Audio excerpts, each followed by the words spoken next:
Ladies and gentlemen, welcome back to Mogo National Championship 2.0.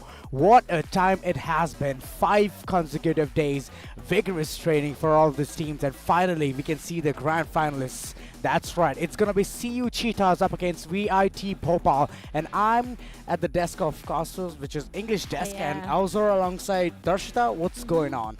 How do you feel about this grand finale? Sad and excited at the same time. Sad and excited at the same time. That's some kind of mixed feelings right there. Yeah, because sad because this is going to be the last day of all these actions. 5 days of intense actions is what we've promised you guys. And, I am really hoping that you guys have enjoyed all it thoroughly. But right now, sad for the fact that it's going to end today. Excited because we are going to get the champions of this national Mogo National Championship 2.0, which is a big title. The biggest university land which is happening right over here with a great prize pool, bragging rights, trophies, and so much, right?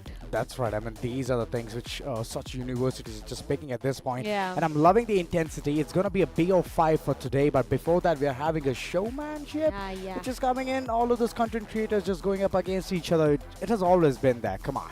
It's been fun. It's been enlightening. And it's like a good start to this event. So I'm pretty excited for that as well. So what about you? I mean, such good content creators, and moreover they're your favorites as well, so yeah, they definitely are. I mean, been watching the streams for a long time now, and watching them play live at the university itself, the LPU itself, it's going to be exciting for the audience out there. But yeah, for us casting this alongside, it's going to be really fun. Both of these teams will soon be in the server itself, and they'll be playing a 5v5 Valorant match. We already know the teams, we know what the map veto is, we have every single information, but for you guys to know it, you guys will need to wait. But right now, host is right present, so let's see what he has to share with us. ये सारे teams ने तैयार करके यहाँ पे आए हैं। 100 से 8 टीम्स यहाँ पे आई थी। 16 से 8, 8 से 4, 4 से 2, और 2 में से कोई एक टीम बनेगी मोगो नेशनल चैंपियनशिप 2.0 की विनर। साथ ही हमारे साथ यहाँ पे एसएटीओ की पूरी टीम है। तो यहाँ पे जो ऑडियंस का माहौल था वो एकदम तिलमिला उठा है। एक बारी बात करते हैं पूरे ऑडियंस से। Lovely professional university. तो यहाँ पे जैसे आप देख रहे हैं एक हाइप है, बट शोर सिर्फ यहाँ से आया है, बाकी कहाँ है? LPU, what's the hype? जो हमें यह भी सुनने में आया है कि यहाँ पे जितने बच्चे हैं उनमें से कईयों के एग्जाम चल रहे थे और कई अपने क्लासेस बंक करके आए हैं। तो जो क्लास बंक करके और एग्जाम छोड़ के आए हैं, रीअपियर एग्जाम छोड़ दिया है इन्होंने, यार पता नहीं तुम्हारा क्या होगा। 3, 2, 1, जो क्लास और एग्जाम छोड़ के आए हैं, 3, 2, 1, make some noise! So हमारे पास हमें मिल चुकी है हमारी 2 फाइनलिस्ट, उनमें से कोई एक आज ले जाएगी चैंपियंस का खिताब। अब देखना ये है कौन सी टीम ले जाती है खिताब और कौन सी टीम यहीं पे रुक जाती है। तो बात कर लेते हैं किसी उस वॉलंटियर्स से जिन्हें लगता है कि कौन सी टीम ले जाएगी। So let's see. So हम यहाँ पे बात करते हैं अपने कुछ ऑडियंस से और देखते हैं उनकी क्या राय है, कौन सा टीम को वो सपोर्ट कर रहे हैं।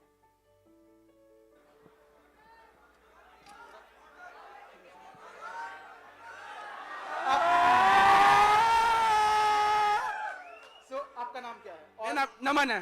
नमन। इनके अंदर जो वो उतावलापन है वो इनके आवाज में क्लियरली झलक रहा है। तो यहाँ पे पहले तो आप बताइए, आप कौन से टीम को सपोर्ट कर रहे हैं फाइनल्स में? चंडीगढ़। तो यहाँ पे कौन ऐसे हैं एलपीयू में, एसडीएम ऑडिटोरियम में, जो चंडीगढ़ को सपोर्ट कर रहे हैं? एक बार शाउट कर दो यार, मेक सम नॉइज। तो चंडीगढ़ के लिए हमें दिख रहा है कि जो वो हाइप है, जो वो आवाज है, वो तो सपोर्ट बहुत ज्यादा है। बट वीआईटी भोपाल भी एक ऐसी टीम है जो बढ़िया स्टैट्स के साथ खेल रही है और मुझे लगता है उनका गेम पे भी बहुत तगड़ा होने वाला है। तो यहाँ पे जो वीआईटी भोपाल को सपोर्ट कर रहे हैं, मेक सम नॉइज। तो आप खुद बताइए, आप सपोर्ट तो कर रहे हैं सीयू चीतास को, आप खुद गेमिंग करते हैं? यस। कौन सी game? I played Free Fire, BGMI and Valorant. तो फ्री फायर, BGMI, वैलोरेंट तीनों खेलते हैं, सो आप लगभग डेली खेलते हैं? यस बिल्कुल बढ़िया बात है। I think you will continue journey क्योंकि जो ये प्लेटफॉर्म है, मोगो जो प्लेटफॉर्म दे रही है, I think it's a great opportunity. जो भी ई स्पोर्ट्स एंथुसियास्ट है, जो भी हमारे गेमर्स हैं, वो और आगे आए and next in the future they can be our pros. Thanks Naman. ये तो पूरे जोश में घुस चुके हैं, बट ये जो इतनी बड़ी अपॉर्चुनिटी दे रही है मोगो नेशनल चैंपियनशिप 2.2, ये पूरा का पूरा स्पॉन्सर किया है मोगो ने। सो आई थिंक मोगो के लिए भी कुछ चीज तो बनती है। व्हाट डज द ऑडियंस से? ओके, सो मोगो ऐसा करते हैं, आई विल डू मो, यू गाइस शाउट गो इन 3 2 1 मो मो मो मो। Lovely lovely lovely. और यहाँ पे जो एक्साइटिंग बात होने वाली है वो ये है कि आज SLUET की पूरी टीम्स होगी 2 हिस्सों में और उनके बीच में होने वाला है शोडाउन। तो जल्दी से पूछ लेते हैं एक और वॉलंटियर से कि वो कौन सी टीम को सपोर्ट करने वाले, उनके चहीते स्ट्रीमर कौन है जिनको वो देखना चाहते हैं maybe to be the MVP आज के शोडाउन के। किससे बात करें? Any volunteers?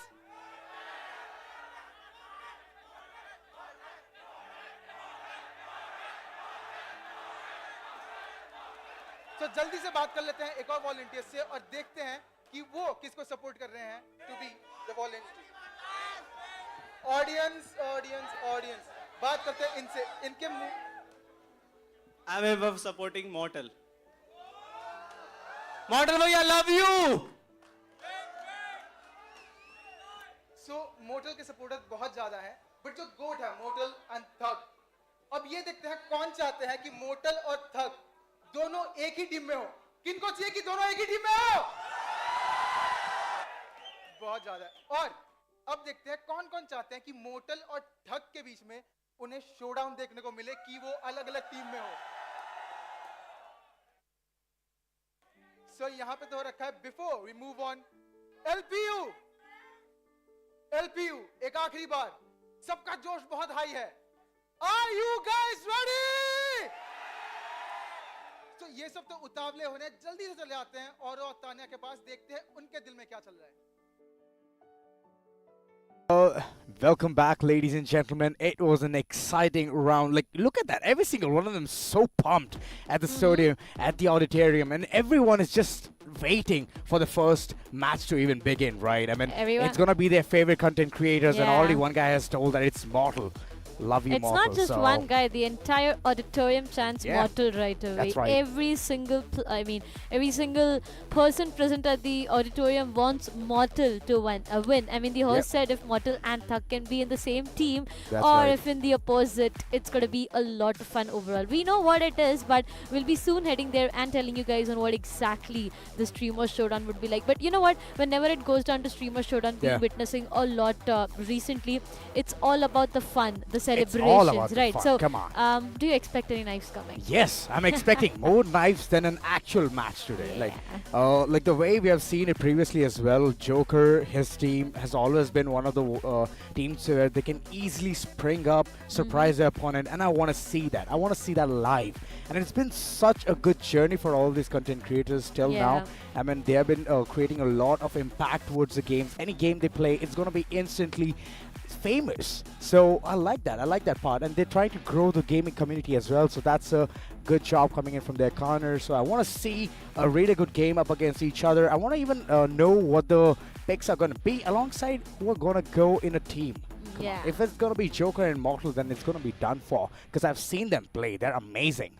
Joker has done a phenomenal job when it comes to, playing Valorant. I've been watching his recent stream, been witnessing him play and cast at the same time. A lot of events here and there, a lot of showdowns here and there, and he's been actually phenomenal. When it comes down to the other creators, we have BINKS, we have Mafia, we have Mamba. Now, BINKS being one of the biggest opponents to take down. It's just so difficult. I was expecting something different, but all right. I mean, come on, he's on the duelist. All I can see is him on the duelist. Maybe a raise main is what I can predict right away. and taking him down is quite difficult. Yeah, double satchel judge, double satchel shorty. We have seen a lot of combinations with that agent, and I'm expecting the same today as well. But it's just those maps which you want to know. Yeah. For now, let's go over to the host and see what's going on. Chip 2.0. The battle arena is set, and only the fiercest competitors have survived the grueling qualifiers. These top 16 teams are ready to unleash their gaming prowess, aiming to conquer pixelated realms and secure their place in esports history.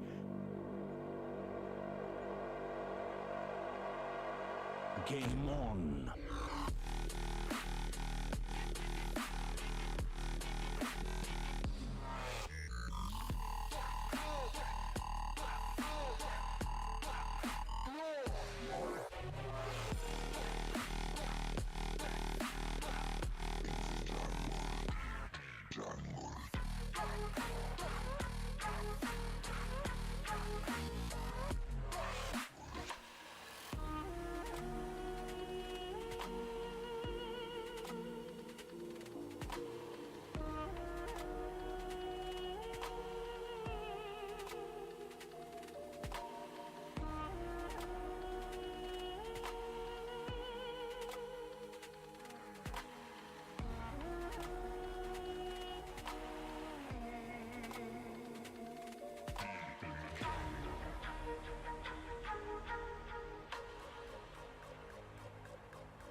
What's up, Punjab? अरे यार नहीं, इतना आवाज नहीं आ रहा है. जैसे अनिर्बन ने यहाँ पे आप सबसे इंटरेक्ट किया, आज पूरा ऑडिटोरियम भर चुका है. There's going to be the show match as well as the championship match. तो LPU एक और बार शोर हो जाए. नहीं यार, मैं यहाँ पे डिवाइड करता हूँ आप लोगों के. I can see 4 divisions. We'll start with the right, complete most. इनसे शोर सुनते हैं. Can you make some noise? एक ही साइड से इतना जोर से आवाज आया. Let's go to this region. LPU, make some noise. क्या आप उनसे ज्यादा कर सकते हैं? दोनों यहाँ पे बहुत ज्यादा शोर कर चुके हैं. Let's hear you scream. ये हुई ना बात. You might be the last ones there, but आपके लिए मौका है इन सबको बीट करने का. Can you make some noise? ये हुई ना बात, यही चाहिए था. But before I start the show, I want to thank all of you, क्योंकि आप जो जनता यहाँ पे आए, ये lovely professional university के जनता इतना lovely है आप सब. So a big round of applause for all of you. You've made this show grander than ever that we thought of. Are you ready? तो चलिए शुरू करते हैं. Today is going to be the championship day, and दो team जो इतना लंबा सफर तय करके आई है, they've done whatever was needed. We saw the first game yesterday. It went way beyond imagination. The server got timed out. Can you imagine if there are two teams who are not ready to give up at all, how long it can go? 38 rounds. Another team which went all the way from the start in the LAN till the end to dominate. And हमने देखा कल भी वही करके दिखाया 2-0. And they're looking forward to their title. And कल उन्होंने ये किया था कि crowd में बदलाव लेके आए थे. they made the ones who were booing to cheer them and उनके fans बनते हुए नजर आए. But that'll be the second one match जो हम देखने वाले हैं. But अब किसके लिए आए हम? किसके लिए आए हम सब? The show match. And जैसे आपने बोला, Mortal, Thug, Mamba, Mafia, सब बेसिट्यूल के क्रिएटर्स खेलते हुए नजर आएंगे. अगर ये लोग को आप स्टेज पे देखना चाहते हो तो और ज्यादा शोर करना पड़ेगा. Can I hear some more LPU? तो बुला लेते हैं हमारे एसएटीएल के क्रिएटर्स को. जोरदार तालियों से स्वागत कीजिएगा हमारे एसएटीएल के family and creators. Let's start in with Team Alpha, UFO, Rebel, Joker, Mortal and Mercy.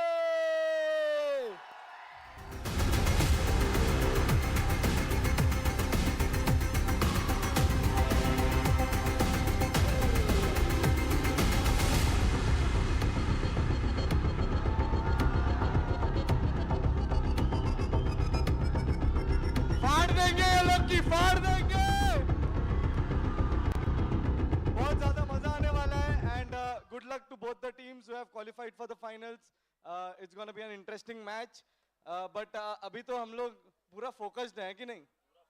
Joker भाई,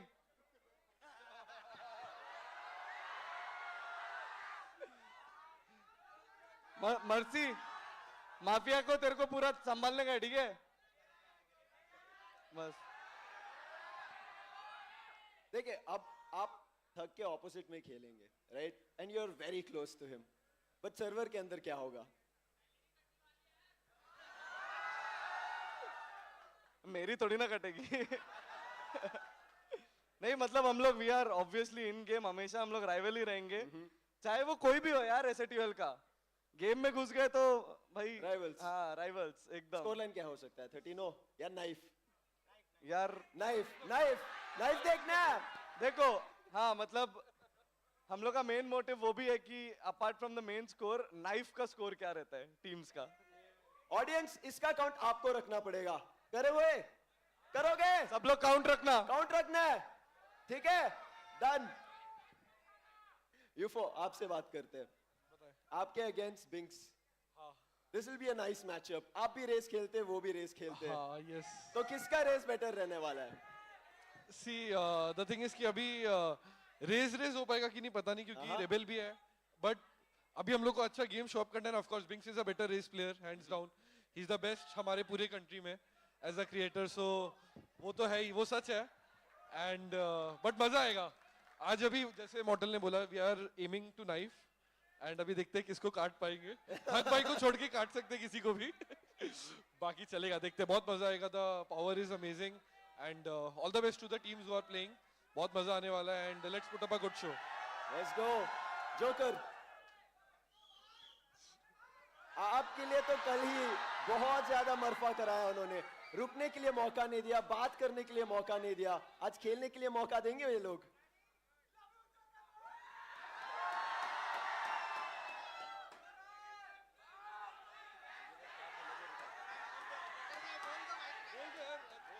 बोल दो.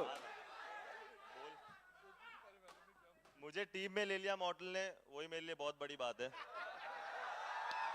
तो कॉन्फिडेंट की जो सीमा है ना, यू रॉकेट की तरह चली गई है. तो आप कोई भी अपोनेंट हो, फर्क नहीं पड़ता. लेकिन मैंने नहीं लिया. तू कौन लिया मेरे को? तो कौन लिया? डिसाइड कौन किया? ठग भाई ने भेजा मुझे. एक बच गया था. क्या? एक बच गया था ना लास्ट में. आज थोड़ा देखूंगा यार. देखो यार, वैलोरेंट मतलब मुझे पसंद है खेलना. और हाँ, कैरेक्टर जो मैं प्ले करने वाला हूँ आज शायद से रेज main.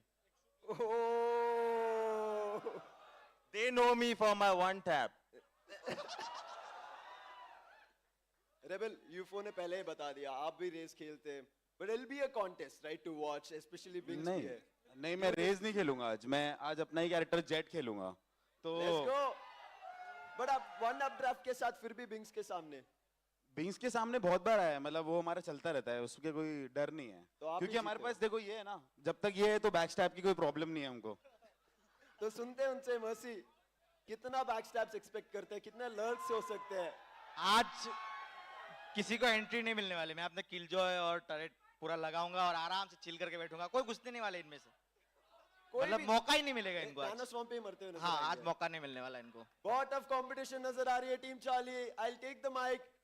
Get to your seats and get ready. And अब बुलाते हैं हम the second team for the show match. You know who it is.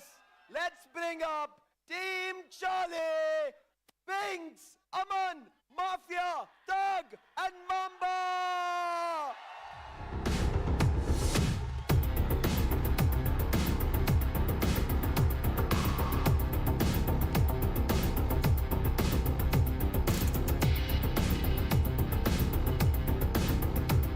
Hello everyone. मॉर्टल ने तो बता दिया कि इन गेम तो राइवल्स ही रहने वाला है। आप क्या बोलना चाहेंगे उसके लिए? मैं एक्चुअली अब स्ट्रीमर रहा नहीं ना, तो मैं बोल बचन नहीं करता। गेम में देखेंगे। बट फिर भी अगर उन्होंने जैसे बोला हम तो अभी नाइफ्स का ही काउंट रखने वाले हैं, तो आपका कैसे रहने वाला है? बहुत बार बोला है उन्होंने, देख लेंगे। करके नहीं देखा है। करेंगे उन लोग भी, लेकिन देख लेंगे। देख लेंगे, हमारा काउंट ही ज्यादा रहेगा। Nice. Binks, coming to you. मेरे को सुनने में अब भी आया है कि जोकर भाई रेस खेलने वाले। जोकर भाई सुनो, अगर रेस खेलोगे तो ब्रह्मांड में रहोगे, अगर रेस उठाओगे तो ब्रह्मांड में रहोगे, एकदम बॉटम, समझ रहे हो ना? छूना भी नहीं, उसको दे देना। और आप तो स्ट्रीम में बोलते हो ना, जो बॉटम में रहते हैं उनके लिए मरफाई करेगा वो मेरा लेकिन नाइफ काउंट के साथ यूसी काउंट भी होने वाला है, तो मेरा तो अलग ही काउंट है। अच्छा। देखते हैं कितना यूसी होता है इसमें भी। अमन, हमने आपको तो देख लिया है, बीजे में तो आप बहुत बेहतरीन तरीके से खेल के दिखा चुके हैं। अभी वैलोरेंट का भी समय आ चुका है। ये लोग तो तैयार है आपको देखने के लिए। देखो, सामने वाली टीम में 2 लड़कर है। हाँ। U4 अपने रेबल, ये तो लड़की करेंगे। तो हम सोच रहे हैं कि डबल सेंटिनल खेल लेते, इजी गेम निकल जाएगा। डबल सेंटिनल, वो बोले कि एक काफी है, तो आप बोलोगे कि 2 से। हाँ, लेकिन उधर हमारे इधर लड़कर कोई नहीं, उनके लिए फिर भी एक लग रहा है। उधर तो 2 लड़कर है। अच्छा, चलेगा चलेगा। माफिया दोबारा आ चुके हैं। कल हम बात कर रहे थे, अगर आप जीतेंगे तो भंगड़ा होना है यहाँ पे। जरूर होगा, सब करेंगे तो होगा। सब करेंगे ना? हाँ। सब उनको पता चलना है, सब करेंगे भंगड़ा यहाँ पे। तो क्या आप करने वाले हैं आज सर्वर पे? सर्वर में क्या दिखाने वाले हैं? मैं यार देखो, ड्यूली छोड़ के जो ये बोलेंगे वो खेल लूंगा। आई एम अ डायनामिक यार, जो बोलेंगे वो खेल लूंगा आराम से। इनिशिएटर कुछ भी चलेगा। कुछ भी चलेगा। ओके। बहुत अच्छा खेलता हूँ मैं। क्या क्या माफिया को यहाँ पे टीम अल्फा, क्या माफिया को आप लोग कुछ चैलेंज देना चाहेंगे? वो बोल रहे कि कोई भी एजेंट ड्यूलिस्ट छोड़ के खेल लेंगे। ड्यूलिस्ट छोड़ के कोई भी एजेंट खेल लोगे? पक्की बात है? हाँ। नहीं ड्यूली छोड़ के कुछ भी। फेड खेलो। हैं? फेड खेलूं? हाँ, खेल लेगा। ओह, I won में फेड, मैं वही खेलता हूँ। ठीक है, चलेगा भाई, चलेगा। लोग दो लोग से अपनी एंट्री रुकेगी ना साइड की। हो गया, अभी मौका मिल गया। पैनिक हो गया, कोई दिक्कत नहीं है, पैनिक हो गया। खुद ही एक फेवरेट एजेंट दे दिया। But will go to Mamba now. Mamba,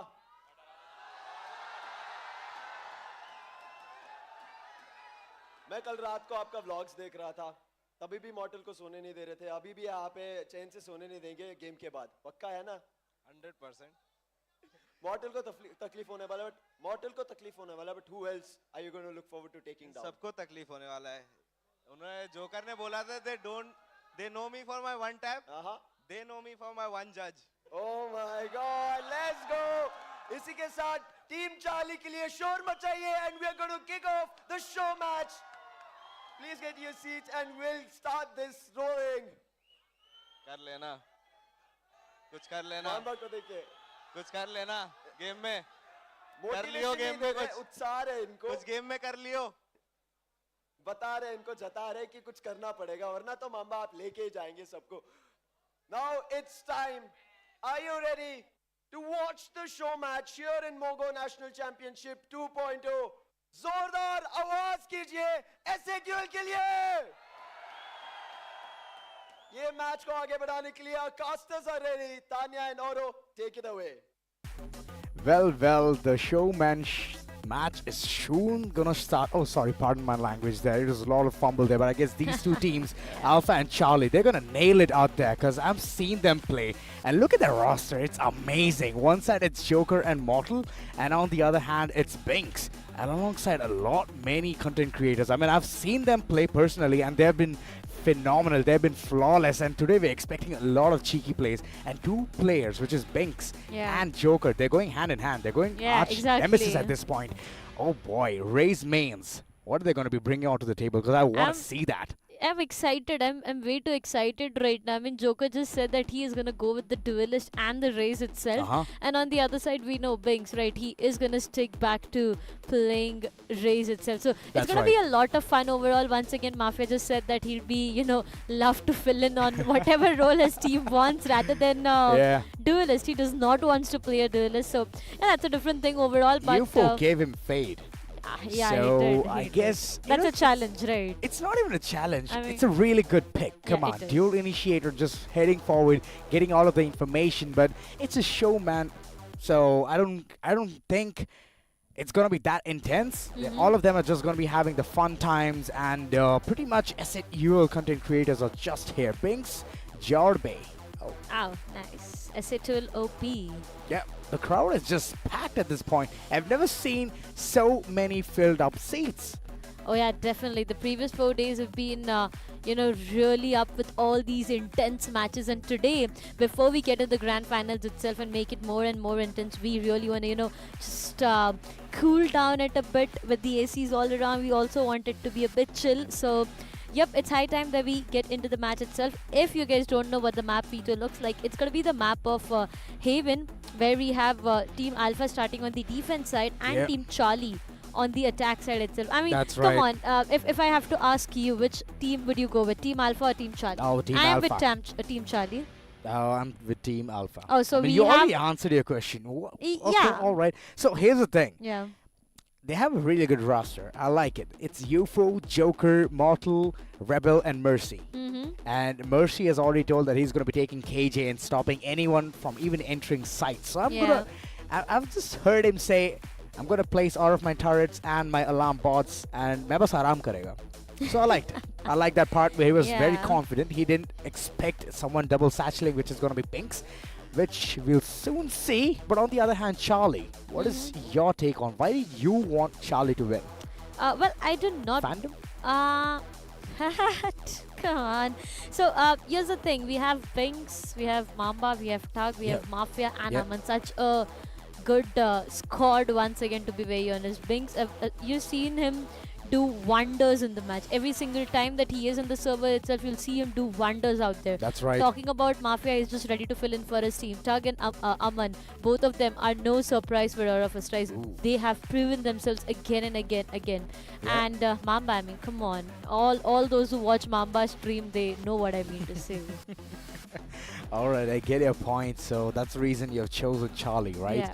But I guess I'm going to be sticking to my guns. Alpha it's going to be, because I've seen these lads play. I've seen these content creators play. And that's the reason I'm just rooting for them. It was one time where I could see Joker's team just Hail Mary on to Sid's team. So I was like, okay, this man has got a lot of techniques, and he was playing with Mortal's account. Oh yeah, that the time. comeback. Yeah, it was just amazing. They were sitting at 11 points onto their names, but okay, we were seeing Sid's team come back, and Joker that day had just slept for 2 hours. So I can imagine if he is well rested, then it's gonna be done for. It's gonna be a one-sided affair, and I'm expecting many knives popping in, jumping here and there. So that's one thing I'm expecting right now. Every single one of them just so eager onto entering inside the map.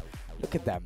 Eyes on the screen, just doing some warm-ups there, and the crowd. Look, we have look who we have on screen. Everyone from Sky, from Mogo itself, they are right present there at the venue. The first grand finalists. The VIT Bhopal team is right there. Yes, that's going to be Harish if I'm not wrong. I mean, always having the shades on. Yeah, the way he, has his player entry, the player walk-in, I just cannot forget him. Nobody can forget that. It's just so amazing.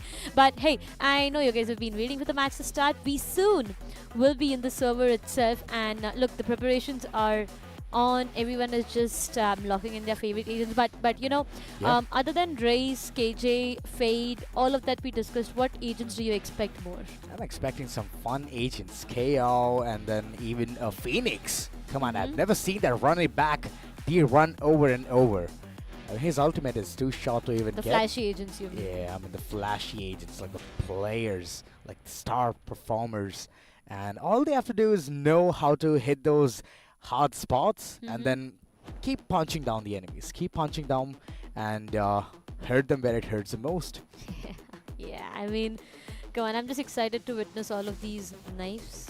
They are looking forward to have that whenever it goes down to the streamer showdown. We have seen it happening before. At least once. At least it once. is gonna happen. It's gonna happen more than once. And you know, Sam has already given the responsibility to the audience to have a count on how many times it happens in the entirety of the map itself. But yep, it's going to be an interesting map. Team Alpha going up against the sides of Team Charlie. Everyone is all set. I mean, look how focused they are. Come on. That's right. Every single one just so focused. They're at a shooting range probably.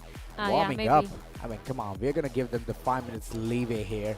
So we can see that action being intensified. And I can see Joker in the server as well. Oh, this is lovely. Every single one of them just reaching at this point. And look at that. Everyone just cheering, waving at their favorite content creators. Mortal Dead is giving flying kisses. Like it. Like the energy in the auditorium. And soon this action is going to be unfolding. Yeah, I just want to know from your end. Yeah. What are the agent selections they're going to go for? You already asked that question to me, and I went for a flashy agent select. I just don't want anything very menial, anything very basic.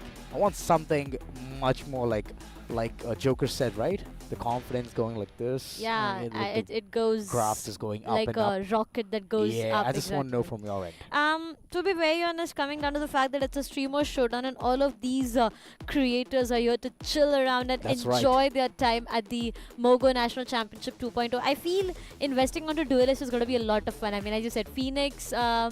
Rather than that, I feel more flashy agents, to be very honest. Some things that just get your opponents into a lot of problems. Yoru, maybe. Yo, that was in my head. It was like, okay, let me say it. You just chose the topic of saying duelists, and I was just thinking Yoru. I'm like, yes, Yoru needs to be one of the agents being selected from either of the side of both, and then I would just love it. And first map being Haven, right? So, I mean, it's a 3-sided map. And Yoru there is just going to be a bliss.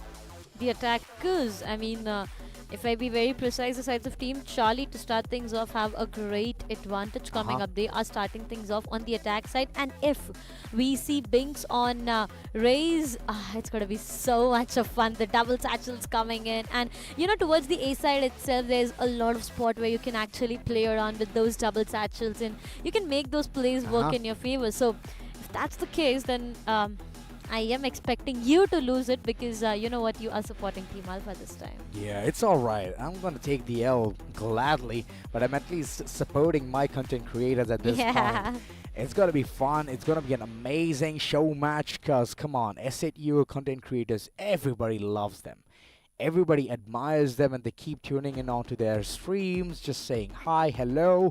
And I myself have done it like once or twice. Well, I'm kidding. I've done it multiple times. Everyone has. You know, I'm really glad for the fact that we have all of these creators right at the lovely professional university. I mean, they're lucky. Exactly. The fact that you see all these 10 creators right in front of you at an university, a place to study, a place to learn, and a place to right now play games as well, is what these creators are, you know, showing us. Mogo has not just given a platform to all of these new talents, I would say, all of these new guns, but rather than that, it has opened up so many doors of opportunities for everyone around. Gaming right now is just, you know, booming and booming. That's right. It's a good field. Everyone needs to just digest at that fact now. Because, come on, we are still expecting some people to say, like, you know what, why are we entering even in the gaming industry? It's not even going to be beneficial for you, this and that, yada, yada. But yeah, if you have the skills, if you got the talent, you can prove every single one of them wrong. That's right. And look at them. There's just some kind of technical issues here, but no, why? Why would it just take away the monitor from our side, I mean, we could just see Joker's screen, and it's all about the it's all about the server, which is soon gonna be set up. Every single one of them just joining the lobby. But I want more insights. I want more details. Come on, give me some. Cameraman, listen to me. For now it feels UFO is just having a discussion with the sides of Team Alpha right they're out going. there. I mean, yeah, they are trying to discuss on what agents to lock in for. They are trying to, Are they trying to try hard here? Nah, I don't expect that. I'm thinking about that because the way UFO is just having a conversation with his teammates, he's like, okay, fine. Which agent shall I select, or which side shall we choose? I mean, nah, I don't really feel like that's going to be the case. For now, everything is done and dusted. There are few players who would definitely love sticking back to their, own agents that they love to play around with. I mean, everyone who's been watching their streams on a regular basis knows on what agents do they prefer. And you know what Bing said a while ago? The ultimate, the UC, the showstopper with the raise itself. Come on. He is excited himself to see on how many times it happens. Okay, all right. And last time I did see him, he was just refilling it. He was popping it up over and over. And I can see a Sage there. Oh my god. That's a good select coming in from the corners of Joker nonetheless. Oh, come on. That's heartbreaking. It can be. It can be or it can't be because he hasn't locked it yet. It might have just been a misclick. The fat fingers. It do happen, but I'm expecting something different. And if it's going to be a Sage, then I'm interested onto seeing how it's going to be executing things. Because having a Sage go battle mode, come on. Just tell me, you would also love that, right? I'm a Sage main. Oh, nah, you're a Sova main. I've seen you play Sova. I've seen you play Sage as well. Sage is not your strong hand. Come on. Oh, so you think Sova is? Yes, Sova is. Oh, shut. I could agree in that part, but I mean, Sage is like a dual-sided sword. And she's the most versatile agent as well. She has such good utility, slow orb, barrier orb, and you can even resurrect your own teammate. Bring him as the 6th man coming alive. And the heal. Yep, the heal as well. Most, important thing that relies on to Sage. The heal itself, which tends to be very, very important. But yep, again, if it's Joker on Sage, it's kind of get me heartbroken right away because it was promised that he is gonna go with the Raze. A duelist is what we were expecting, but right now I feel all of these players are right inside the server itself, and it's high time that we head towards the match, the screen, and see on what it is. Is it gonna break our hearts, or is it gonna... I feel like it's gonna break your heart, but it's alright. You're not supporting Team Alpha, right? You're supporting Team Charlie. So I guess you need to look at that, and right now the countdown just goes ahead with 5, 4, 3, 2, and 1 soon starts, and it's gonna be amazing with a show match of all of the content creators of S8UL. Ladies and gentlemen, it's high time. Team Alpha going up against the sides of Team Charlie. And right now, we start things off with the pistol round itself. Mortal on Sova. Well, that's interesting. The shock dart does go in and will find some, but that's going to be Rebel. He does have to say an early goodbye. Big find one onto Mortal. Well, Joker will be sticking back to that Sage. He does find one onto Bablu OP. And if I'm not wrong, that's going to be Aman. But for now, 3 versus 4. The side is completely under the control of Team Charlie for now. The plant gets done, and now it's all about the retake coming from the side of Team Alpha. Good start. Mercy, he finds one onto Tug, if I'm not wrong, and that's going to be a 3v3. That's right, a 3v3 most awaited. UFO just checking all those corners. Graffiti being the important one, but Mamba, a good trade coming in right off the bat. He has a reveal as, it's a shock dart which is being invested, but a bit too early, if I could say. And on the other hand, it's Mafia just trying to create havoc here. UFO just having a fighting chance. He has 100 HP. He could go in for the frag, but the time is not going to be his best friend. Mamba just trying to stall things, and it's going to work. It's going to work wonders as Team Charlie takes the first round in the attacker's half. A good start coming up from the sides of Team Charlie for now, the very first round, and the smiling faces as well. I mean, All right. It's going to be a good start coming up from them. So if I'm not wrong, that's going to be Bablu OP, who is Aman, and that's going to be Thug on the other side as well. We're just going to get a confirmation. Yeah, definitely. We need the confirmation. Yeah, very quick. But again, Team Charlie, as they got the very first round for themselves, they will have an advantage. So there it is. UFO on Omen. Interesting. Mamba on the other side. Let's see how it turns out to be, but that's going to be Bablu OP. I mean, if I'm not wrong, that's going to be Aman Dash comments, but UFO with that shotty, he denies everything to Aman. 2 players gets taken down from the sides of Team Alpha. Team Charlie, they still do have an advantage in this round. That's right, they do have an advantage.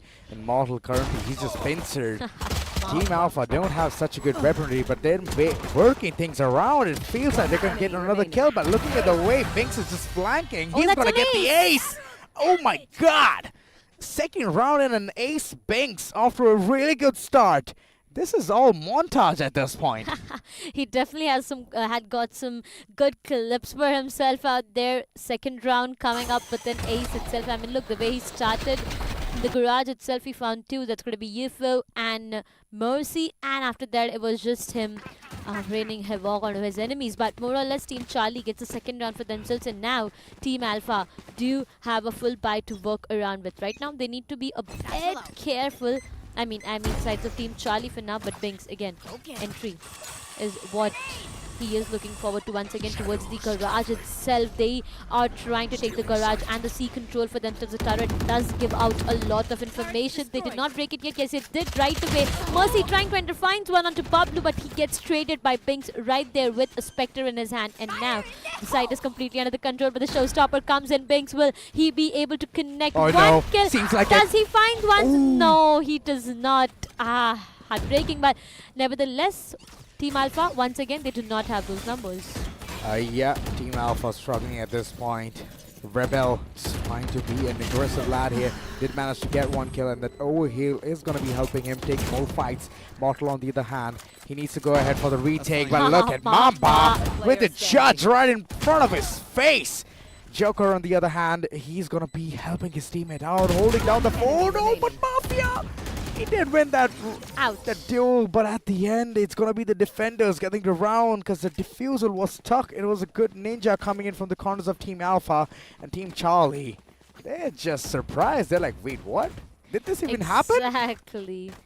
A defusal being stuck and the defusal being capitalized at the same time. Team Alpha gets the very first round for themselves. But here's the thing, even if they do have an advantage in this round, I mean, even if they have their hands on this round, they do not have the economy to go in for a full buy. Look at them, Shorty, Spectre, Frenzy, Marshall and Vandal. Okay, 5 different types of weapons is what I do see. And on the sides of Team Charlie, they do have good weapons to work around with BINKS to start things off. He finds one onto UFO. The smoker is done for, which means Team Alpha, now it's going to get them into a lot of difficulties. B side is completely under the control and the spike gets planted. Team Charlie does have a great advantage to work around with Mamba. I mean, come on, every single time, no matter what Agent Mamba is playing, he loves to stick around with the judge and, you know, get his opponents into a lot of problems, but that's going to be Mercy. He gets taken down and Team Alpha is left with 3 remaining players. This is an attackers-sided map, and Team Alpha, they need to somewhere spring up, get some rounds here and there, but looking at the way Team Charlie is just massacring them, it feels like it's not going to be Team Alpha's first half. It's the last man standing. Joker is going to be pincered from 2 different corners, and it's going to be taken down. Slowly but steadily, all of the rounds are just rolling in the sides of Team Charlie. They're doing well, significantly well in the first half. And being attackers, they need to get these rounds. If they don't, then I'm expecting a comeback coming in from the corners of Team Alpha. And I guess my money is in the right place. Second half, Team Alpha is going to be they're going in the attacker's end. So I feel like it's going to be a benefit of the doubt for them. Oh yeah, it definitely will be, but it's again all rolls down to the fact that they need few rounds coming in the defense side itself. But to start things off once again, that's going to be Aman slowly and steadily trying to enter. The dash was definitely activated, but Joker will be denying him a lot, coming up with the wall and the slow up on the other side. Look at UFO. No, the positioning can be very vulnerable if even they try to enter the garage. It can be done for, but they have made their way towards the A site itself. It's going to be a very fast push coming up, and the sides of Team Alpha does have the information, but they cannot do anything as the site is completely under the control of Team Charlie for now. The spike, it gets planted. Once again, going down to post plant, a 5 versus 5.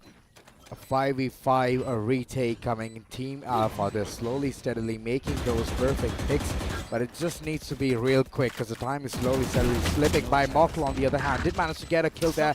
He's just running away with that. This is wonderful. Team Alpha finally getting it, grasp of the situation, and it looks like it's not Team Charlie's round. Oh, the 1v1s need to be fought. It's all of a sudden a 1v1. Wait a second, UFO saving it for the team. And he's going to be sticking the defuse as well. This was astoundingly close. It definitely was very close coming to what actually happened in the round. A lot of players getting denied left and right, here and there. I mean, every single body that fell apart was... sloppy. Yeah, it was. But again, few shots were as well missed. Okay, coming from the players, they did miss few shots. But look at BINKS. He's up with 10 kills already. He has 10 kills on his name. Went for an ace in the second round. So 5 kills were just back there and there. Yeah. So it's good. It's good coming in from the corner. Every single one of them seems confident. But Team Alpha has 3 good ultimates. Okay, no, scratch that. 2 good ultimates. The third one is just an expensive recon. So for now, slow and steady, Team Charlie is just trying to deviate from all of that lobby space to A long. Can be a good idea. The Omen has his ultimate. He can do that bit of switcheroo, as I can see the Jet moving in towards C long. If the information is going to be relayed that nobody's there towards side, then it's going to be problematic. But I guess he's already got the information. And with that said, it's going to be a C hit coming in. BINKS, a good initiative coming from his end, and he's going to be winning that duels. Like he just woke up and it's just on the day at the office. Oh yeah, definitely it is. The spike gets planted and now it's all about the post plants. And now UFO, come on. He just located himself. He just compromised his location out there for remaining players. Team Alpha, they do have 2 of the ultimates to work around, but for the resurrection to come online, they need someone to cover for, or else it's going to be very, very difficult. Slowly and steadily making their way towards the side itself, but it's going to be a long plant coming up. Pablo finds one onto Joker, and that's going to be Rebel saying a goodbye. It all goes down to one last remaining player, UFO. Are they trying to go in for a knife? Are they trying to go in for a knife? No, that's not the answer. UFO finds one onto Mamba, but that's going to be Tug who comes up, shuts him down. And one more round. Team Charlie is just running away with rounds right now. That's right. You know, it's just a marathon, and they are running with rounds for them. Like, all thanks to BINKS. I mean, the way he's just having his aim game so on point. He's doing a lot for the team. 12 kills already. It's double the amount which Mafia has at this point. And this is wonderful coming from his corner. On the other hand, it's the controller doing the heavy lifting. Come on. Team Alpha, you have to step up. I want to see a really good game. Everyone wants to. Aggressive. Towards side C. They want the information early, but the owl drone is going to give a lot. He did take the corner. It's going to be deadly. It's going to be dangerous. Look at Rebel. So close to the proximity. And Mamba, oh my god, he doesn't even see that there's someone sitting in the corner. But Mafia capitalizes, gets 3 frags. Oh my god. A big blunder coming in from the corners of Team Alpha. And upon that, Team Charlie is just capitalizing left, back, and center. 4 major ultimates in the pocket. Look at that. No, that's a knife. That's a knife. They are trying to they're just trying to knife Joker. Look at the Joker is just running away for his life, trying to take him down. He finds one onto Tug, but he is still running away. 2 remaining players. He finds one more onto BINKS now. He does have the heal to work around with 4 HP is all that he has, but Mafia, he is very low. The chances of defusal are next to none. Joker, he needs to be careful. No, Mafia, he finds that. He knives Joker even after so many tries. Joker gets denied for everything. Look at the celebration. I was just thinking, why didn't Joker heal himself? Exactly. He had the healing orb in his hand, and he put it in the pocket. For what joy? Oh my god. He was vulnerable at this point, and he just got taken down with a knife. This has to be a biggest disrespect which I've ever seen. Team Charlie, what are you on to? good stuff's coming up from the sides of Team Charlie for now. UFO, oh no, this is gonna be deadly. This is gonna be very deadly. It is. Aman says an early goodbye. That's right, an early goodbye, but look at BINKS, so close, so fast. But he's gonna be taken down, unfortunately. UFO doing the heavy lifting at this point. Oh, the third comes in as well. What's going on? He's gonna be taking the redemption of his fallen comrade from the previous round. I mean, who could even knife Joker? And he's just furious about it. Rebel, on the other hand, is holding a very aggressive angle, but only good for one. Last man standing, Mafia. He's in lobby, currently towards... Oh, this is problematic. He just peeks. He's done for. He's dead. UFO is holding the angle, and he's going to be getting the better of that situation. 4 frags onto his name. He has literally taken...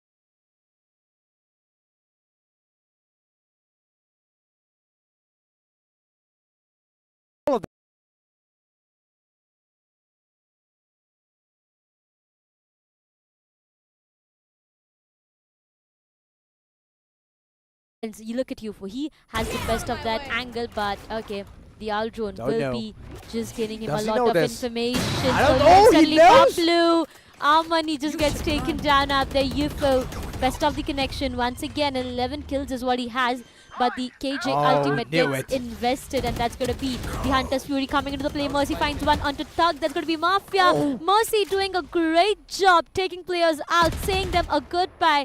2 remaining players. Team Charlie will make it a 1 for now. Joker finds one onto BINKS, and now Sova, that's going to be Mamba. He is the last one to survive. They are trying to knife him. They are trying to do that, but they know that there's a judge in his hand, which is very vulnerable when it comes to close range.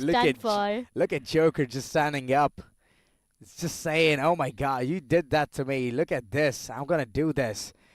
Good rounds coming in for the corners of Team Alpha, and they're getting it in the defender's half, so it's all good for them. If they end it in a half of 7-5, it's going to be a really good tone. And I'm going to be loving it because I'll have a good odd of winning this, Darshita, unlike you. All right. Yeah. All right, let's see. That's why always choose your team wisely. Let's see what comes with the upcoming round. But you know what? It's all about the enjoyment right now. Yeah, it's all about the fun and the friendly banters. I mean, every single time it has to be that. With the knives coming in server itself, it's completely fine. But Team Alpha slowly and steadily. There has been 3 ultimates invested. The Bladestorm and the Lockdown from Team Charlie, and the Hunter's Fury coming up from the sides of Team Alpha. But still, there is a lot more to invest. UFO will be missing the first of his shot, and he will have to rethink on what position he can be onto, but that's going to be Arman. An instant dash and comes in with a Spectre in his hand. He seems to be pretty confident right now towards the B-links. He is slowly, steadily having his control, but UFO, now if he misses the shot, it's going to be very deadly. He is trying to find one, but the close angle is something he needs to be careful about trying to check it. BINKS finds one onto Rebel. The showstopper does come into the play, but that's going to be one player down. Mortal has to say a goodbye, but at the same time, Aman gets traded. 3 versus 3 is what the situation is. BINKS finds one more onto Joker. 2 kills already, but UFO with that op seems to be unstoppable. Finds one more onto BINKS. 2 versus 2. Oh my god, a 2v2 and the Hunter's Fury being invested. Mamba is just going to be taking every single one of them. UFO being the last man standing. The plant is open, and the spam coming in with the Sheriff. This is just going to be buying them so much time as UFO is not going to be able to defuse the taking spike. Slowly and still. We might just see a, equalizer, I feel. 6-6 first half. Yeah. I'm expecting the same, but you never know. Yeah, you never know what they can do. Know. All of these players, I mean, I can just see them communicating with each other on the stage itself. It's just so much fun to watch all of this. But yeah, BINKS and Mafia, 15 kills on the names of BINKS and Mafia with 11 for himself. Now that's great, but Team Alpha, let's see if they are able to take it to an equalizer, as Team Charlie does have the lead. They do have 6 rounds with themselves, and there's going to be a lot of ults being invested. For now, they do have... Oh no, UFO. He's being very aggressive. He's being very aggressive. He misses the shot down to 30 of his health. He needs to be careful. Goes behind, but UFO not the best of the big mortal. What? He just finds BINKS and Aman. What did just happen? I mean, this was wonderful. I guess they just lined up. I can see there's dead bodies, those round circles right behind each other. Mafia, on the other hand, he wants to avenge his fallen comrades, but I guess he needs to be very careful because Phantom, long range, you have to be very precise because Randall's one shot to the head, you're done for. Team Alpha onto a really good start, and UFO, last time I did see him running around with his tail tucked behind. He did manage to get this kill, and I guess he has gotten the heal as well. Mortal, on the other hand, he's just creating so much chaos. No one from the corners of Team Charlie is able to even hit Charlie. Oh no. And a roundabout coming in. Oh my god, Rebel. Oh my god, what's going on? It's a knife. They're trying to knife him down, Rebel. He gets taken down. Mamba finds one more onto Mercy. He does have a Vandal retrieve, which means knifing him. It's just going to be so difficult. But you know what? Slowly and steadily, they are trying to do that. Joker shuts him down. And that's going to be the 5th one on board. But hey, the try for knife. Come on, he tried. Right. Rebel tried. He got denied, but that's completely all right. Joker's like, not today. Not today. I mean, they did have the chance to knife him. I mean, multiple paranoias just came in, flashes came in, but ultimately they couldn't get the knife through. I was expecting something different, but it's all right. It's all fine by me as Team Alpha has gotten the 5th round on board. Yeah. And this just feels like it's going to be a 6-6 or a 7-5 coming in. But looking at the way Team Charlie has the money, I don't think so they can invest in this particular round. So that's one part they're just going to be forcing into. So Spectres and Bulldogs is what I'm expecting. As I can see, Spectres, Shardy just coming in. And that's the best bet. As I can see, Team Charlie aggressing forward towards side A, but the short angle, it needs to be tucked down. UFO, on the other hand, didn't manage to get one, but Mamba, instant answer back. Oh no, Bablu, he is very aggressive. He needs to be very careful. The angles are not yet checked. He does find one. Gets taken down instantly. I mean, Mercy, come on. If he would have waited for even a single minute, he would have found one. But that's going to be the lockdown coming up. The spike is definitely planted, but on the other side, Empress is online as well. Now, this can just be a 7-5 rolling in, depending upon the way this round rolls in for them. But for now, the defusal, they are trying to go in. BINKS, he finds one onto Mercy. One player done and dusted. The defusal being stuck. Is that the case? One more player goes down. Rebel is on a roll right now. He converts 3K. Mortal sticks the defusal, ladies and gentlemen. It's done for 6-all is what the scoreline looks like. Cracked. The aim was so cracked. He was on his Empress mode. Instant dismissal and just denying the attackers to even avoid that conundrum. It was beautiful the way the entire round panned out to be. Instant aggression coming in from the corners of Team Charlie. They wanted to take the side. They got it, but the lockdown being invested in, and after that, the Empress mode chimed in at the right time. Just perfect pieces set together, and this was the execution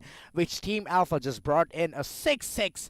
First half has already ended, and right now it seems like Team Alpha has the upper hand, but it all depends on this pistol round.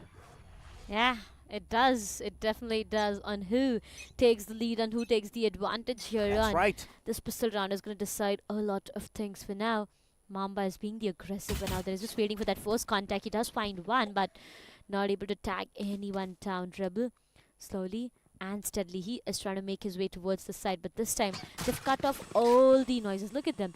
They are not trying to make even a single noise, and this reveal can actually give them a lot of information, but the information can go back as well. The reveal does come in, and now I feel they know that there are players around. Slowly they need to be careful, but you know what? The players have just decided to, scratch the idea of going towards the A side. They are making their way towards the C. They do find one. The KJ turret is going to give them a lot of information. Oh, no.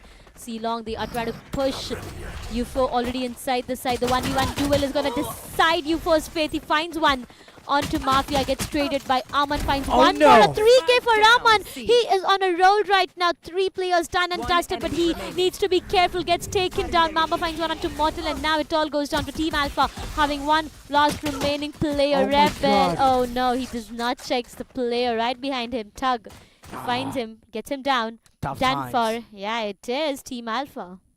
They could have gotten that round, but everything fell apart. There was a good flank coming in from the midsection, and that was a good move coming in from the corners of Team Charlie.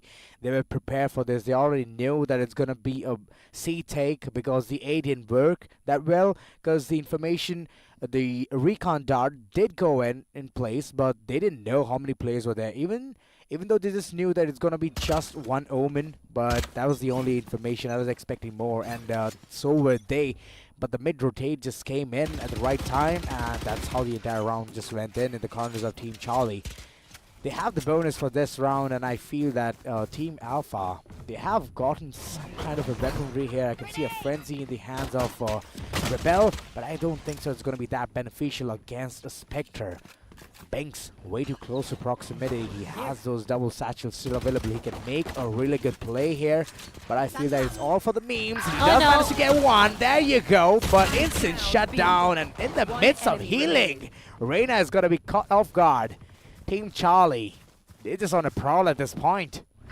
Yeah, they definitely want to. They are trying to find him. Oh no. He does find one. That's going to be UFO. Shuts down Tug, but his location gets compromised. He does have a Sheriff and a Spectre to walk around with 1 versus 2. Now, will they be able to knife him is yet a question, because you know what? He has a Spectre, right? So this can be a very risky call coming up. Team Charlie has already lost 3 of their players, which means the economy is something that might just be targeted. But Mamba slowly and steadily finds him, takes him down. Well, in a close range fight, you can never compete a judge. Never, ever. Never compete a judge.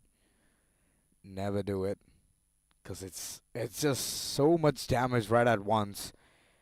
And all of that investment, 1850 credits, is all worth it. It's all worth it. Team Alpha, currently just planning, re-strategizing. Mortal, I can see him talk there. Just trying to say UFO something, and UFO's like, alright, ho jayega. So I feel that it might be a really good round coming in for the side of Team Alpha, because they have the buy for this one. And Team Charlie, 2 players, scratch that, are going to be working on their bonuses itself. Mamba. Oh my god, you're in for a treat. If you don't check that corner, you're just done for. Looking at the way Mamba is just pouncing. Oh my god, this is wonderful. Mamba still tucked in the corner. Finally, he's going to be taken down. This is nice. A good trade coming in, but still not enough, as Team Charlie has background advantage. Mortal stuck in the corner. UFO doing a really good job on those counter trades coming in, but look at the nade. So on point. UFO is going to be taken down, and even Mortal BINKS. He is so on point with his utility, and at the end, it's just a cleanup job. Well, you know what happened to start things off with the ghost itself? Mamba was trying to just trying to invite them, I would say, that come, I just have a ghost. Yeah, he was just inviting them, and as soon as they tried to chase him, it was a judge that he had, and a big surprising factor. Come on, he found 2 with that. And you know what is a surprising factor? BINKS with a 2K, with a paint shell, I mean... Yeah, he what just got was lucky going there. on? I saw UFO. The time that the paint shell was right in front of him, he tried to jump. I mean... Here's the thing. He didn't have any of the shrouded step left. Man. Yeah, I mean, Mortal just being penalized at this point. I mean, those Odin spams do be dirty. But Team Alpha, they've lost the early gunner here. Charlie doing a really good job. They have a Hunter's Fury as well. I mean, a post-plant scenario can be very, very easy for them to even tackle down. And the side control can be maintained as well. But look at Rebel. He's way too close to the proximity. And can Mamba being in that corner, will the Reina adjust his gameplay this time? Or is it going to be the same old story? The reveal does come in, but that's going to be my BINKS. God. So, good start coming up all over. BINKS finds one onto UFO. 3 versus 5. Team Charlie, once again, they do have the numbers for themselves. I mean, look at that. Always. Coming down to the defense side, it seems to be more easy as compared to the attack. I mean, I feel like Team Alpha is just falling short with their strategies. Yeah. I did see Model talk to UFO, but I guess those words didn't mean anything. 30 seconds left. 30 seconds remaining on the clock. 6-9. I mean, this can be a 6-10 coming up. Mafia, he finds one on two. Mercy, he takes down Joker. He finds Rebel as well. That's a 3K. And the 10th one on board for Team Charlie. What a way to get those double digits. Yeah, getting those double digits, they're seeming like unstoppable. I know what's going on in your head, Dashita. I mean, you're going to rub it all over my face saying that, you know what, I picked the right side, unlike you, but okay. Not exactly is what I mean to say, buddy. I just saw your reaction right away. You throwing both your hands in the air. Was it a celebration? Can be a celebration as well. Okay. I get it. But yeah, the crowd is also celebrating at the same time. I mean, look at those all happy faces all around. They are just so happy to witness their favorite creators and streamers right in front of them playing this 5v5 Valorant right away. But hey, make some noise, crowd. Yeah, hard signs coming in, some hootings as well, cheering up for their favorite content creators. This is good. I mean, today's audience has been so alive, and I love it. Oh, there's a person yawning there as well. Tad bit bored, but okay. I guess their play is not that important to him. But looking at the way it's going for a one-sided affair, that I feel that, man, come on, I can feel that person being bored. But yeah, Team Charlie, what are you up to?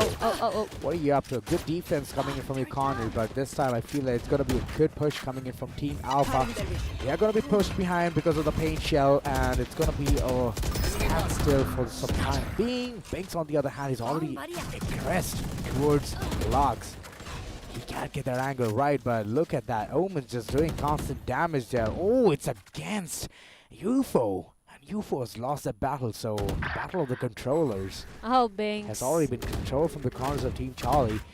Team Alpha, they have the upper edge here, they have the man-counter advantage, but is it going to be serving their purpose, or are they going to be falling down like dominoes? They still have the Hunter's Fury to work around with, I mean, the sides of Team Charlie, so if it gets invested any moment I'm glad he just reloaded.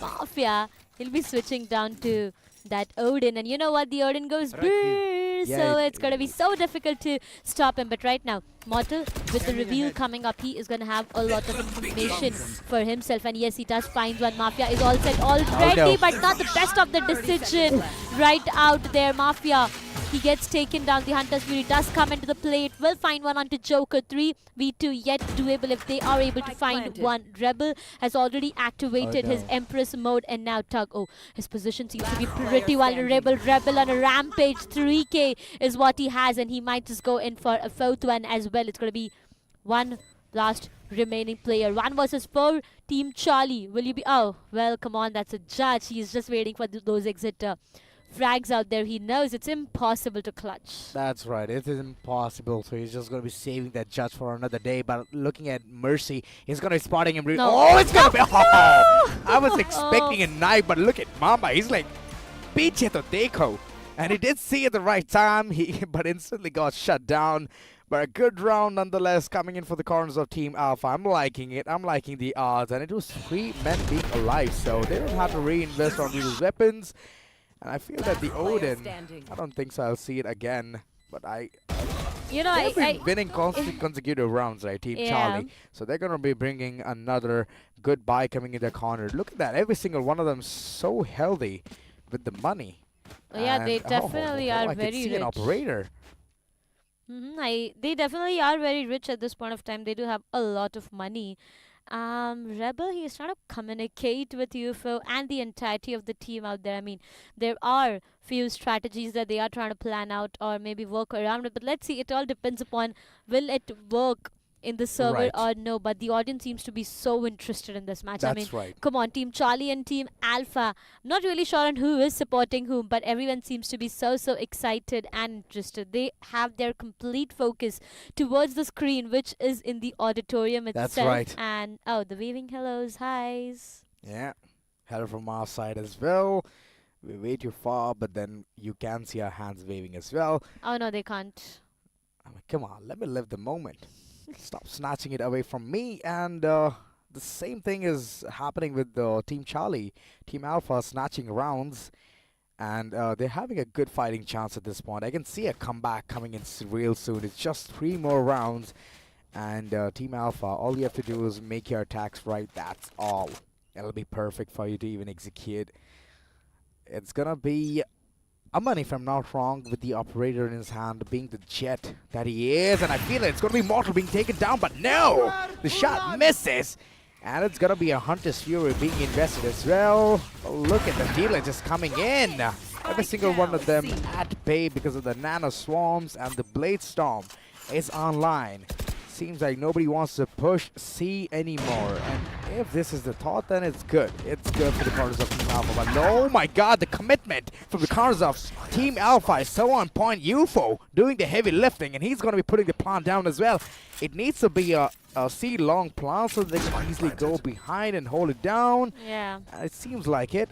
UFO doing a lot of job here for this particular round, and the backstab, it didn't work. It didn't work. It definitely did not work. Mamba finds one onto Mortal. It all goes down to a 3 versus 2. Team Alpha does have the numbers for themselves, but Mamba and his crispy aim, not just 1 but 2, is what he got right away. He needs to be careful. Gets taken down from UFO. A 4K and an ace coming up, ladies and gentlemen. Once again, after BINKS having an ace for himself, it's his time. That's right, third ace in this game itself. Am I going way too ahead, or is it 3 aces? I want to know. Come on. This is so amazing. UFO started off with getting the control towards Garage, and later on post-plant scenario, and after that he was just there waiting for every single one of them to pop in front of the screen, and he got them one by one. Isolated fights is what he capitalized so well. And I was expecting something different from Team Charlie, because they're always stuck by each other.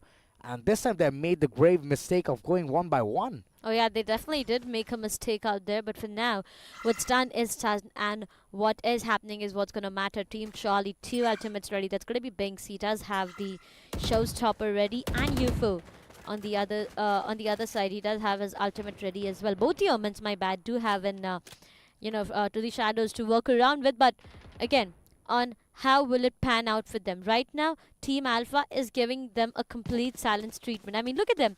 They are not even giving them any kind of sound cues. They are just letting Team Charlie scratch their heads on what the plan will be like. There's a split to players outside B3 somewhere down the line near to Garage. Oh, well, now this is interesting. Slowly and steadily towards the Garage and the B. This is a big split coming up. Team Alpha, they need to be careful. B execution is what I feel they are looking forward to, and BINKS does have the information to work around with. Will the grenade come on point? The entrance is done. The Showstopper comes online. BINKS finds one onto Joker, and that's all he could get with the trade for Bablu. Now Bablu gets taken down. That's the jet done, and that's the Rebels location gets compromised out there, which is going to get them into a lot of difficulties. 20 seconds on both. The plant is not yet done. BINKS with a 3K all over again. He is not stopping. He does not want to stop. Over and over again. It's going to be last 10 seconds that he does have, but UFO does invest onto that ult to just get denied. BINKS with a 4K. Mamba puts the last nail into the coffin. Team Charlie with the 11th one on board. I mean, come on. One more missed ace is what we have, but what an amazing round. It's all right. It's all right. We've already seen 3 aces, so I mean, it's all Gucci. Yeah. It's all cool. Looking at the way Team Charlie is just aggressing forward, they're getting those 1v1 duels, they're winning it, they're getting those battles right, and this is what is working. They're able to read the opponent as well. The entire team of Alpha is just sitting out there like ducks.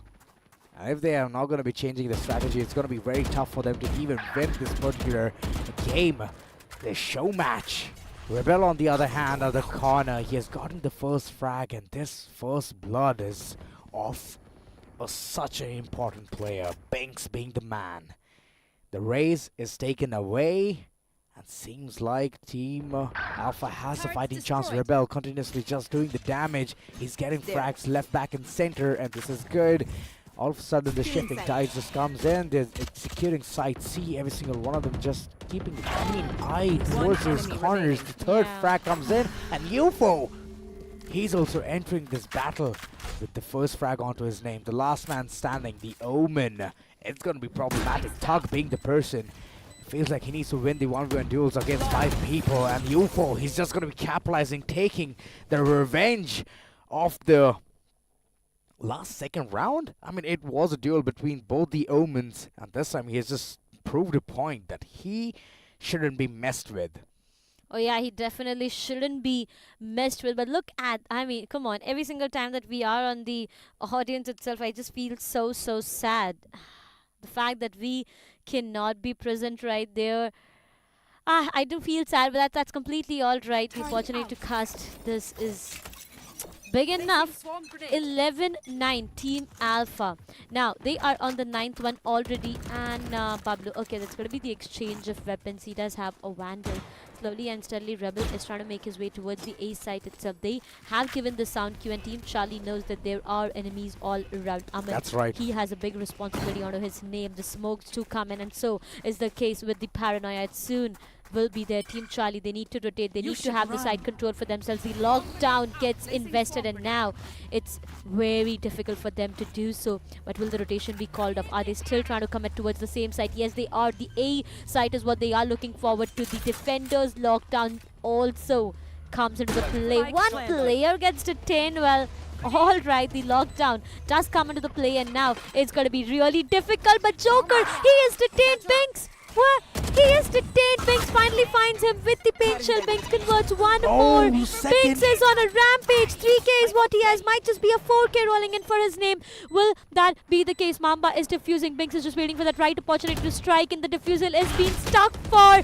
BINKS gets denied, but the diffusal goes up. Mafia finds mercy before going down. Team Charlie on the match point, ladies and gentlemen. So much has happened in this round. Ultimate not getting connected, but they wanted the round, they found it. And Joker, I mean, come on, he was inside the site, he just got detained. Mamba was right in front of him. I mean, wow. Yeah, much happened in the previous round. And ladies and gentlemen, you're looking at the which possibly can be the last final round for this show match, until Team Alpha just puts a really good comeback.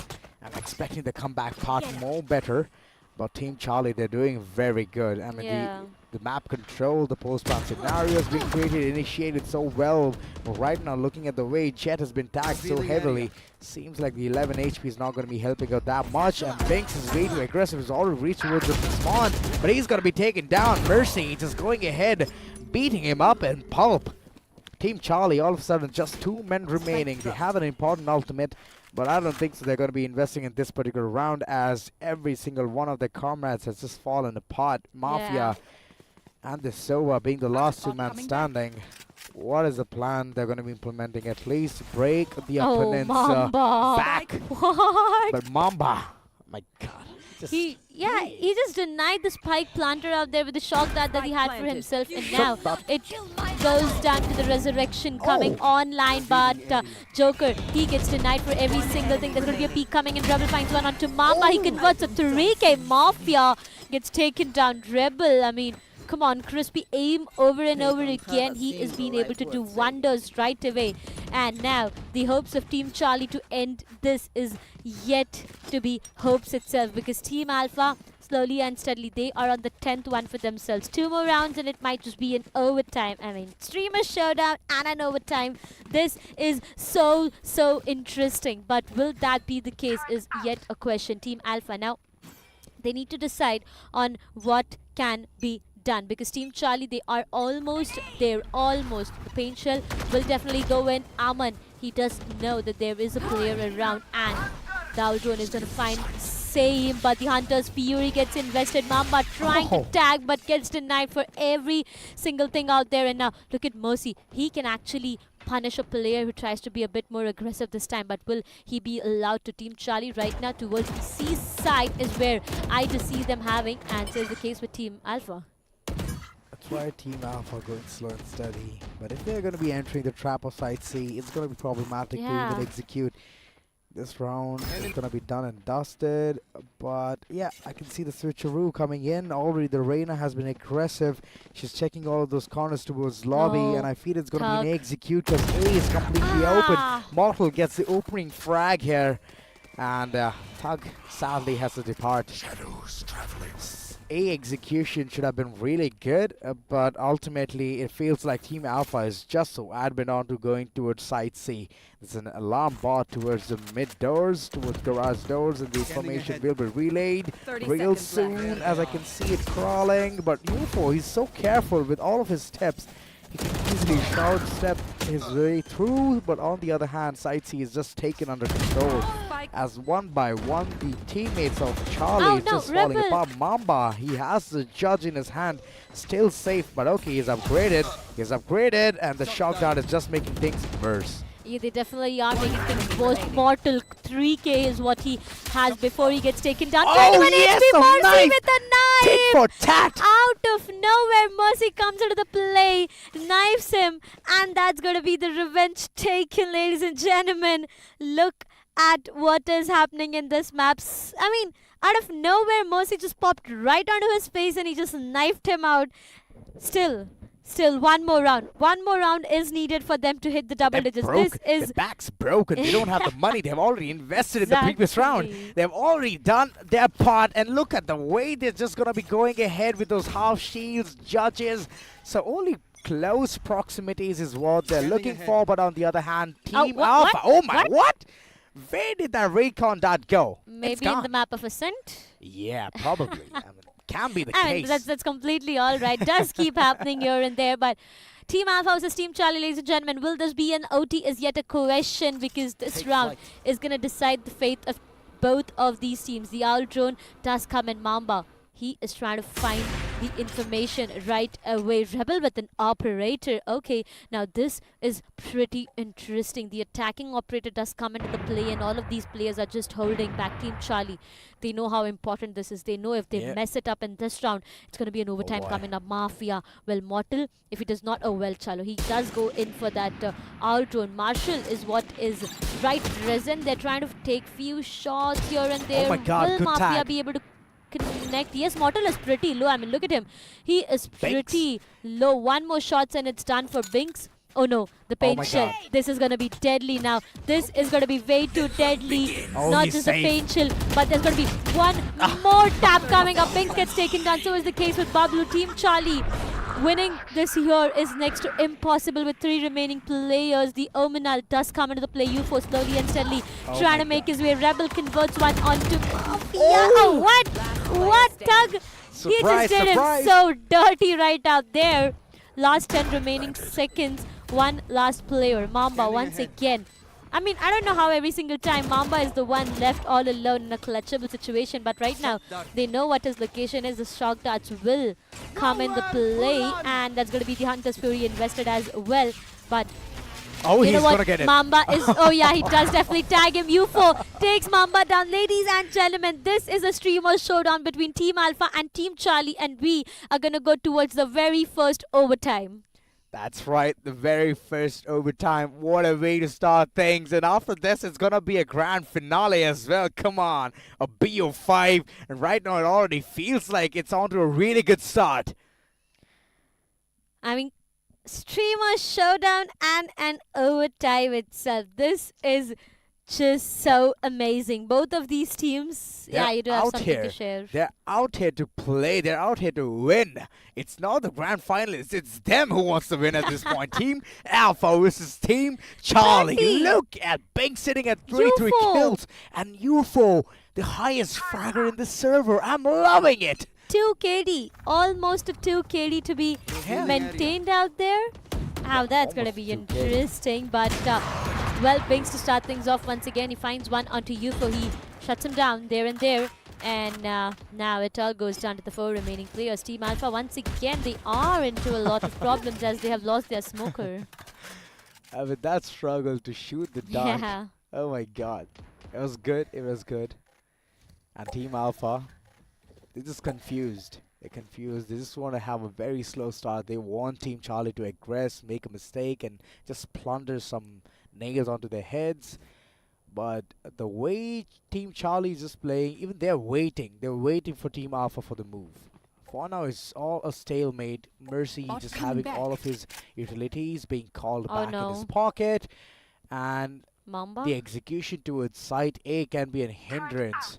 because there's already a Sova waiting for them. Mamba, being the man, is going to call in all of those perfect informations. And there, the reveal is big. 2 men already being seen. And look at this. All of a sudden, I can see even Ahmed in the side, but he's going to be taken down. Unfortunately, he has been spotted. It's a post-plant scenario being created. And Team Alpha, all of a sudden, they were just crumbling. And now, seems like they have a tad bit fighting chance. Okay, it's taken back. It's taken away. BINKS. It's done for. That's going to be Tug who will be going and sticking down the defusal. Team Charlie with the 13th round on board for themselves. This is just looking so good. And you know what?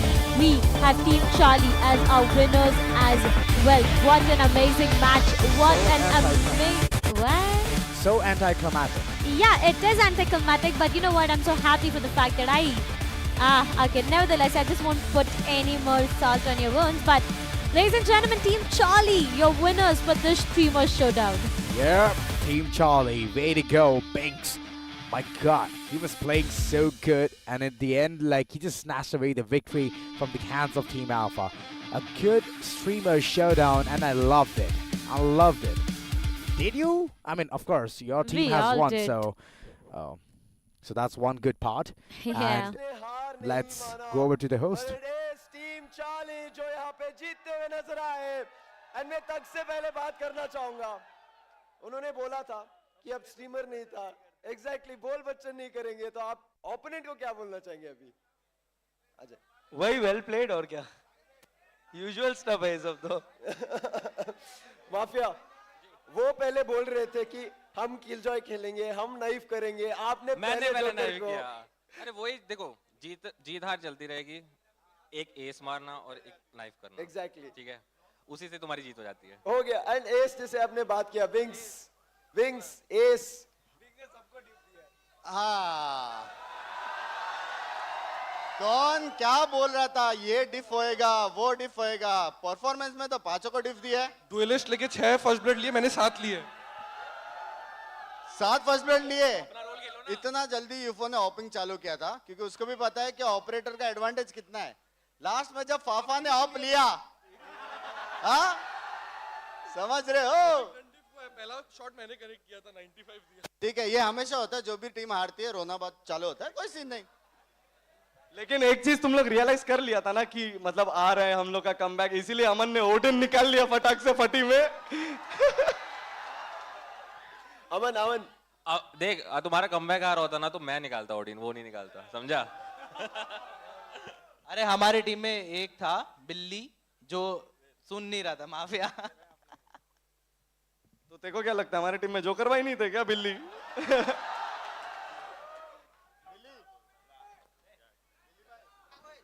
हाँ मामा मैं कह रहा था 10-6 था इतनी सारी public match देखने आई थी थोड़ा जीतने दे दिया था पैसा वसूल हो जाए सबका समझ रहे हो अरे एस कौन जान रहा है हार गए ना बैठो खामोशी से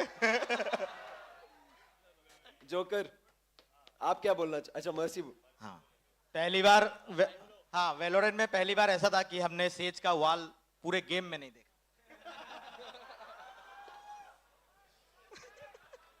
यहाँ पे है ना ओपोनेंट से ज्यादा खुद की टीममेट्स यहाँ पे जोकर को वो पूछ रहे हैं लोग पूछ रहे हैं कि आपके इस शानदार गेम प्ले का राज क्या है यार रेबेल नहीं होता ना तो जीत जाते मां कसम ये नहीं होता तो जीत जाते लेकिन अच्छा खेला सबने अच्छा खेला वेरी वेल प्लेड ठग भाई अमन माफिया बिंक्स बाबू अच्छा बाम दू लग दुख रहा होगा कंधा बाम दे दूं और शॉटगन नहीं चली आपकी हाँ बोलो तुम्हें रस्सी दे दूं झूल के थक गए होगे सुनो जोकर पूछ रहा है शॉटगन नहीं चली जरा बताना मैं बता सा नहीं पा रहा हूं आवाज नहीं आ रही जरा चली नहीं थी क्या हाँ ऐसे चली थी सुन रहा है 9 किल कितना किल था मेरा कुछ 25 अबे भाई जब आ रहे खाए आए नहीं थे ये लॉन्ग पे तड़ाक खाए थे तुम रेबेल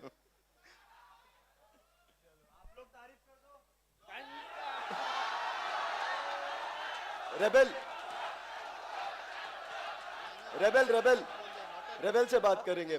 रेबल आपके टीममेट ही आपको बोल रहे रेबल नहीं होते तो जीत जाते, ये क्या आती है यार? मेरे को समझ नहीं आया, जोकर भाई सेज खेल रहे थे कि हमारी जिंदगी के साथ खेल रहे थे? एक यूटिल, एक वॉल कहीं नहीं दिखी हमको, बस मैं उनको यही बोल रहा था। But overall it was a great show, बहुत मजा आया और बस ऐसे ही हम लोग हंसाते रहेंगे और ऐसे ही आपको खुश रखेंगे हमेशा। Noise for the एसएटीएल family guys. जाने से पहले आप सबसे एक आखिरी जो गुजारिश होगी, what do you want to tell this lovely audience and also the upcoming budding talent जो यहाँ से निकलने वाला है? And 5 दिन से ये लगातार आ रहा है, टीम्स को सपोर्ट कर रहा है, and 2 दिन से लाइन लगा रहा है सिर्फ आपको देखने के लिए। इट्स एन ऑनर, हम लोग सब यहाँ पे आए एंड इतना बड़ा एक इवेंट हुआ, ई स्पोर्ट्स को इतना बढ़ावा दिया जा रहा है एलपीयू द्वारा, तो लाइक दिल से बहुत अच्छा लगता है कि बहुत सारे ई स्पोर्ट्स एथलीट्स हैं, एस्पायरिंग ई स्पोर्ट्स एथलीट्स हैं जो यहाँ पर आए, 5 दिन टूर्नामेंट खेले एंड आज फाइनल्स भी होने वाला है which is gonna be really insane. But overall एसएटीएल की तरफ से thank you so much everyone for hosting us, love you all, बहुत अच्छा लगा, thank you guys, thank you.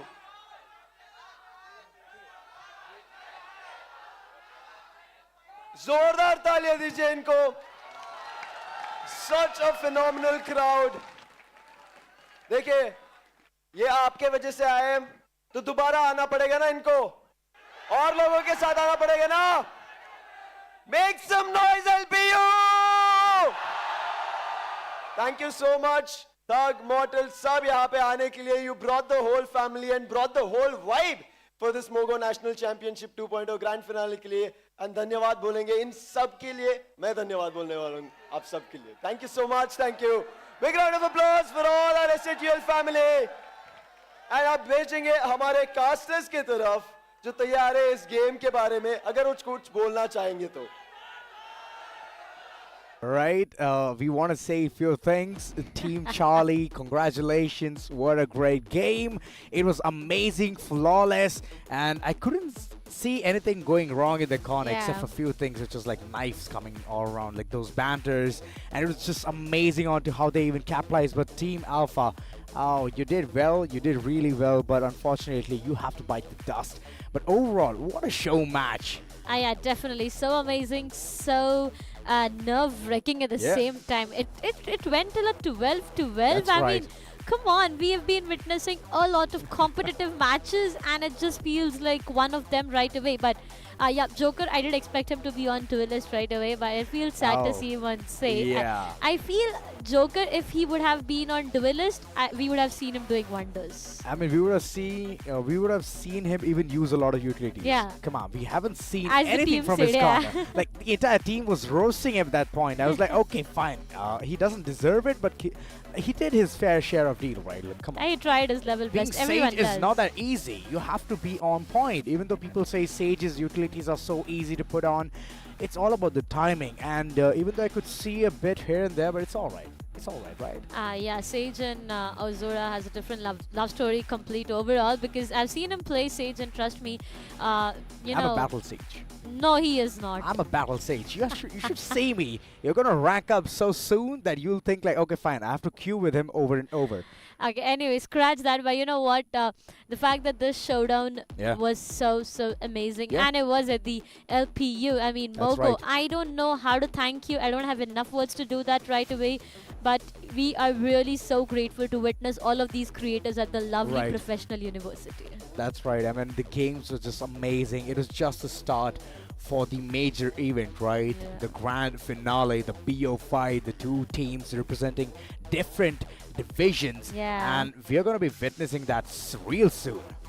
Both of these teams have made a long way to get till here. I mean, so much of hard work, so much of sweat, so much of dedication. That's right. Strategies and every single thing that they could, they have done in their favors, and now they have made it to the big stage. This is the grand finals. This is the best of 5 that we are talking about. Right, to start things off in the first day itself, it was a best of 1. It went down to a best of 3 in the semi-finals, but in grand finals, 5 different maps. Now, coming down to 5 different maps, I expect few bans here and there. I mean, Lotus, maybe Fracture. I mean, it's only going to be 2 maps. Other than that, everything is going to be played. So exactly. That's pretty much it. So, So the map pool is going to be filled with variety, a Exactly. plethora of maps. So it's going to be so fun to see whether which team has that comfort zone towards that map or it's just going to be torn off the edges. So that's one thing which we want to witness real soon.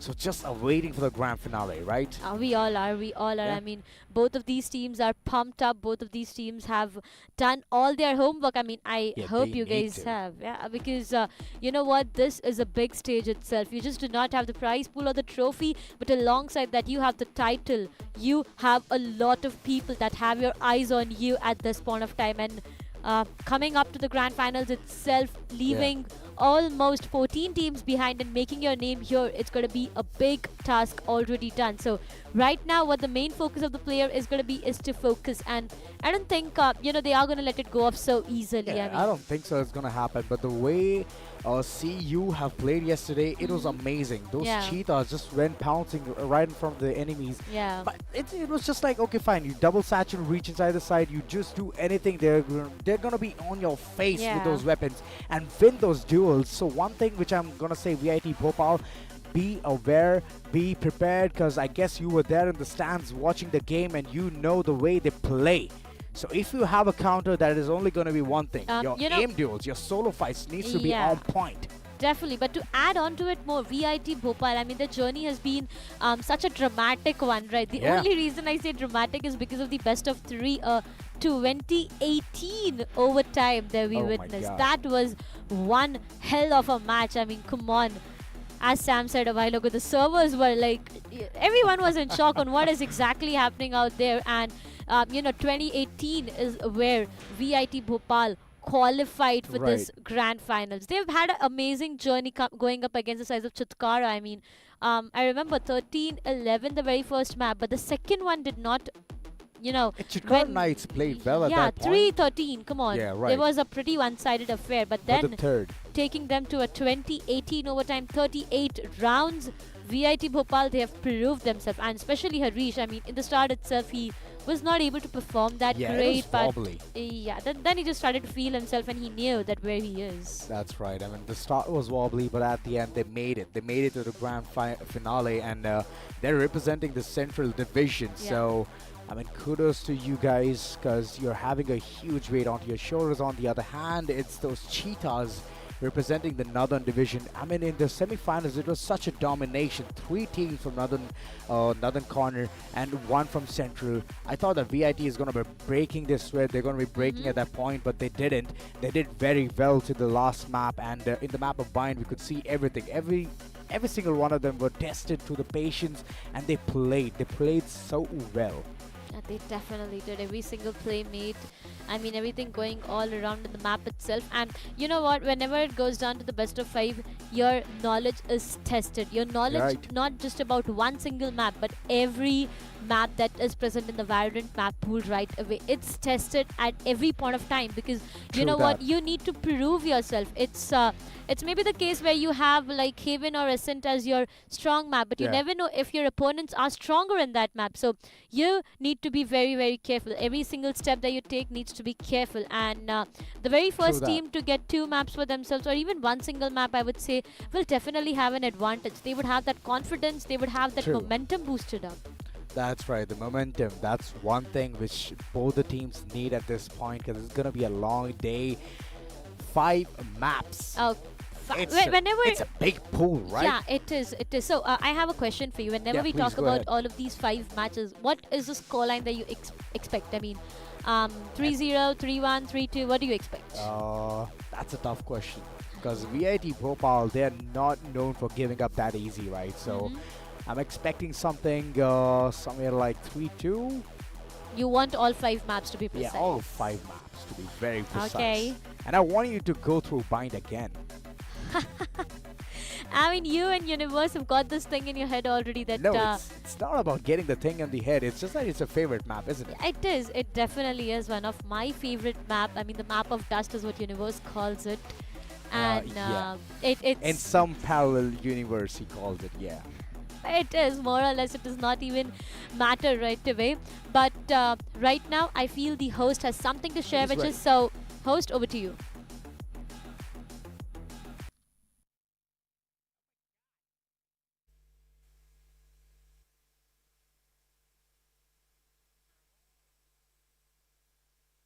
what's needed, the maps on what.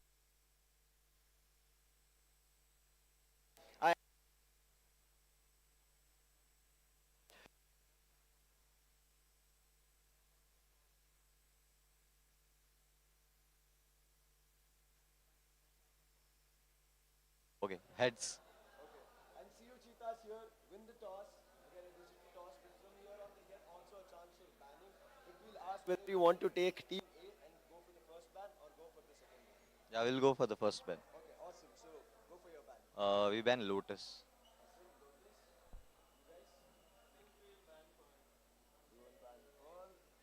Awesome. Now it's time to go for picks because it's only 2 bans. Okay.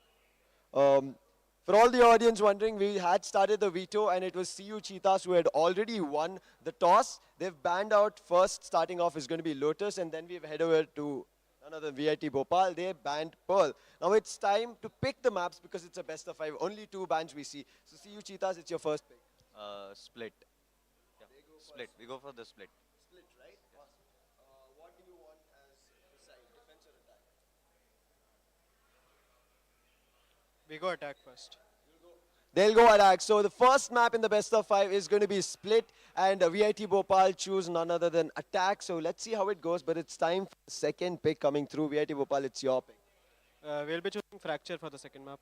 Awesome. It's fracture, 4-sided entry coming through. So what is going to be your call on the side? We'll attack on the side. Attack. So it is going to be VIT Bhopal on fracture picking it up, but it is going to be attack coming in from CU Cheetahs. Moving into the next pick coming in from Cheetahs. I guess it's 7. Yeah. Okay. They're going to pick up Haven. Right now we'll move towards VIT. What do you want? We'll defend on Haven first. Awesome. This is a defense sided for VIT Bhopal. Now coming into the last pick that we see is going to be from VIT Bhopal, and then there'll be the decider will be automatically chosen. So VIT, what is your pick? We'll be picking Bind to be our 4th map. Yeah. Okay, Bind is going to be the 4th map. The last time here, what side do you choose? We'll attack, yeah, obviously. Okay. And CU Cheetahs here choose attack. And you know now the last map is going to be none other than Ascent. A vanilla map is where we're going to see if the decider happens in the best of 5. Let's ask CU Cheetahs because they still have the chance of picking which side they want because of the toss. What side do you pick? We'll defend. The 5 maps ready for the grand finals. Let's cheer for CU Cheetahs and VIT Bhopal. Casters are ready before we start and kick off the grand finals. Oh, that's some lovely bans right there. Only 2 maps being banned, and after that everything being picked. I feel that it's gonna be more inclined towards CU Cheetahs because the picks are kind of really good. It's favoring them. Yeah, it definitely is. I mean, the very first map that we are going to witness for the day is going to be the map of Split coming in. That's right. We have Fracture, we have Haven, we have Bind, and we have Ascent. I mean, imagine. Beautiful. Imagine. Ascent, Bind, and Haven. These 3 are the most played map till date, and they are placed to be the last 3 maps for this best of 3. The decider is Ascent itself, and now what we are going to start on to is Split. So, what do you think? True. Split, we have seen CU Cheetahs. I mean, they're confident with the team. The composition has always been there. And the way they just aggress forward, I guess they might run away with this map. They might. Because every single time, we're going to see them having the perfect team composition, have the team perfect communication as well. So I guess the chemistry, it matters a lot at the longer run. And the first map being Split, it's good. I guess they're gonna get this one. Dual initiator, most probably, or a combination of initiator and a duelist is what I'm expecting, because they play breach a lot. So that's one thing about it. Yeah, definitely that might just be the case. But right now, before we head into the match itself, it's time for us to take a very short break. That's right. And you guys need to stay tuned. We'll see you guys on the other side.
that's one thing about them. So it's going to be a tough time for them to even compete against Cheetahs. But I'm expecting some fight from their corner as well. So coming down to the first map, what is your expectation with the Asian select? If they pick a Jet and Reina again, I'm gonna lose my crap, honestly. I did not see them picking. I'm pretty sure if they're picking the Jet and Reina, they might as well say goodbye to this map because on a map like Split, if you actually find yourself, finding a double duelist, which means your attack needs to be absolutely pinpoint perfect. And if that's not going to be the case, then you're going to be losing out on a huge number of rounds that you cannot just make up back on defense because you need at least one proper functioning sentinel alongside, if at all, you want to pick up that Sage. And we've seen that before, that this team of Cheetahs, they love their Sage. Excellency plays the Sage on Split. That's right. And he's done a real good job yesterday playing that as well.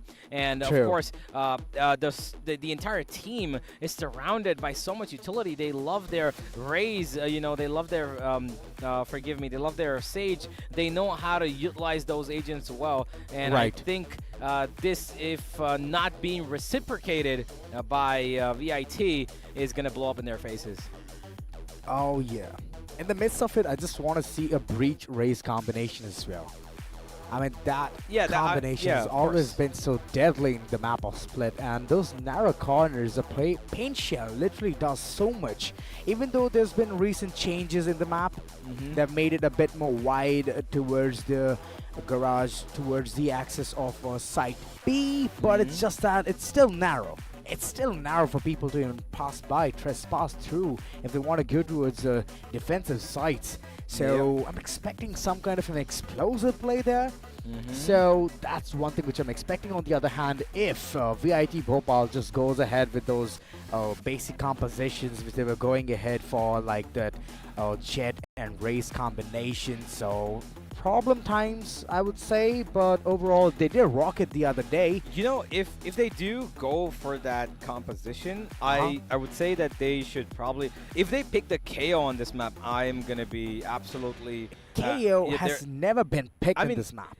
He has. They're not in this tournament, of course. But KO on Split is a really, I would say, circumstantial pick, depending on how your opponents play. If you know that your opponents are somebody who's really aggressive and coming up front, then you want that initial use of the knife and angles where they instantly are pushed off, because if you disable their utility, which means they're not going to be able to stick on for that fight for too long, or they're not going to be able to use what they want as a follow-up to that fight, right? And exactly why we're going to be seeing, I believe, no KO, and it shouldn't be the case. If at all they are picking the KO, then I think that they need to find themselves a secondary initiator. If not a secondary initiator, at least give up on one of the duelists, because that's not going to be an easy task for them unless they want to incorporate the Killjoy. They want to, have a controller who's strong enough. Like if they're going to go for a single controller, then the Omen, of course. But if the KO is being picked up, they need to go for something else. Let's have a look at the duelists of the moment, though. There is a significant difference, I would say, in impact, of course. Yes, Harish has played more games, because yesterday he was a part of a game that went up for 38 rounds. That's right. So he's, of course, got a huge figure in front of him. But if you look at the impact, Roboxifer has had more of it, even though he's got lesser first bloods. That's because he didn't play 38 rounds. He had one game that went 13-3, and he had another game that probably went 13-1. 13-1? Yeah, 13-1 LPU. So early. Yeah, right. 13-1, and the other one was 13-8, I believe. 13? That's right. That's right. Those were the circumstances where Roboxifer just showcased his talent, showcased his skills there. And you can, like you mentioned, it's a huge difference. Just leave the KDA aside and the first blood aside. Rest everything is just favoring the corners of Roboxifer. And it's just a 50-50 scenario. So today is the time to test those waters, if to see who's going to be barging in towards the side and getting those early first bloods. little bit of the replay how Roboxifer even plays. He was playing an initiator. He's not even a duelist at this point. Yeah, exactly. He shares that, you know, a bit of a flex role with Brave, because Brave plays the Raze or the Jet sometimes as well. That's as you can right. see in this map, that's exactly what he picked up. Exactly. The amount of versatility that he provides is a lot greater than Harish, because he just plays the Jet. He's not shown as any other role so far. He's not picked up any other agent, and his one-dimensionality might be a problem, because how many maps is he going to go for? Yes, Split is a map where he can pick it up. Yep, he'll probably pick it up on Bind as well. He could go for on Fracture, which again, we've seen it before. Fracture, again, he plays that damn Jet. Is he going to continue it though? We'll find out if he's going to play it in every single game. But you can see the versatility of Roboxifer and of course his teammate Brave, who's been just as impactful as his teammate. Both these players deserve their spot in the limelight, but of course I think it is this singular thing about Roboxifer that his team overall has got more versatile players than VIT. VIT are heavily dependent on their aim, and they're you know, pretty one-dimensional. Their executes are more reactionary, and they're just speed-based, I would say. And they really need to get a little bit of diversity in the way they play. But here's the thing, I guess they've already met their match. But the way even CU Cheetahs play, they're aggressive. They just come right in front of you with whatever weapon they have, whether it be a shotty, whether it be even a classic. They'll be at your face. And at that time, I want to see VIT Bhopal even play, because it's real test of waters, like I mentioned earlier on. And look at Roboxifer. He's just being a menace out there. Like every single time you're going to see him, the replays, it just strikes back in. Him being initiator, him being a duelist, he just does those jobs so perfectly. And so is me Brave. That man, how much ever credit, it is just less for him, because he has changed his roles from duelist to a sentinel to, again, it's a switcheroos, constant switcheroos just coming around in the map. So the team is heavily oriented with the map-based picks, and they're very versatile. On the other hand, like you mentioned, it's just a one dimension, which is seen from the corners of VIT Bhopal. Harish being the man, he has Jet all around. In every map, he picks it, he keeps playing her, and it's impactful. It is, but it's just that he's not that versatile. Yeah, I agree. You know, but the Jet, as the Jet, he's, you know, I wouldn't say he's not doing his job. You know, the point is that as a Jet, he needs to get in and make, you know, the opponents uncomfortable. He needs to create that space, and he does that well. Like moments like these where, you know, he knows exactly when to take a fight and when not to, and he's been doing that really well. But the problem is, most if not times, he does get himself in a position where he loses his life as well. Right. So it is it's kind of a double-edged sword that is more or less, you know, I would say 60-40 in his favor. That's right. He's like a one-time wonder. If he works, he works. If he doesn't, we did see him go radio silent yesterday in the map of BINKS, right? It was only the second half when he actually stepped up.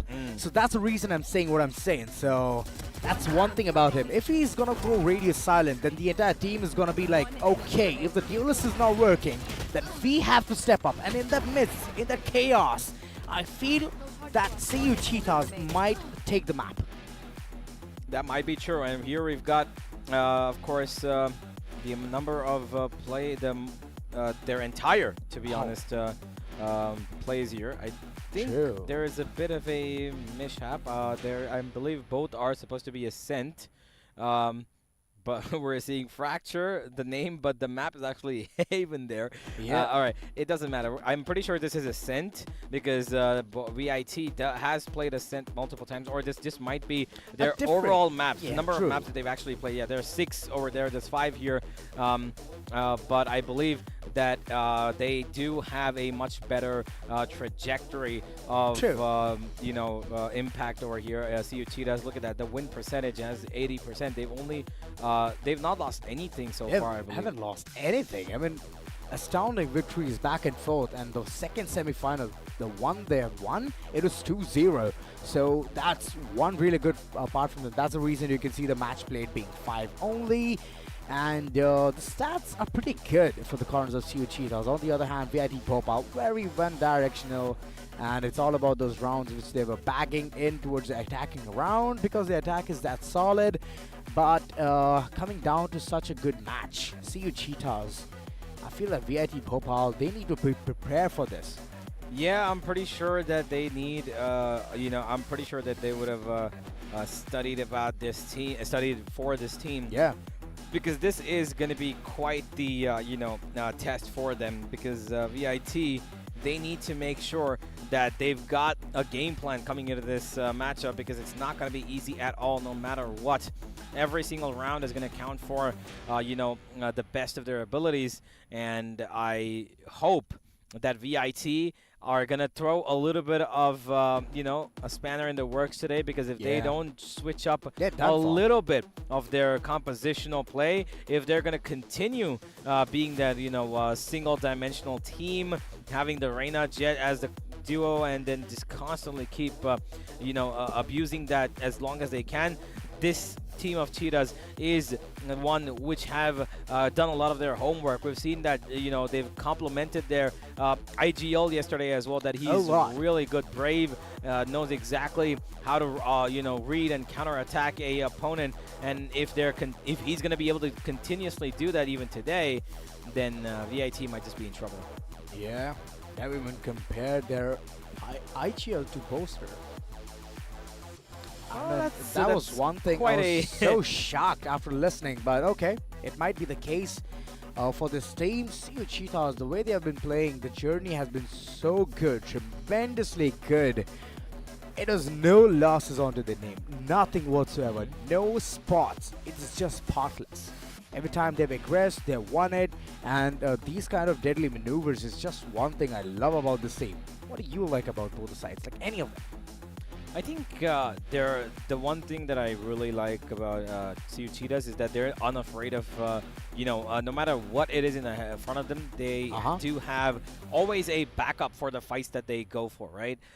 No matter how many times they, look for a aggressive fight, they don't do it the same way they did it before. They switch up. Something as basic as Ascent. When they take mid fights, they don't only go towards, market and mid. They take up a short, and then they push in from a main as well to pressurize that high mid situation. They do that really well. So they know exactly how to work their opponents and, give them as much trouble as possible. But on the other side, VIT, they depend on their, individuals to bring out a little bit of magic here. We have seen that Abhigyan has, picked up his responsibility a lot more since he's, stepped into this tournament. In the beginning, he was kind of, I would say, a really difficult, player who was having a really tough time. But he's picked up quite a bit since then. Right. He's improved himself. That's right. But now he has to show that he is capable of doing more than just that role of a brimstone. He's done really well, to be honest, but I've only seen him on the Big American and not play too much of the other roles. But if you had to say that the one thing that VIT could probably do better, what would that be? Might as well not take the duelist setup in this map particularly.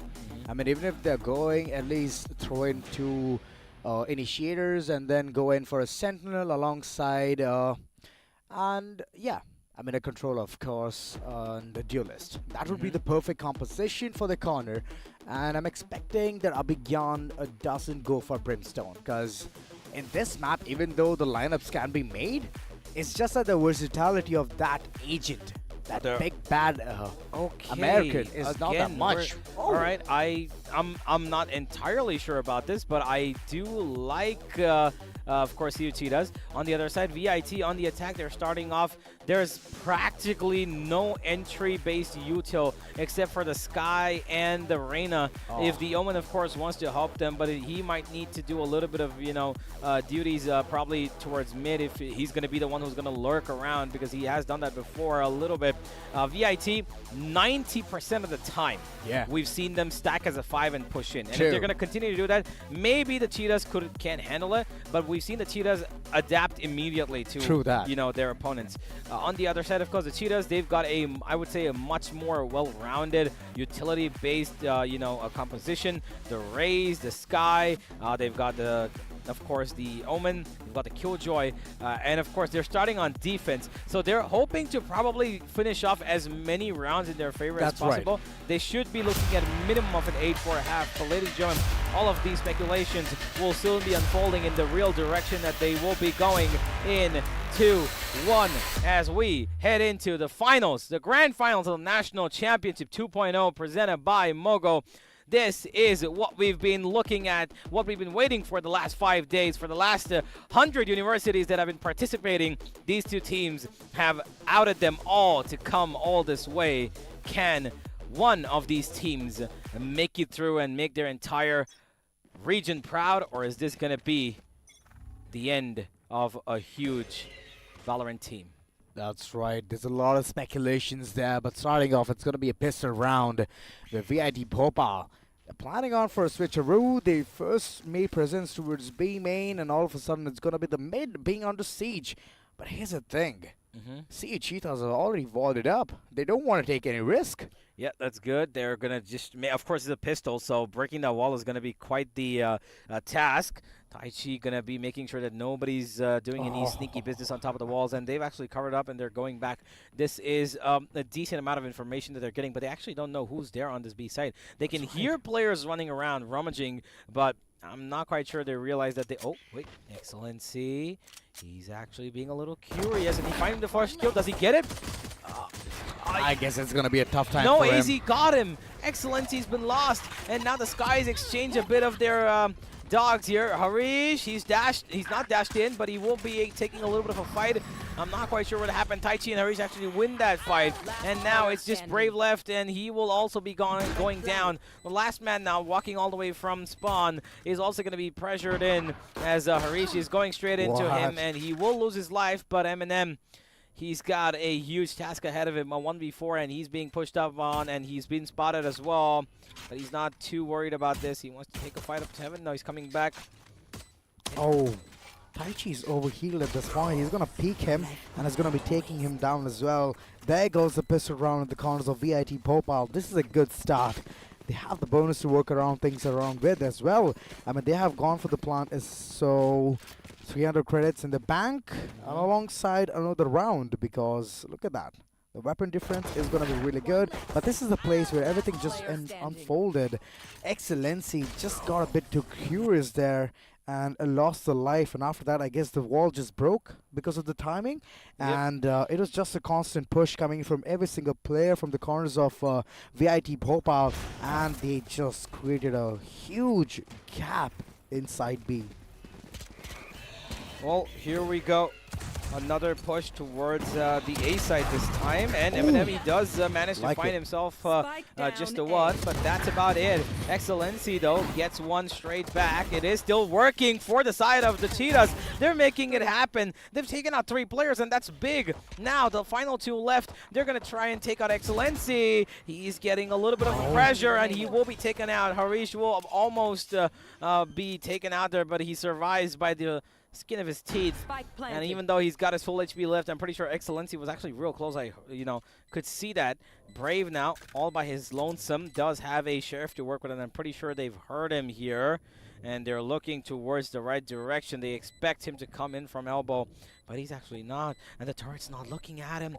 This could be huge. He can just crawl into the site now, and he's doing the same. No. He can just go around it. He's not seen one. Now he finally spots them, but it's just a little too wide off the mark, the first shot. It doesn't matter, though. Great round from the Cheetahs as well, taking out 3 weapons, but Bhopal are going to go ahead to find that round for themselves. Great aggression early on being shown. They're trying to make sure that they establish territory here, showing that, you know what, it doesn't matter if it's split or the attack, doesn't matter the map, but we're still going to play the same way we always do.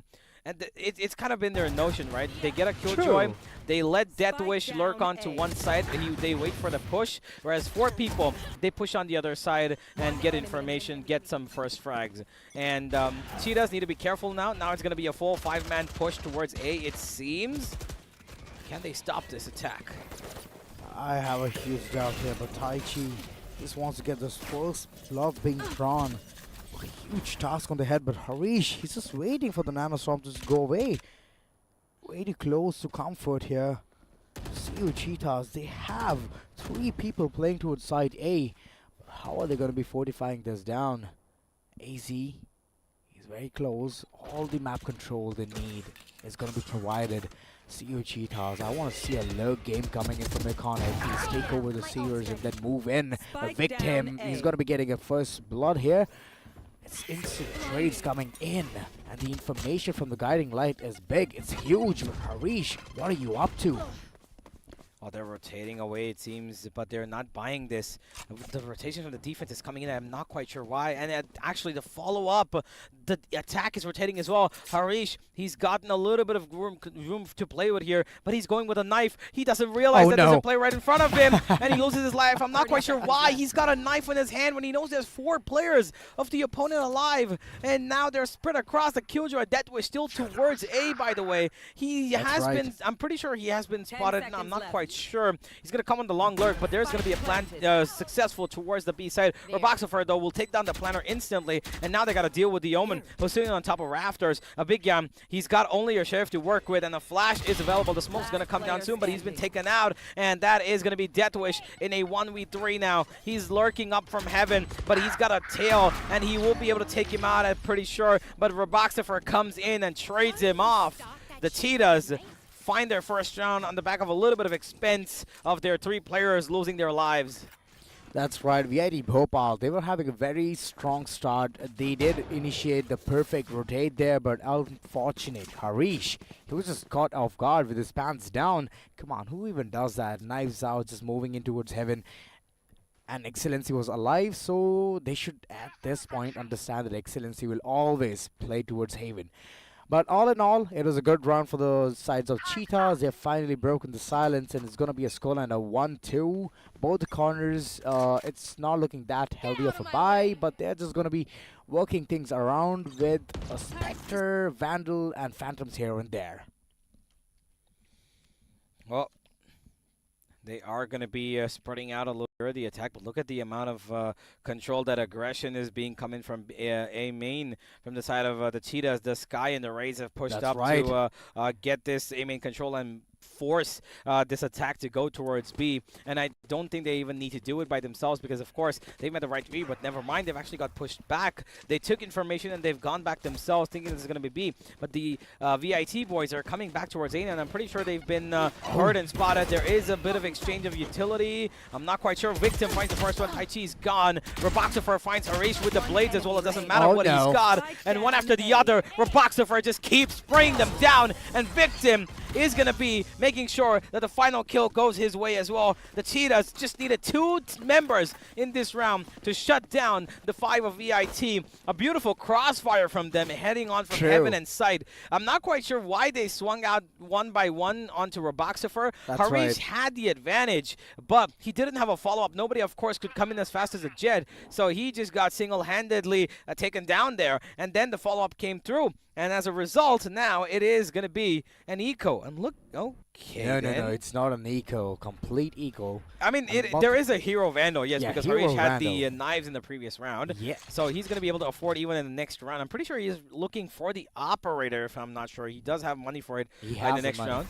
But for now, they held a real passive angle towards mid B, and Roboxifer's actually found 2. Okay, then he just takes fights head on without any sort of support, and he keeps winning them. This guy's way too good, and he's already got the showstopper as well. He had it from the last round, and he's practically instilling fear in the VIT boys right now. VIT Bhopal, no idea whatsoever. They did bring in the Hero Vandal, which is going to be picked up by every single one of them as the previous one departs, but it's all about those executions, which I feel they have no clue about. Yeah, there you go. The Seekers are going to be active. Abhigyan, he needs to take a fight at this point, and if Cheetahs just swing by at this point, it's going to be amazing. But okay, they're just going to be there in the corners, just waiting, setting up a perfect cross. And VIT Bhopal, no idea towards Haven and Victim. Oh my god, I like it. I like the odds from the corners of CU Cheetah. It's going to be a flawless round coming in if no mistakes are going to be committed. But VIT Bhopal. Yep. They are in trouble here, of course, letting go of 3 rounds in a row, and all because of Roboxofer just standing and spraying down 2 people like it's nothing. Left. By the way, he was the one who found the you know, one and only rifle that was being played in this round, and he finds another as well. He doesn't want Eminem to touch his you know, hunting ground. He's like, nah, all of these are mine and mine only. Deathwish will be saving that only Vandal from the previous round, but it seems inconsequential compared to what is translating in the bigger picture. We've, of course, got 3 rounds in a row now for the Cheetahs. The Seekers were invested in a previous round just as a little bit of a safety measure. That's right. To understand if at all there's going to be a rotation towards A with the last 3 players remaining. And of course, it wasn't. They were all sitting outside B. They got hunted one by one.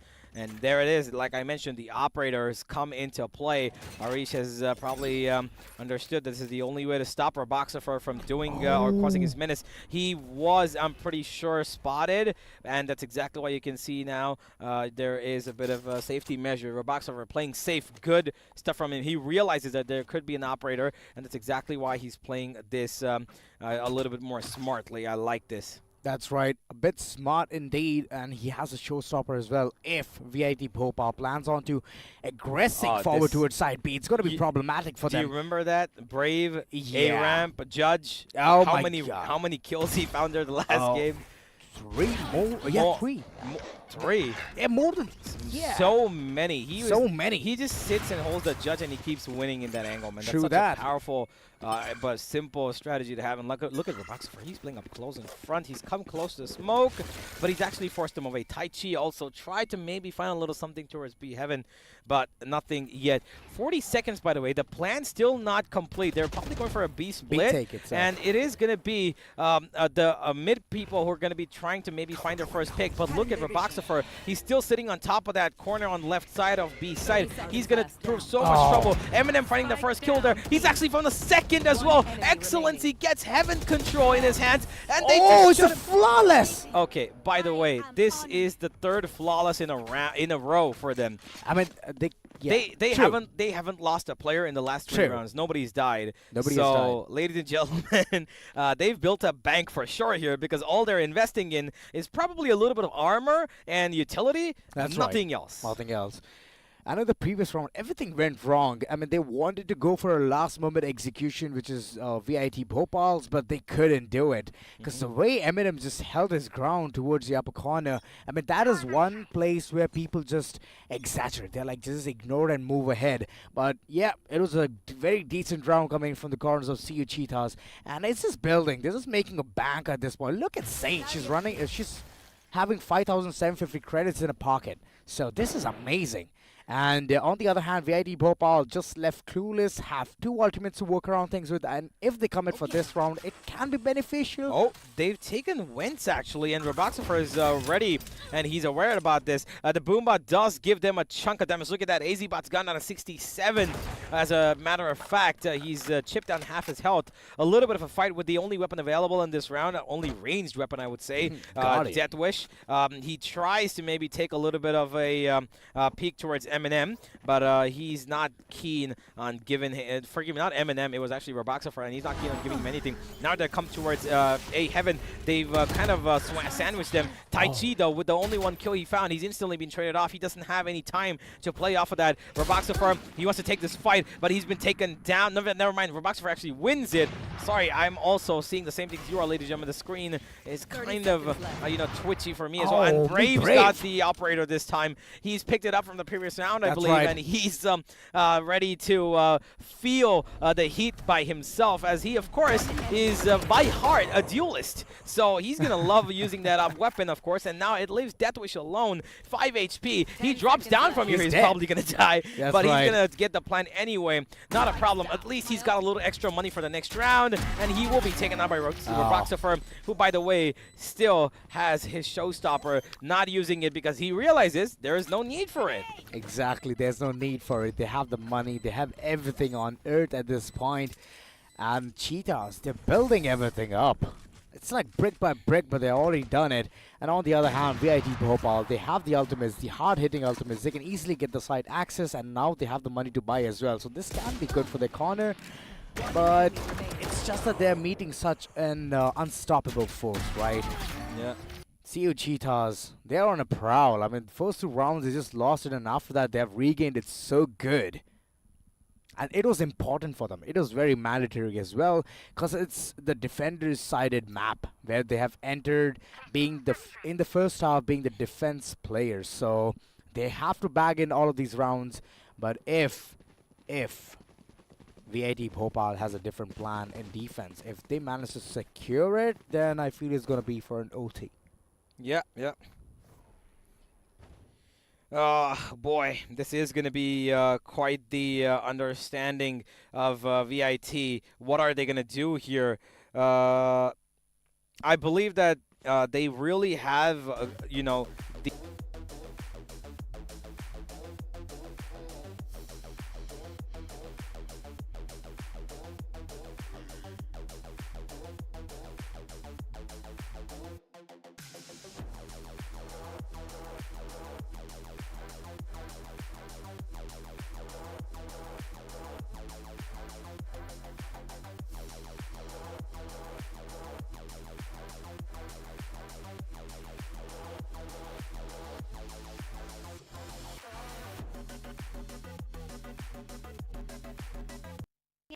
Ladies and gentlemen, forgive us for the small bit of cut, but we are back. We should be heading into the game, and let's. I think we do have a small little tech pause here. That's right. Judging by the inconvenience, we need it. Oh, both the teams, they have to literally reconsider. On one point, VIT Bhopal is struggling, and on the other end, the CU Cheetahs, they're doing really well. So Cheetahs, of course, they've got complete control of this game.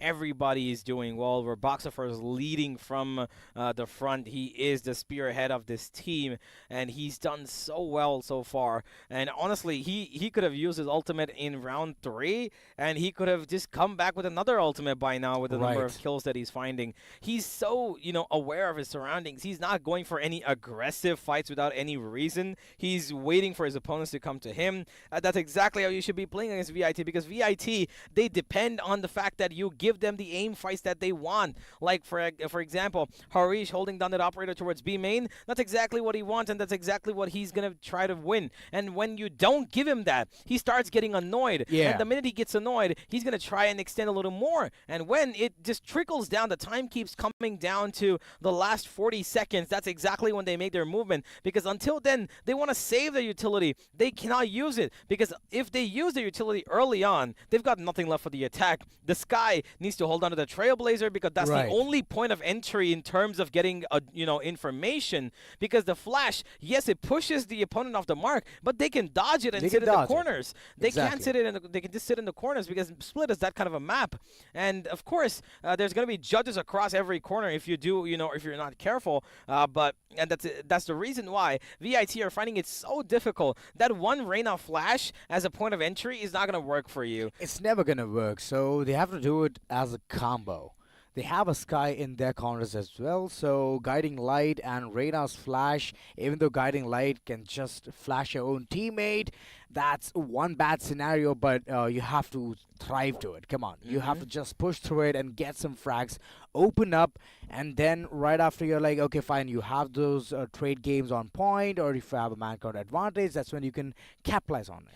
I think the one thing that maybe VIT should probably try, okay, they don't have as much control of the map that, maybe having a Sage Wall could provide them, right? Yeah. So what they need right now, I believe, is to do as quick executes as possible, move towards the B side especially, not B side, actually the A side especially, because if you go towards the B side, Roboxifer has primarily been playing there. He gives a little bit of an early, presence towards A, and then he rotates towards B pretty quickly. And there, he waits and plays with excellency, because he's got that slow orb and nade combo, right? So they kind of find them if they're coming B main.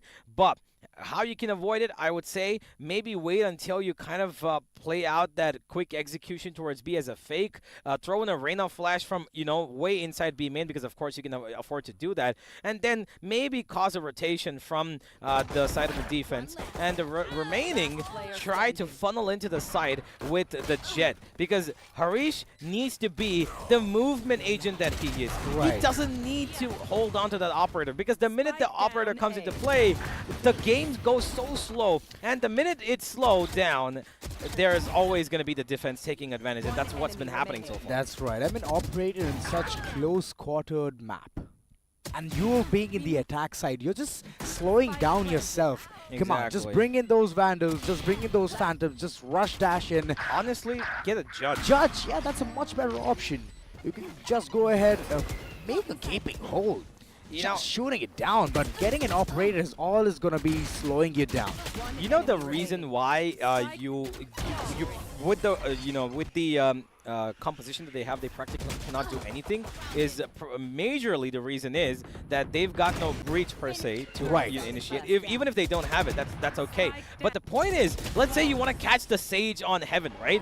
What does he do? He walls up B Heaven pretty passively. Yeah. You need a Jet to jump over that and go get it. So for that, there's only one thing they can actually kind of do. Either throw the Omen Flash so that he gets pushed off, but it's dodgeable. He can run away from it. So you need something that was solid to, hold him in place. Right. The point is that you need to make sure that Excellency is going to be sitting there. He's going to wait for that fight, and then you go in for that, because the only thing you've actually got is the Omen Flash. The Sky Flash is going to take almost a year to go by the time it goes there. And plus, now the distance is decreased, which means you cannot do it all the way from the lower mid region. It needs to be a little bit more ahead. So your executes needs to be on point, and Harish needs to perform on a higher level. He needs to play on the back of his teammates' utility, or else this is just not going to work out. AZ needs to come up with a plan here, or else this game's going to run away too quickly away from them. That's right, the combination needs to be there, and I can see Abhigyan not even open up his account. He's sitting at 0. It's something very different, because every single time I used to see Abhigyan, whether he'd be Brimstone or whether he'd be a controller, any of that, he used to at least frag for the team. And I guess his radio silence is actually affecting them. I mean, it's still the first map, so... But it needs to be there from his corner as well, right? Come on, he has to lift his own weight at this point. I'm pretty sure they're waiting for the defense. I think they're more confident because, of course, it's split. So, you love your defensive side. But again, if you are to consider defense, the utility is not that great. You cannot defend mid with that amount of utility. Maybe, okay, a flash. I'm pretty sure that AZBot and Abhigyan are going to play between the Winks and the B Heaven side. Maybe Tai Chi is going to roam around there too, leaving Deathwish towards A and Harish to hold on B with the operator. But to get to that point, you might need at least 4 rounds in the attack. And if they're not allowed to even gain that, it's going to be a problem. You can see Brave, he's got his operator. He's ready to take a fight towards A, I believe. But so far, it has been not seeing any attention because most of the attacks are just shut down towards the mid region, or because they're coming too late, or because they're just not coming towards A. The mid control and then just heading towards side B. It's not working till now. It hasn't worked. It's only been like 2 scenarios where they couldn't make a post-plan scenario, but other than that, they couldn't have done more. VIT Bhopal, they need to have a plan at this point. A plan, a strategy to at least win some rounds in the attacking half, and then, like you said, if they're very confident towards defense, then they can just manifest, they can just sit there like a duck and just wait for the enemies to barge inside the site. That's the maximum strategies I can see from their corner, but looking at the way this round is gonna pan out, they have the hard-hitting weapons, every single one of them with Phantoms. I like it. I like to see the combination coming in over here. And on the other hand, it's going to be me Brave with the operator. He's going to be establishing it towards side B, as long as I know, because his holes there in the corner is really good. And he'll get the upper edge as well to whoever peeks right in front of him. So if he establishes in that corner, it's going to be good. But all in all, the switcheroos coming in from the corners of Cheetahs, it's working out. Well, we'll find out soon enough. Unfortunately, right now, this choppy stream that you guys are viewing is exactly what we are seeing as well. We're just waiting for this to be sorted out. The internet is once again here to screw with our happiness. So we're just going to wait for it to be sorted out as the tech pause will continue for a little bit longer, ladies and gentlemen.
Ladies and gentlemen, welcome back as we have averted all the issues that we had, and we already started with the game. It seems as we are already going straight in, and we should be watching round number 8 unfold as the Cheetahs so far have taken control of this game, and VIT have been struggling to make things work.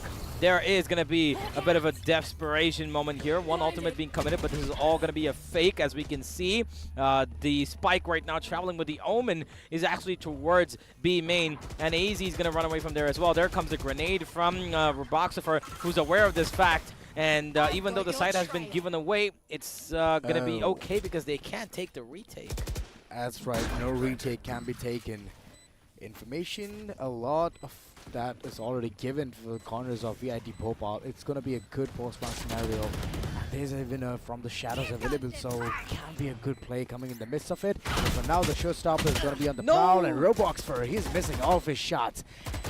Fish. They managed to do some damage, control that, and Beyond is just fighting right on top of that. VIT Bhopal finally they've gotten this round into the pocket, and seems like CU Cheetahs, that break was an awful one. Yeah, absolutely. They had control. I'm pretty sure. I don't know why Roboxifer chose to shoot the showstopper towards A main, forgive me, B main, when he saw that the Omen, a big gun, was sitting on the back of site. That was a free kill for him, but he just chose to go for the B main push instead and lost his life there with no damage given whatsoever. And as a result of that, ladies and gentlemen, it's 5-3. VIT have a little bit of a, you know, easier round there.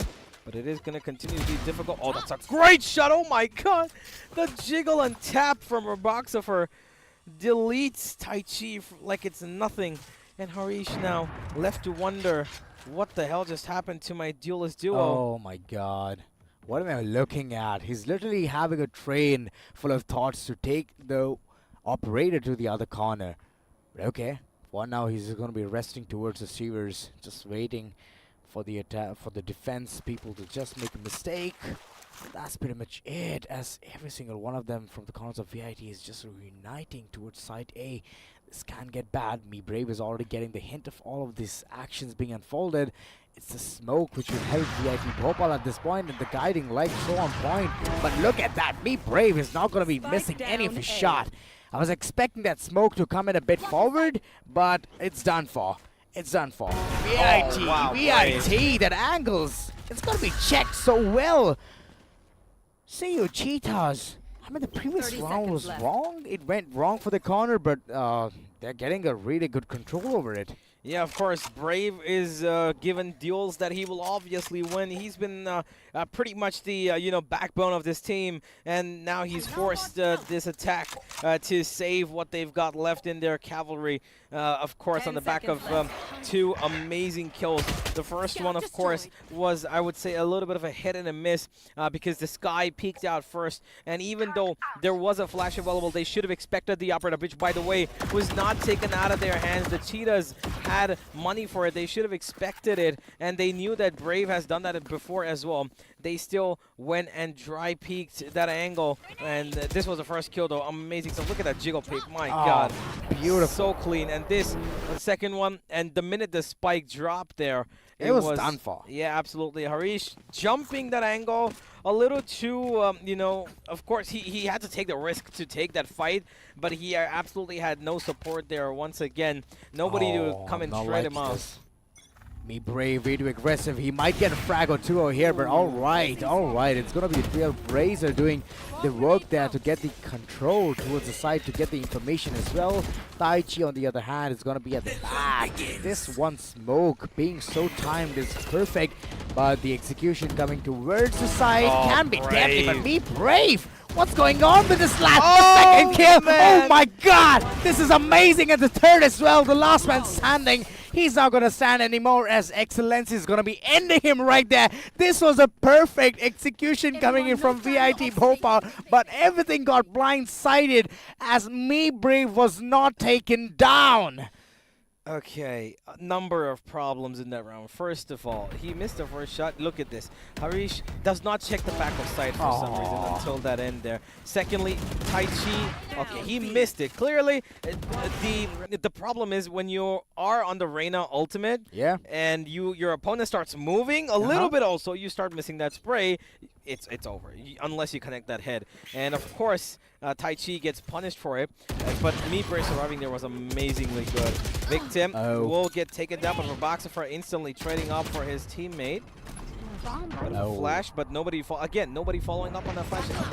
That flash is worth nothing if nobody goes up behind it. Roboxafer doing absolutely everything here alongside Brave, who was on the B side, by the way, on towards mid. Death Wish will take him down, but he's got an entire world to face off against. There is of course, the Killjoy still alive, who's making his way towards that sewer. He's not spotted the spike just yet, but look at where it's been dropped. Deathwish cannot even go back because he'll be heard, and he's not even choosing to go back. He's going towards the site for some reason. Maybe he wanted to pick up the weapon that was dropped on site, but it's just too far away for him, and he will lose his life. And just like that, look at where we come. What did I say? This is going to be an 8-4 or 9-3 half, and we are exactly in that situation. Wow, Universe, you Antaryami. Sure. It has been great. I mean, such good rounds just flowing in for the corners of CU Cheetahs. I mean, one or two mistakes were made here and there, but that previous round, I couldn't get it away from my head. I mean, it's just running like a relapse. I was just thinking that VIT Bhopal might have a different approach there, but they were just so brutal. Didn't want to go head first, but Tai Chi finally just silences the operator here. Harish, on the other hand, getting the heaven control, just trying to pile on top of the duelist combination, just moving ahead, aggressing excellency. He's gonna be cornered, he's gonna be taken down, but he's victim. He's on two. They didn't check elbow. Nobody checked elbow, and they've paid the price for it now. Excellent. He's gonna find Harish on towards heaven, who was all by himself, and Victim, all by himself, has taken control of this game in the last round of the first half. The Cheetahs are absolutely tearing down VIT. And what a game there. What is the problem? VIT, the duelists went towards heaven. Nobody checked elbow, and that was the biggest problem. Why did nobody check elbow? The Sky, by the way, just saying, AZBot, I'm pretty sure had 2 flashes. He didn't even deploy one of them towards elbow. He did it towards the back of side. He didn't even care. He went straight for the plan towards the right side corner of the side. Blunders after blunders. They are just having a really tough time in Split. They did play it last time very well. They had a really good grasp of the enemies as well, but looking at the way they just left clueless, I mean, come on, you guys need to step up. Harish, a bit aggressive. The information has been relayed, but he doesn't want to commit. He doesn't want to go in for those fights, but on the other hand, he has activated the dash. 1 or 2 frags here and there. He could get it, but looking at the way he's just going ahead through the smoke, he did manage to get 1 kill there, but he was just so lucky. Oh, Tai Chi playing around with life here, but he still gets away. And of course, he's got the dismiss, and he's got a little bit of a heal as well. Excellence, he's going to be trading off in the form of Harish, but that's only one. Nah, never mind. They're losing players one after the other. There's no one they're going to be winning this, it seems. Pistols are the only form of attack that they're able to find, it seems. Oh, excellency. Okay, gotta be careful there. And he's jumping. He's jumping. He's crouching. He's walling. He's on top of it. He's below it. He's just doing everything that he could do. The wall wasn't necessary towards the end. He could have saved it. That's 400 creds worth of utility that he doesn't want to, of course, give, just waste away in a losing pistol. But it's okay. They are going to be able to buy it up in the follow-up round after the, eco, of course. Full buy here. Harish, again, going to be saving for that operator, I believe, for the next round. If at all, he's going to be able to pick up for the 3rd round. We'll find out.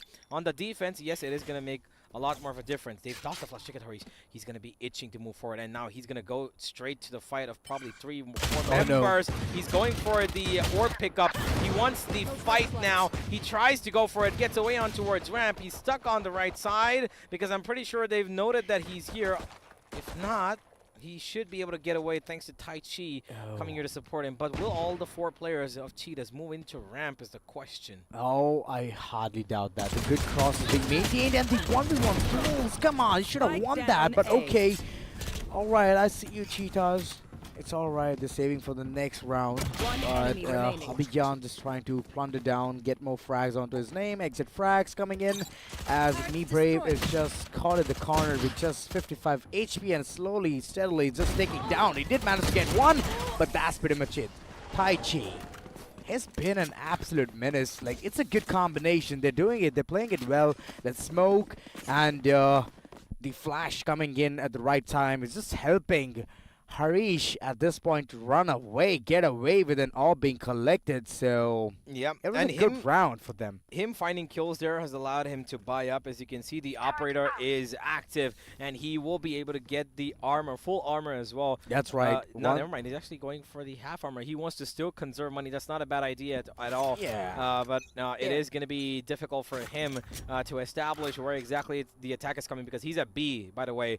He's with the Killjoy, but the attack right now is outside of A, and it has been detected as well. I'm pretty sure the rotation should be coming in real quickly, as you can hear all of this commotion towards A. Roboxifer keen on taking a fight. He will satchel in. He's being fired upon from heaven. He's actually gone down by his own team's utility and his own grenade, but it's okay. He still wins his fight. Roboxifer has found the first kill, and they're actually moving in towards spawn. AZBot will take him down though, but they're keen on getting this control. They want to take the fight to them. They don't want to let them come anywhere near this retake. They just want to go and fish out that operator from their hands. Victim's going to take him down one after the other. They're not even letting them come close to the spawn. The tag comes in, but it's not enough. They're now going back to site. They're afraid of this fight. 2 players real darn low. Victim is going to heal up Brave just about to 100, but is he going to be good enough to take these fights is the question. 2 versus 3. Time is their friend at the moment. Cheetahs are just wasting time to win this round now. That's right. Those just shots coming in right after the other. AZBot, he's making things possible. And Abhigyan from the back, he will have the time to even defuse. What went wrong there? Come on, CU Cheetahs, you had the upper edge. You got those frags, those vital frags were there in your pocket. But at the end, it is the entire side control which was given towards the elbow. They didn't expect this kind of a movement coming in from the corners of VIT. And with that, they just have been gone. I think the only problem that arose was AZBot's one flash. The minute that first flash came in and he found that kill onto Roboxifer, they instantly stopped pushing. They were holding down. That one flash made them think, okay, you know what, maybe we should not push. Maybe the minute we push again, he's going to flash up. They got a little bit confused about their attack there, and they just stopped in their tracks at screens and did not go for anything further. Oh, a bit of a jiggle. Good jiggle there. Now they've got information about where the operator is, and now they're taking their control towards B Heaven. Look at that push from Roboxifer. He's just firing blindly. Eminem finds Tai Chi as well. That's a big kill, and they can retrieve that weapon as they have towards Wentz, and now they have 2 weapons to work with. Roboxifer is holding down this Heaven angle, and he can't do that until the end of time, but the B side right now is of big contention. Can they take it is the question. B main has been spoke of by Abhigyan, but it is still really open at the moment because Harish, he cannot use that operator. Now he's been singled off by 2 different angles. Can he take this fight onto Roboxifer? Seems unlikely. He's going to cover it up, and as he does actually, is exactly when they rotate away. Roboxifer now needs to be the big point of contention. If he wins his fights, he's going to be saving this round for his team because that judge in close corners is what's going to save them. That's right, Harish. He's going to be in a pickle real soon. Did he check the corner? I don't think so he has. But the information, look at the way Eminem is just capitalizing on top of the Abhigyan is going to sadly depart. And slowly but steadily, there's a backstab coming in on Midbrain with a knife. And he's just making a havoc in the corner. This is the Thrifty coming in for CUT Cheetahs. Oh my God, this was amazing. I was left astounded in that corner. I never expected me, Brave, to do this. I don't know if we can see Brave's POV, but if we can, and if it's there in the roll-up, I hope it comes in the replay. I want to see that too. This guy took such good timing control. He waited for his team to just absolutely go straight in ham and get all the attention possible, right? He just absolutely threw himself on towards that B heaven side only after his team got everything that they needed. And I didn't know he's going to come for the knife, but hey, well, yeah, he the did advantage. The knife plus the kill onto Harish, well done, man. I thought the showman game was important with all of those knives, but look at this. The grand finals that's showcasing such talent. Hold on. They've actually smoked off that turret and they're moving in forward. Look at this. This is going to be big. And look at the advantage that Brave has got because he read it perfectly. My God, this guy's brain needs to be in a museum. He didn't expect the turret, but he's still ready for it. He's ready for it because the classic was all that a Pigyan had.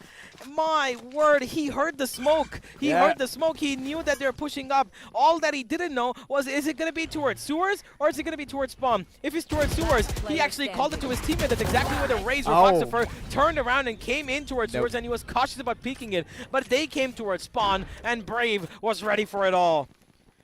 Brave. Just watch this, right? Like the just watch this. The Rays was ready for that fight, and that's exactly why he came in towards sewers. Yeah. And he didn't even need to in the end. Beautiful play, man. Beautiful play coming in from his corner. Just presence of mind. And upon that is just the capitalization which came in. Well, here we go. One more round until split turns into a nightmare for VIT. They're now going to be using that B side to defend with all their life, but the problem is there's just the one Killjoy there. Can he defend this? He's got utility, yes, but this lockdown is going to throw them into mixes because they will be pushed out towards mid, and Harish is there. He will take the fight onto that Killjoy, but will Brave expect that is the question. The lockdown has commenced and ended, and the B side has been taken control of. The Killjoy, yet again, Brave coming on his flank while his team just pushes towards spawn. They find everything. Raboxifer finds two, and Brave comes in on the flank, and he takes out the final penultimate man on towards heaven. The last man standing is AZ, and he's just wondering what the hell went wrong. I just left the B side for a couple of minutes, and it's done. It's dusted. He expected a flash, actually, but it didn't come in. AZ takes him out, but it doesn't matter because this game is practically over. And there it is, Eminem with the final shot, 12-6. Ladies and gentlemen, the Cheetahs will most likely win split. They're mowing their opponents down. Very Bhopal. Nothing is falling right. The money is just gone. They have to force their way through. Half shields everywhere. And Harish, what are you on to? I want to see some kind of a weapon there. No classics are going to be working. But yeah, he has a Blade Storm, so he's going to go ahead with that. At least get some weapons here and there so they can support the team. That's the max he can do. But on the other hand, I'll see you Cheetahs. The way they're just aggressing forward, playing those 100 IQ games is just amazing. All the information that a player is there towards garage, B main. So all they have to do is play cautious. Oh my God, they've already caught the wind of this, but Me Brave is just out there. His angles are so good, but he's going to be taken down, unfortunately. Slowly but steadily, every single one of them from the corners of VIT Bhopal is just aggressing there. They're on the wind.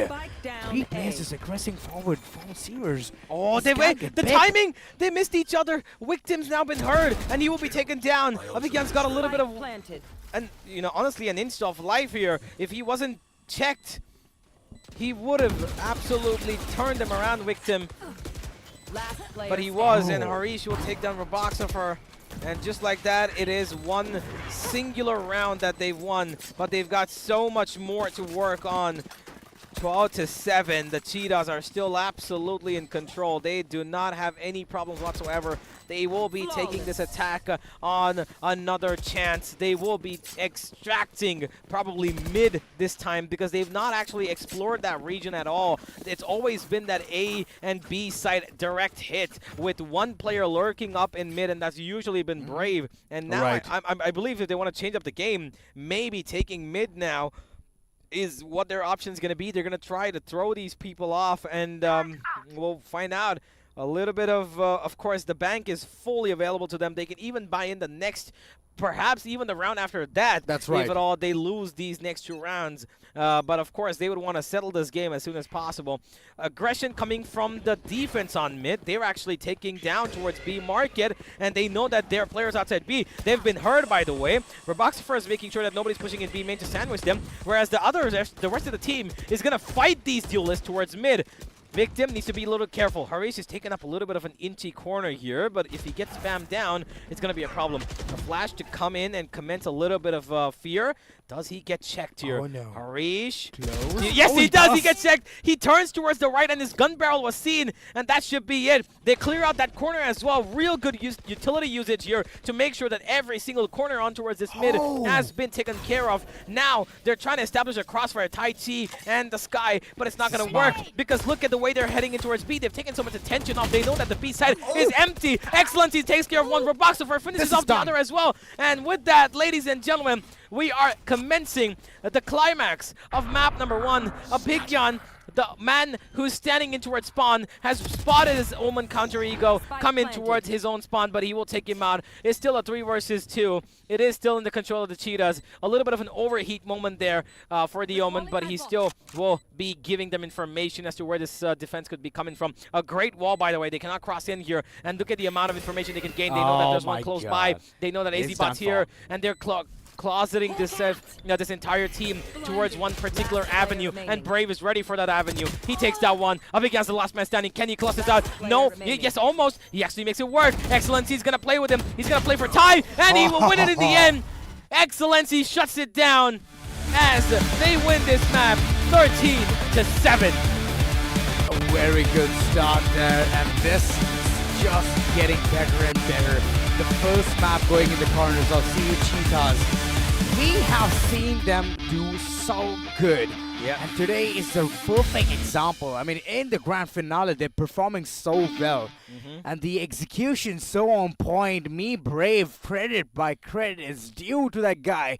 He has been so perfect, spotless, and even a knife coming in towards Haven was just icing on the cake. Overall, the way they have played it, Universe, it's just been so amazing. I guess it has like made a lot of your brains being tingled a lot, right? Like I could see absolutely. you just be in on it. Yeah, he, of course, you know, he's got a really good understanding of the game. He knows where to place himself and his team, especially in that one round we saw where they expected that A push. He expected that A push. He allowed his team to go towards mid, and the minute he heard that smoke come in on towards his turret, he called a raise. You know what? They're probably going to be pushing towards you. You might want to take a chance, but they will probably trigger the turret either way if at all they come towards yours. But the raise came back and Roboxifer made his way. It wasn't required though because Brave was ready for every single duel. It was of course his advantage given that he had a Phantom, but he still took out 3, which is not a usual. And again and again, it's the same scenario. A good team with a good understanding of the game, with a good IGL, who know how to utilize their player as well with the utility. They will punish you if you have a one-dimensional aim-assisted squad, because of course these players they use their utility. Yes, they are going to be using it, but the utility has been really minimal in the way that they've been using it. It's been such short avenues. The only thing that they've utilized to enter the site is a combination of the Sky and Reyna flashes. That's it. That's the only thing that they've been able to work upon. And on the basis of that, yes, they found a couple of rounds, but we saw it was just 3 rounds in the attack that they found, and they just couldn't push up further on it. It was really difficult, and I believe in the overall stature that if they continue to get this Jet and Reyna combination going, it's gonna flop. They're gonna they need to understand that a team like this is going to shut you down no matter what you do, because they have got probably one of the best clutch players in this tournament.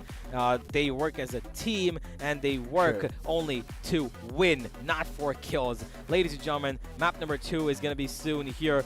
This seems like it's probably going to be heading into a landfall victory, if at all it does be a 3-0. But on the back of this short break, map 2, and a new co-caster coming in. That's right.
Ladies and gentlemen, welcome back. We have come back with a short break, of course, because we just do not want to keep missing the action even for a second. And I've got Darshita now with me, and we're going to be taking you through map number 2, which is going to be Fracture. And Fracture is an exciting one because, again, are we going to be seeing that same Jet and Reina composition? Are they going to be sitting on the same duck, or are we going to see something new from the side of VIT? Because honestly, I believe these players have the capability to be a little bit more versatile, but they're just not exploring it. I mean, yeah, completely agreed to that, but I feel like they are still going to stick around with Jet and Rena. Not really sure if Rena will be the case, but I feel like Harish has been pretty loyal coming down to playing Jet. Every single time you have a look at him, right start from day one itself till today's day, I have seen Harish playing Jet. He has been just so loyal to Jet. I mean, let's just see if he is gonna, get inclined. I wouldn't say it's just loyalty. I think, if he is one of those players who, just cannot move out of that, bandwidth of playing Jet and Chamber, I would like to see him at least pick up the Chamber. So that, maybe Tai Chi can pick up the Raze. Because Fracture is a map where we tend to see Chamber. Right? Chamber, Raze, we see the Brimstone, Viper, and of course, if at all you want it, you can go for a secondary initiator, maybe Breach, of course, Breach, right? On this map, it's always Breach. But the point being that this team needs a little bit more, I would say, flexibility in the way that they play. And you can see that even though there is that much of a difference in scoreline, the kills of both these teams are so very different. Reason being, of course, Roboxifer had one of the best games we've seen so far. And Brave, again, the consistency of this man to keep on fragging when it matters the most. Everybody, there is not a single round I cannot name that they didn't have an impact on, right? Roboxifer, round number 3, he started off, he got the 4K there and denied them the bonus, right? That's exactly where he started off, and then he followed up that next round again with another 3K. Then Brave, he had a round where he got 3 with the operator we saw on the defense, where he, Harish didn't check him on the backside of B corner, and then the Reina with this Tai Chi with the ultimate missed on him as well. He found 3 there. Then Victim played in towards Elbow. He had a round where he clutched out with 4 members on the side. He got 3 kills there, and he did amazing. Even Eminem, there had a thrifty round where he got 2 kills with the Sheriff, and they allowed that B-side take with, Me Brave's knife that came in that round. That was Eminem's start. And then Excellency coming in with the play towards mid, where he found himself finding 3 kills on B Heaven when they rushed all towards him. Everybody did well. Of course, he was led by Roboxifer, who, even though was playing so conservatively, he played so well that he's got 22 and 10. Those are great numbers.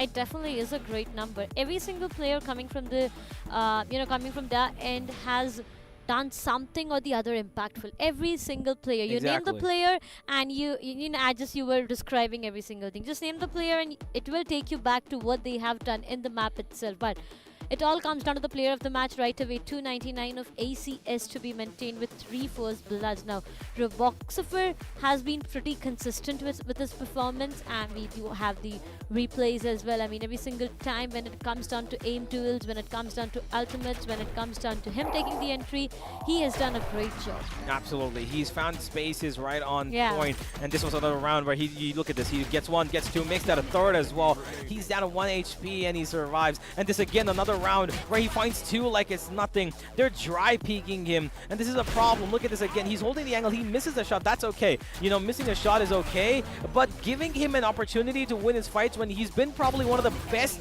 aimers in this tournament is not. You always want to push him off his mark. You know that there's always going to be somebody from the Cheetahs trying to peek that A main or B main angle. That's always been their case. They're aggressive, yes, but they're controlled. They control their aggression because they know the minute they find their first kill, they head back into the site. They're like, no, we don't need any more of this, fight. We can just come back another time and take control. And overall statistic, if you look at it, of course, there's such a big difference of almost 4,000 damage being given on one side. But overall, the objective wins has been better for the side of Cheetahs because they know they're playing only for the more enigmatic situations that they allow Brave to be that pivoting role while Roboxafer causes distraction and damage. And that's exactly why we can see Roboxafer has got the highest ACS, but the most impact, honestly, came from Me Brave.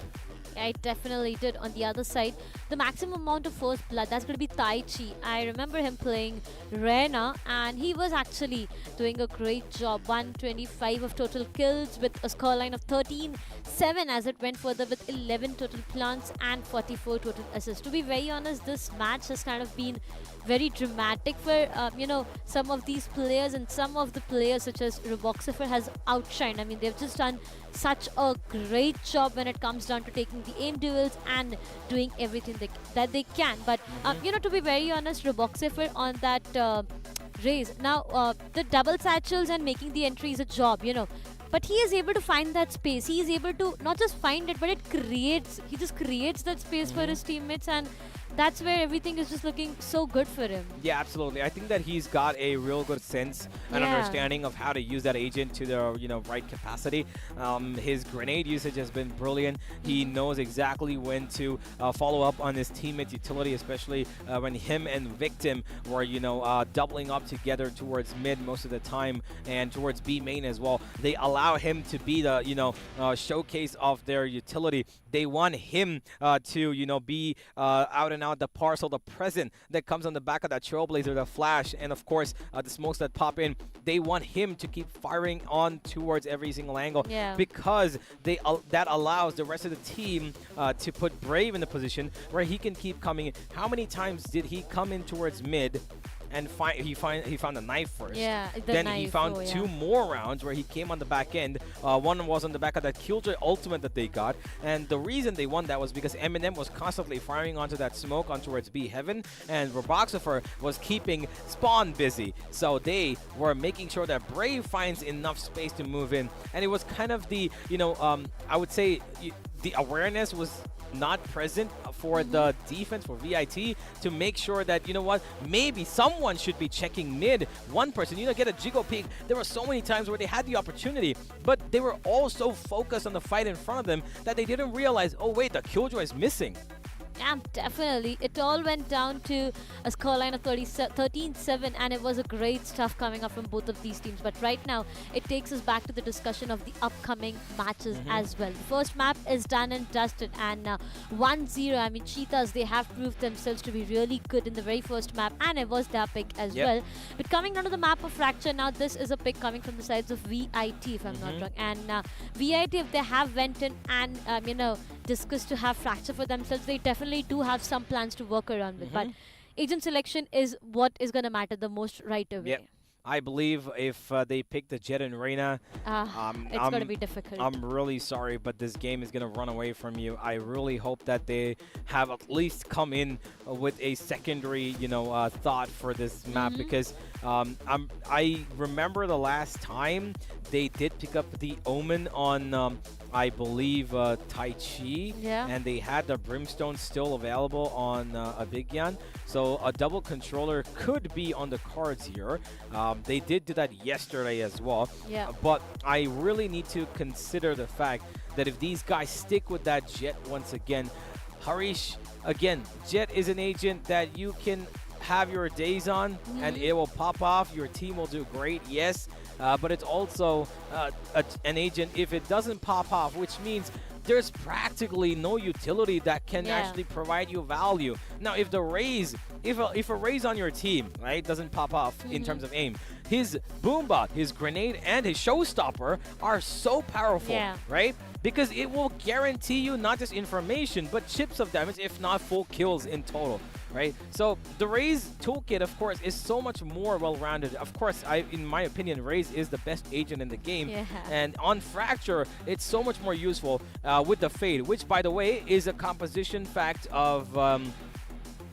CU Cheetahs. They play the Fade. They love the Fade. They play the Fade and Breach on this map along with the Raze and Brimstone, and cover that up with a Killjoy. And I believe we should be looking at the same. But right now, all eyes are on VIT. What are the agents they're going to be picking?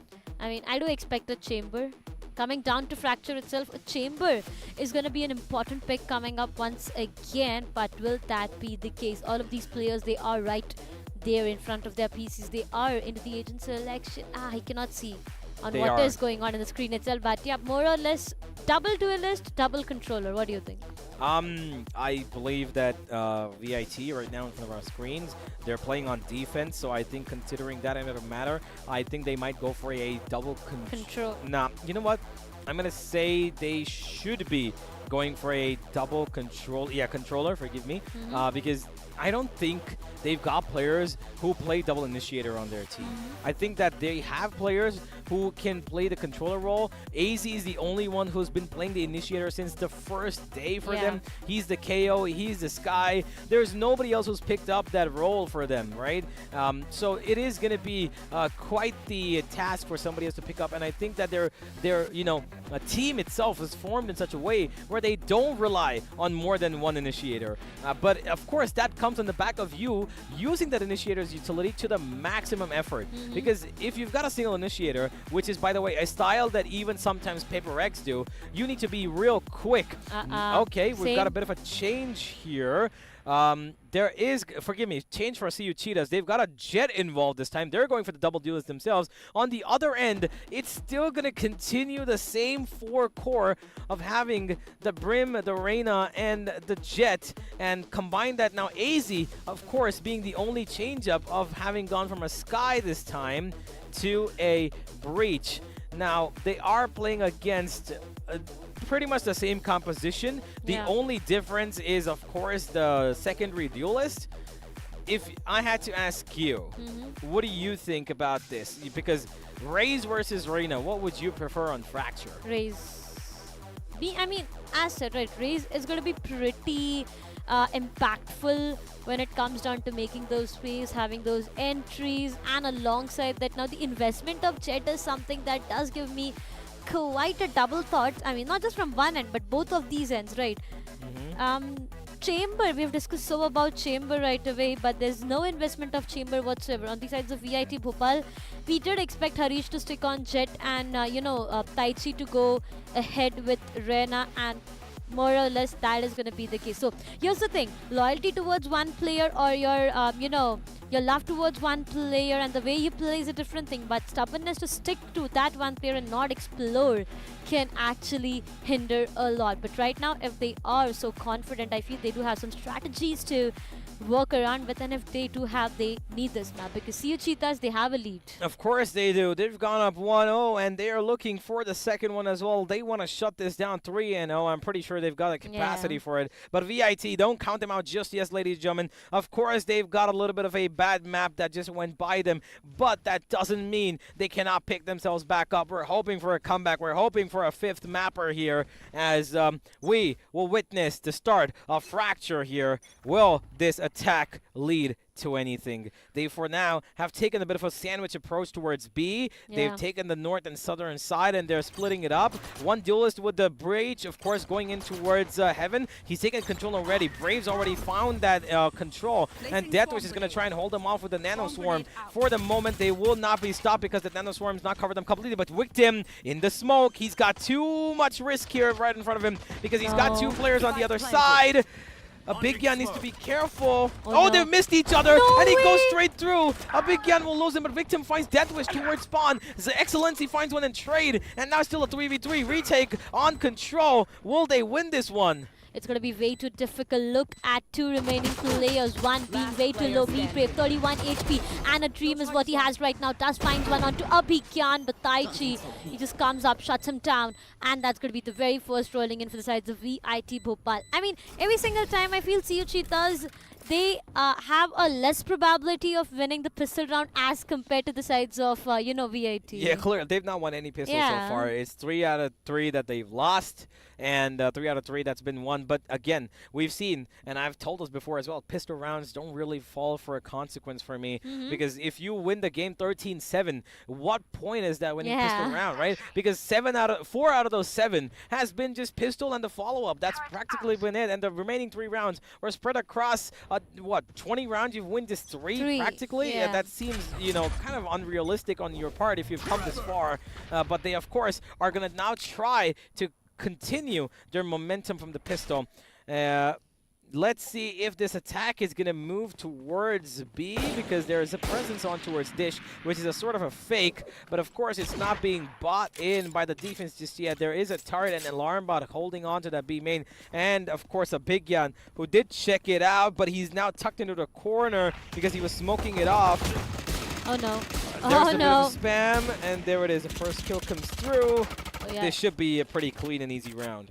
Definitely, it should be a clean and easy round coming off of VIT Bhopal right away. They have an advantage. Sheriffs have been invested coming up from the sides of CU Cheetahs, but it makes sense that they had the, spike planted for themselves, so they definitely would be going for few investments here and there. But Triboxy is just waiting for that right opportunity, but it just goes in the hands of Harish for now as he finds one onto Ribox. Harish, an instant trade does comes up from the sides of Victim. Still a 3 versus 4. They can definitely retrieve the weaponries and work around it, but this stun does comes in, but still Abhigyan.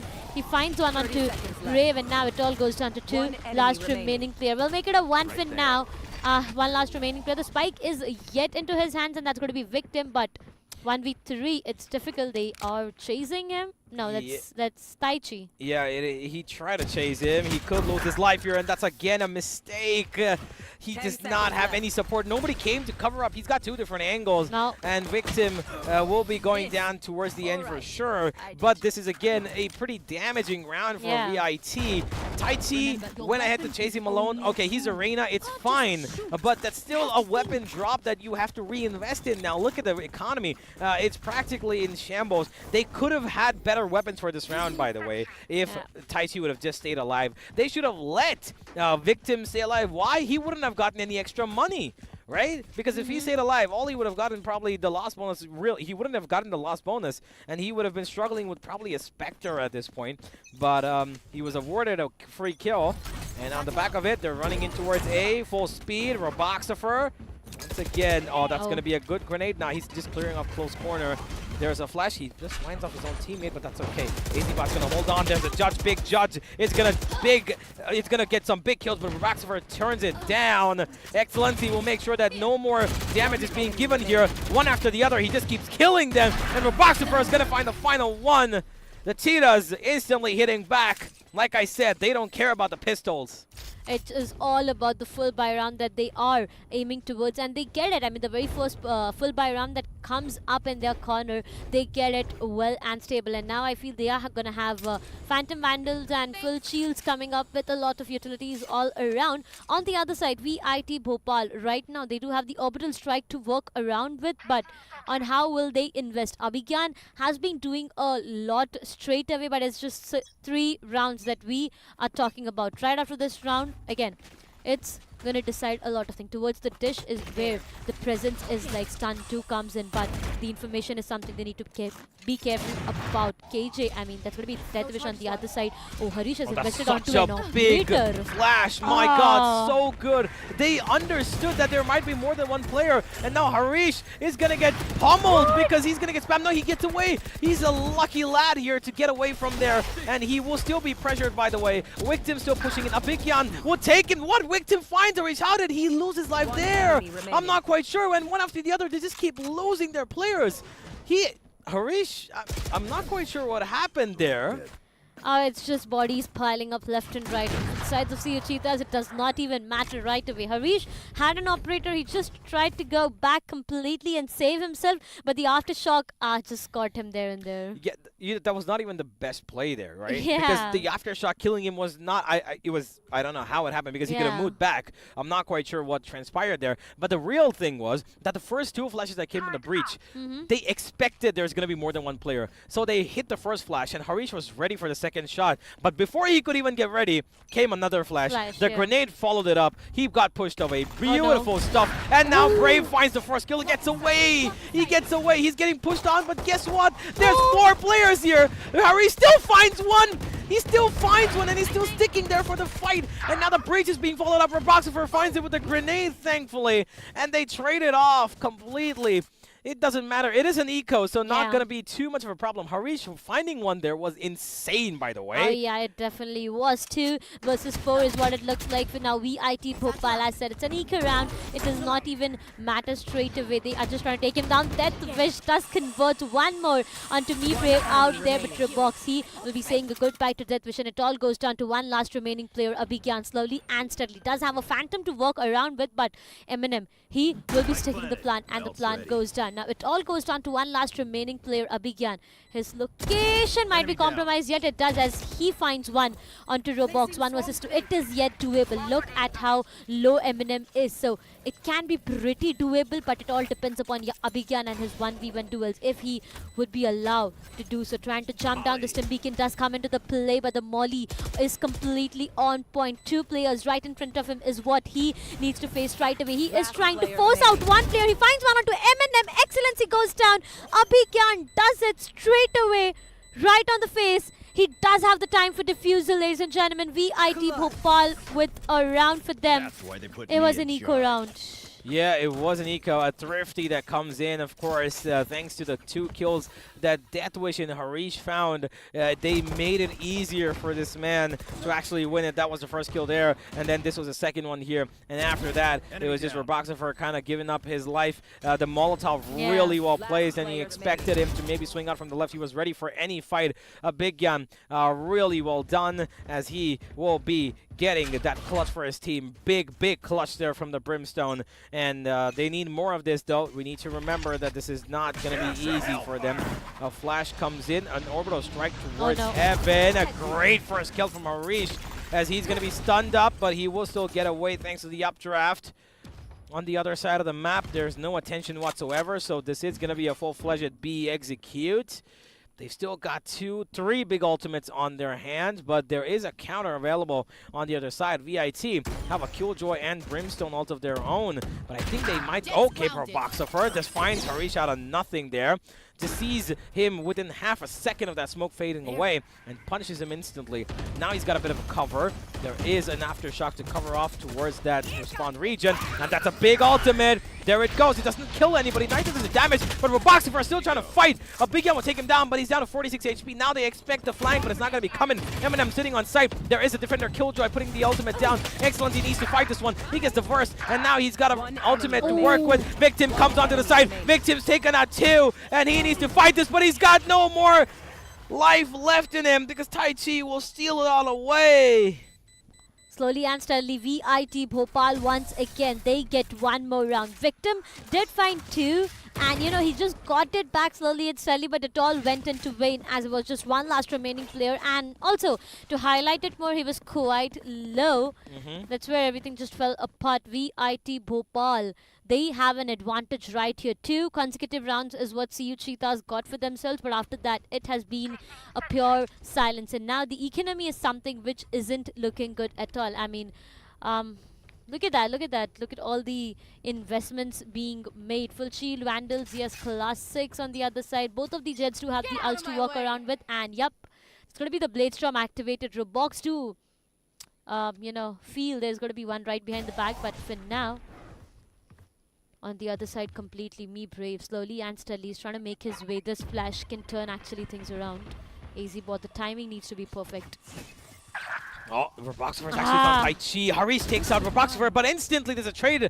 Eminem finds that kill. AZ's going to take him out instead. And one after the other, there's trades coming in. And now Me Brave, he gets away. He's somehow still alive. He's looking onto the heavens above. He's got blinded, so he doesn't know what's happening. The Killjoy ultimate will detain AZ because he was stuck on site for too long, and now he's left on top again. I'm pretty sure he's spotted there. They know he's there, and they're going to try and fight. I'm not quite sure. Actually, I don't know if they spotted him. But there is the push coming in, and the Abhigyan misses his spray completely. Excellency will take him off, as that is going to be Cheetahs winning a scrappy round number 3. Yeah, they definitely win a good round. I mean, the way the knives have been missed, the flash, he was completely flashed. He had nothing to be seen around. I don't know how did he survive out of this entire situation, but he still managed to somehow. Abhigyan has been doing a lot in terms of the kills as well. I mean, look at that. Double digits is what he already has, but right now, the economy isn't looking good. I mean, Frenzy Sheriff, yup, Frenzy Stringers is what they have invested onto. On the other side, it's going to be a complete buy coming up for the sides of CU Cheetahs all over again. They still have a good rolling thunder to work around with, and now this can actually grant them the complete site all enter. Yeah, absolutely. Brave this time. He's on a bit of a solo mission, trying to find a little bit of information if he can. Does have that orb to pick up, but he's not going to because he knows he can just get it through the kills. Maybe somebody else can pick up that orb. Here. No? Oh, he's got a bit of a read, it seems. I think he's waiting for the stun to come in towards spawn, but they've been actually smoked off. They need to wait this out. There is, by the way, a full stack here onto the A site, and they're slowly but surely rotating away. They've read this, it seems, well. They're going to make sure that the backstab is covered off, and back towards A. Never mind, they're going back towards A. Okay, I like this. They're looking at the confusion they're causing in the defense. They've made two players think twice, and now there is still a bit of a stack here, but is it going to be good enough? It seems we'll find out. Braves run in, so is Roboxifer, and he flies straight into that, and he gets the kill. He's going to look for more victim running through his own aftershock. He would be burnt down to a crisp 44, but he's still alive, still kicking, and he will still cause chaos. Excellency finds a Big Gun because Victim was scaring a Big Gun off his mark, and that's left Deathwish alone for a duel towards spawn. He does get Roboxifer, and he's hoping for another maybe 1v1 to come his way.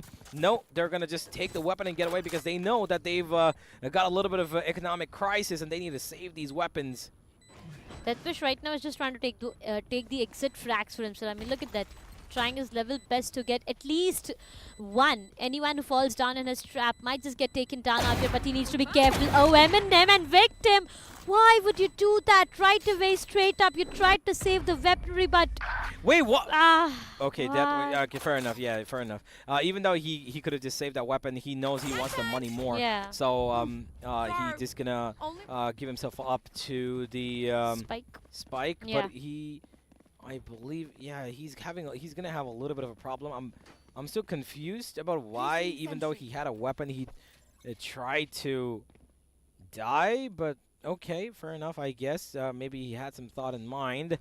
Either way, we are looking at a 4-4 scoreline, one that was a lot more scrappy than what we would have expected because the Cheetah should have survived that round with 4 players.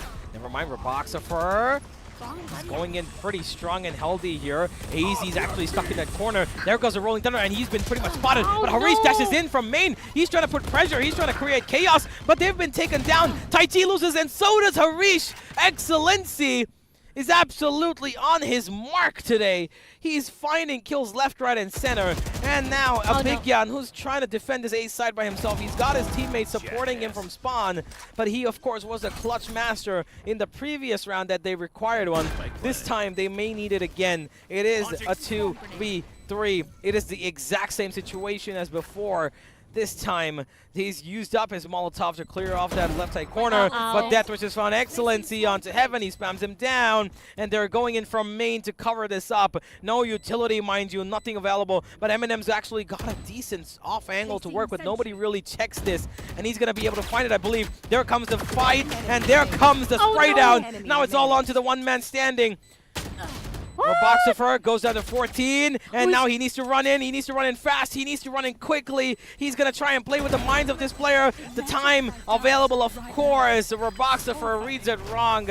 Bhopal with another round thanks to Deathwish's kill onto Excellency. That's where they found the confidence to push in. The retakes are really looking good for them straight away. I mean, every single time there's 1 or 2 players left to clutch it out or get the round back, they are able to do that. It was at a point of time where they did have the numbers for themselves, but Deathwish with the kill onto Excellency, and then it was a 3K straight up that rolled it into his favor, but a timeout being activated. Now, CU Cheetahs, they understand how important this is. This is the very first half itself, and they know how important this is. This is a round where they, had the numbers for themselves, and still a 3v2 fight is what they lost. It all got converted into a 1v1, and then Deathwish was the one to clutch it out. It clearly seems that, why did VIT chose Fracture to be their very first pick itself after Split being the very first map, but right now, a lot of strategies being planned. They know that if they let go of this map and it all goes down to a 1-all scoreline, it is going to get very difficult. Sure, it is going to be pressurizing, but it doesn't mean that these players don't have the capacity to get them out of that pressure. For now, this tactical timeout from the side of CU has been called in to understand how can they not let this first half slip further away from them.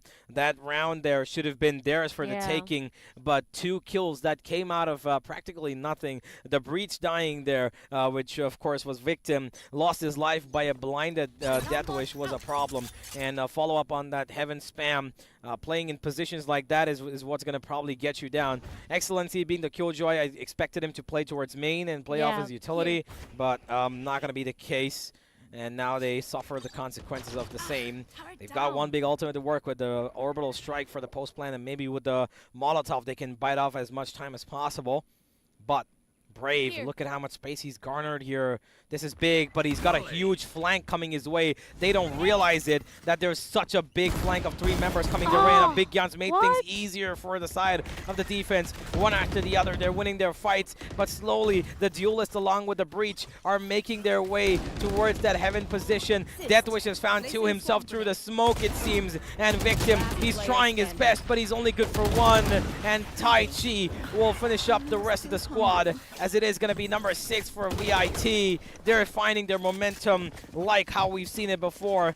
Now they just need one more round to at least seal this half by one, by a little bit of an advantage of 2 rounds. Yeah. But they'll obviously look for that 8-4. Oh yeah, they are looking forward to an 8-4. I mean, going down to the other half, we already know that VIT has been winning those pistols right over and over again. So they would definitely have a great advantage if they end this half with a 8-4 scoreline. But the question is, will CU Cheetahs allow them? Right now, it's going to be CU Cheetahs who do not have a good economy to be maintained, and all they have to invest right now is just going to be some sheriffs here and there. I mean, they just invested so less amount of money that they can have a full buy in the upcoming rounds. But on the other side, VIT Bhopal, they have 4 ultimates to work around with: the Empress, the Rolling Thunder, the Orbital Strike, and the KJ Lockdown as well. But Brave, to start things off, he finds one onto AZ Bot, and the numbers have actually faltered for the sides of VIT Bhopal, but they haven't retrieved any weaponry.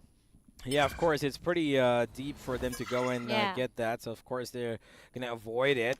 For now, Victims trying to maybe get a little bit of a extension towards A, but it's not going to be the case. Tai Chi is aware of this. He might want to maneuver out there, maybe open the door and see if he's got any reactions, but not going to be the case for Boxifer, though, on the other hand. Oh, he's gotten pretty deep. He can actually find the operator in function here. He gets that. It's going to be big. Oh, look at the Harish. What's he doing? He's out in the open. And there he goes. He's gone. Why is nobody covering Arcade? Nobody's watching Arcade. And now they've got an operator to work with. They've also got Boxifer with the ultimate. He's going to hold on to that angle. There is the orbital strike that comes in through, but look at Me Brave. Me Brave's got that big... Nah, he's not got anything. He actually gets taken out. He had the weapon, but it's not going to work. The defenders are going to throw in that ultimate now, and a big gun's pushing on the back of it, but the attackers have got a kill ult of their own. They're going to play this one out. They're going to try their best, but a big gun's going to make it easier for his team. He's just constantly fragging out one after the other. They just keep winning, and Tai Chi will be the hero of this round. Him killing Me Brave there was the biggest point of their victory. 7-4, and the Cheetahs keep giving away rounds after they've put themselves in winning positions. Cheetahs have been making a lot of mistakes. In the previous round itself, they had a great advantage coming up. With the Sheriffs itself, they had converted 2 kills. They, had the plant done and dusted. They had the KJ lockdown to work around with. They had so much to do in that round. But as you said, Me Brave going down, it just all went into vain. They actually had the operator retrieved, which could help them so much, but anything did not work into their favor, and now it all goes down to the one last remaining round that we talked about before the very first half itself. A 7-5 is what CU Cheetahs are looking forward to Robox with this aggro push. That's got to be him going completely towards the side. The dash-in comes in as well. They do have the side for themselves, but the complete control is not yet under their hands. But now Eminem does goes in, will be sticking the defuse, but Tai Chi, no way. He will be going further. He finds one onto Victim, and once again the numbers are not looking good for the sides of CU Cheetahs. There's going to be the investment of Showstopper as well, but Taichi, he goes down, and so is the case with AZ Bot. It all goes down to one last remaining player. CU Cheetah's Harish finds him, shuts him down, and all over again. It's VIT Bhopal 8-4. 8-4 it is, and now we head on to the second half with the VIT boys finding themselves so much more confidence than when they ended the previous map with. They were down and dusted, and they were absolutely not feeling like they came into this game prepared, but this map has turned things around for them. Fate has different things in store, it seems. 8-4 the first half ending, but this does not translate yet that they've won. Of course, they still need to put in a little bit more work. They've got good advantages with Habigyan and Deathwish doing really well with what they're doing. Habigyan has been absolutely turned up in this match in this map of Fracture, and he needs to continue doing so. Even Harish and Taichi need to find themselves some good advantages of getting duels favoring them. For now, the pistol yet again, it's a little bit of a pause and hold. They're waiting for a push from the defense, but nothing of that sort is actually going to be working. And instantly, they're heading towards B. Slowly and steadily, they are trying to make their way towards the B site itself, not just from the main, but from the arcade as well. There's going to be one player who does have their eyes on arcade. The turret is set to have their eyes on the complete backstabs and everything, but the site entry is something they need to be pretty careful about. Right now, what VIT is doing is giving them a complete silent treatment. Look at that, no information whatsoever. They are just waiting for that right opportunity to strike in. But Taichi, even if he takes 1 or 2 steps ahead, it's going to be way too deadly now. Excellency, he has a big responsibility. The information is being passed on slowly and steadily. They're trying to make their way inside the site. Harish gets taken down, and so is the case with Taichi. Excellency does find him. Yes, he does. He has the best of that angle out there with the right click coming up. He finds one onto AZ, and to make it a 3K, he does find one onto Deathwish. Began going down means the 5th one on board for CU Cheetahs. They have broken the curse of not getting the pistol. Finally, they found their first pistol of this game.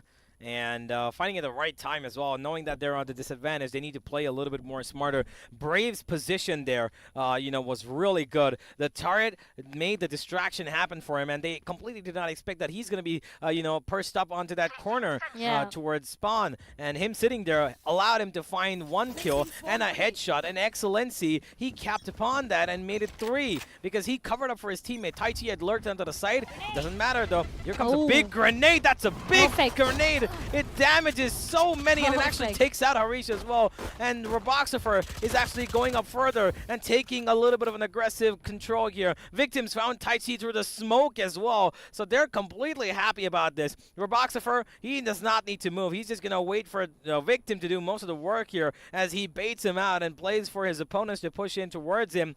But the opponents, are they keen on doing this is the question. Roboxifer is itching for a fight here. He might want to swing it. No, he doesn't, but he still gets the first kill. And now they know the judge is here. Another grenade comes his way, but a triple burst, of course, will take him down. Doesn't matter, though. It's still 1 more player left. There goes the stun. The kill doesn't come. The triple burst works once again. But Eminem will switch him off from this round. That is going to be 8-6 as the Cheetahs do shut down the round deficit from 4-2. But they need to win this bonus if they actually want to make a statement. Yeah, they definitely need to win this bonus so that they can deny the full buy coming up from the sides of VIT Bhopal, and at the same time hurt their economy so much that they are not able to get a buy in the upcoming rounds itself. So if they get this round itself, it's going to be a clear 8-all scoreline coming up, which is going to be a big advantage for the sides of CU Cheetahs. But the question here is, will they be able to do it? Right now, the sides of VIT Bhopal, they are looking forward to have an A execution for themselves. Harish, the dash comes in, and it's going to be the first pick. Me Brerevi goes down, and so is the case with Excellency. For now, the site is completely under their control. CU Cheetahs have lost their numbers, and nothing seems to be working in their favor for this round. Yeah, Brave could not connect his shots. He, of course, had a bombardment of utility up towards him. Taichi's 1 flash actually was enough to take him out. And him losing that operator is going to be a real costly affair. And I'm pretty sure they're going to try and retrieve that, if at all not win this round. But Taichi, he's not letting anybody survive, it seems. Takes down Roboxifer. Yeah. And that's going to be probably the end of the round. He's waiting for that spot. He sees Victim get away from him.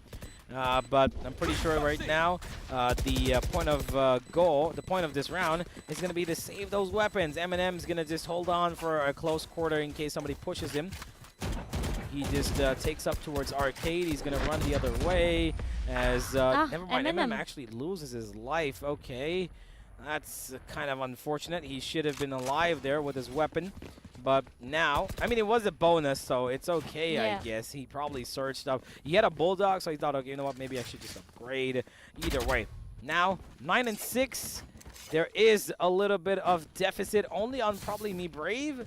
But this round going to be really important because if they don't win this, then VIT are going to run away with Fracture pretty easily. Harish, by the way, picked up that operator. Going to be a problem if he doesn't dash into his fights, which seemingly might end up on the B side because look at that 5-man Arcade rush. It seems is the call, and they don't know what's in front of them. There's a judge waiting in heaven, and there's a Killjoy on site. Is he going to be able to take this fight? No, he's not. He will be taken out. Heaven, by the way, still not cleared up. He's still available, but Victim, he runs in with a flash, and he gets away just about with 20 HP. But Brave, look at this man. He's running around with a judge, and he's causing havoc. What is he up to? Tai Chi, on the other hand, is still fighting and is still trying to keep his team relevant. But there comes the judge from heaven above. He dashes away, but he's still ready for it because he knew Tai Chi ran out of bullets. Oh, man, Brave. You are brave, man. I get it, but what the hell? What the hell did just happen in this round? A judge which wasn't checked got the round completely to the sides of CU Cheetahs. VIT Bhopal, they had the very first pick for themselves, and that was the KJ going down. KJ going down, which means a huge thing coming up. But me Brave, look at him. The last time he tried to dash, it was, I mean, he was just, you know, interrupted in between. But it does not even matter anyways. He found the kill he wanted to, and it's all done and dusted. CU Cheetahs with the 7th one on board. VIT Bhopal scratching their heads right away on what exactly went wrong, but slowly and steadily excellent. See, this is going to be hurtful, but no, it does hurt Harish. He gets taken out. Excellency will lose his life, yes, but he did get a first good kill. AZ Bot, though, he's found a follow-up trade, and that is where the problem arises. AZ is going to get a free plant for sure, and Victim, he has one flash to work with. He's got an opponent on Heaven. He's got one on default. He just needs to take his fights a little bit more considerately.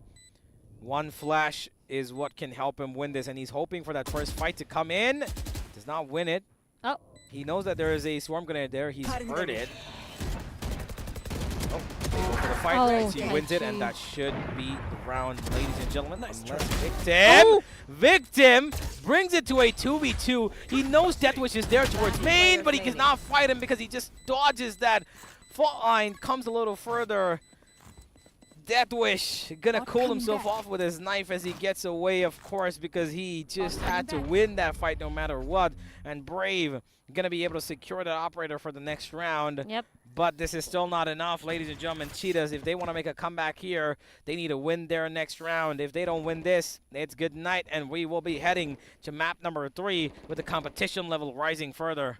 Yeah, definitely the competition is rising here and here. I mean, look at VIT Bhopal, the way they've been performing, the way Taichi is finding those kills for himself. It's just looking so good. I mean, 2 or 3 consecutive rounds I've seen Taichi taking the first contact, taking the first kill onto his name, and it's actually him winning those fights. At the same time, CU Cheetahs, they are completely clueless. And once again, look at the dash coming up. Harish, not the best of that decision to go down to a stinger. Mibe finds one onto Abhigyan. The trades are completely on point, and it all rolls down to a 3 versus 3.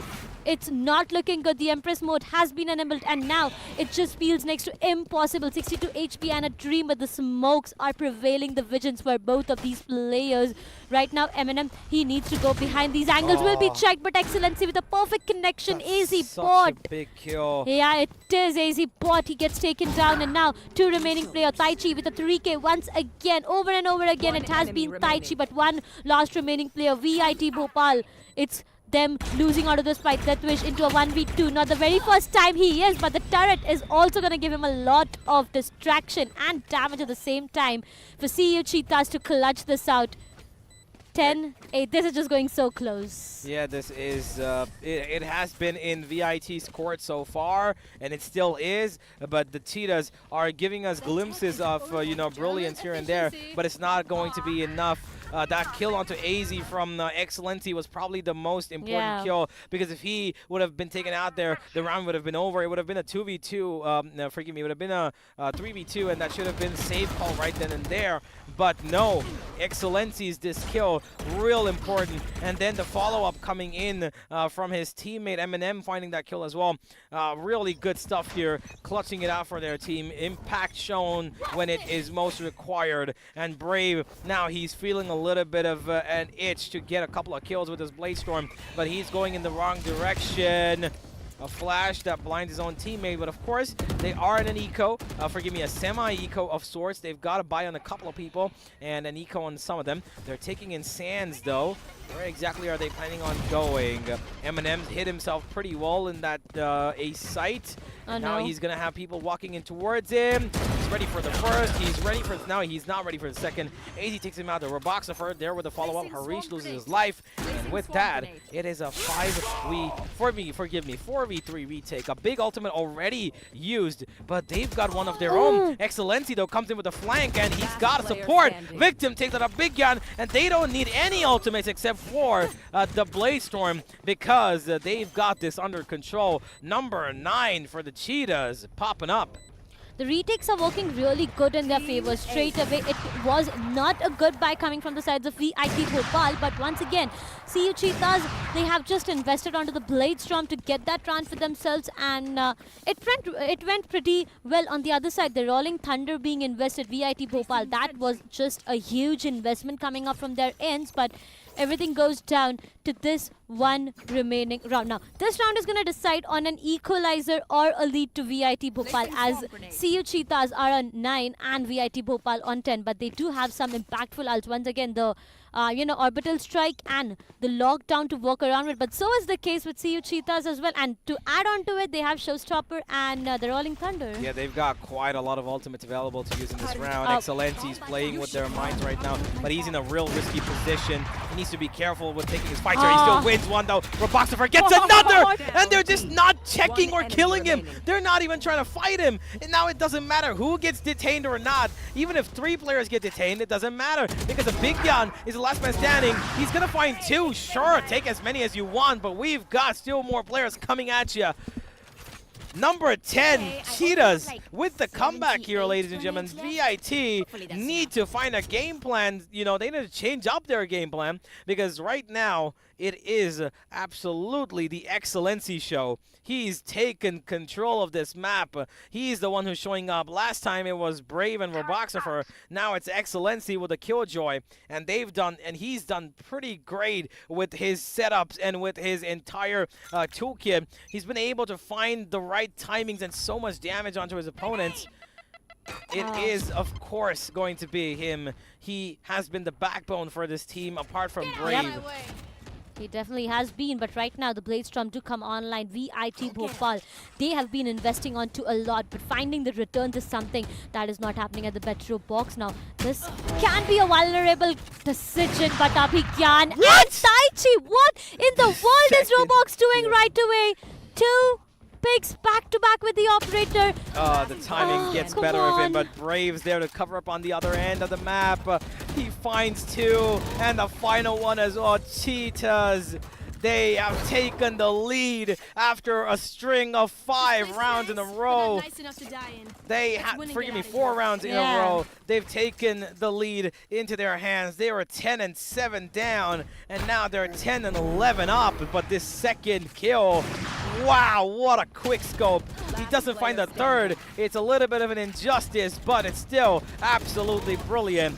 Honestly, the game plan has just been falling off. I don't know what's gone wrong. Suddenly, the momentum shift has been massive. And VIT, they're giving away picks for free. Now there is an ultimate. And look at that Roboxer. He finds the aggressive push, and he still continues. Here's the momentum that they've been waiting for. Once you ignite them, the Cheetahs will not be stopping. They're the fastest animal, of course, on land. and they will be taking everything by force. Harish left in no man's land. He doesn't know where to go. He doesn't know where to fight, and he's been taking chip and damage under the side of A, and side of B, and he will be going down to M&M as the final man standing. Death Wish is expected towards Dish, and they know he's here for some reason. I mean, they're gonna chase. That's the only part of the map left. Yeah, exactly. Death Wish gets taken down, but slowly and steadily, the hopes of VIT Bhopal to win this and take it to a 1-all equalizer is fading away. The timeout has been activated, but this timeout should have been activated few rounds prior. Not the best of the time to have a timeout right away. It's never too late because it's not like their score is like 12-5. Still, they are on the match point itself. That's Besides exactly why. CU Cheetahs, they had multiple rounds, right from 8-4 to 10-2. Well, this is what the scoreline is. But that's exactly why they're activating it right now, because it's desperation. They Yeah. thought they had a game plan, but the problem is the minute it became 10-10, that fire that arose in the team of CU Cheetahs absolutely drove them to use their ultimates. By the way, they've been farming their ultimates. Yeah. They've not used it at all. The Killjoy, the Breach, the Raze, of course, Roboxer in the final round here. He used it at such a great time. The flash and jump combo. He takes the first and then lands on his feet easily, slowly like a cat, and then he even gets the second. And then there's a follow-up of the third from the other side, and that's it. They've just absolutely turned this game around from 8-4. They've come now to a 12-10, and this timeout has shown us that the buy is absolutely in the shambles. There is nothing available in terms of a full stack buy. It's a Bulldog, a Guardian, half armors across two of those players. This is it, ladies and gentlemen. They're heading with a 5-stack towards drop and ramp of A, and if they don't win this, it's done for. Absolutely. A smoke to prevent them, but they don't care. No. They're running straight in. No. They're dashing straight in. But Victims actually found one. A Big Yan dies to that. I don't know how or why. And Roboxer, look at where he is. He's covering main, and they've not even spotted him yet. And he gets the kill. Roboxer is absolutely on his mark. He's not letting go of anything coming in front of his crosshair because he's ready for it all. Yes, he gets blinded, but he still gets the kill. A blinded kill from Roboxer. And the game, ladies and gentlemen, is over. Excellency, of course, it's going to be him to finish him off. Number 13 and map number 2. The Cheetahs have absolutely destroyed VIT. They have dominated the map of Fracture straight away.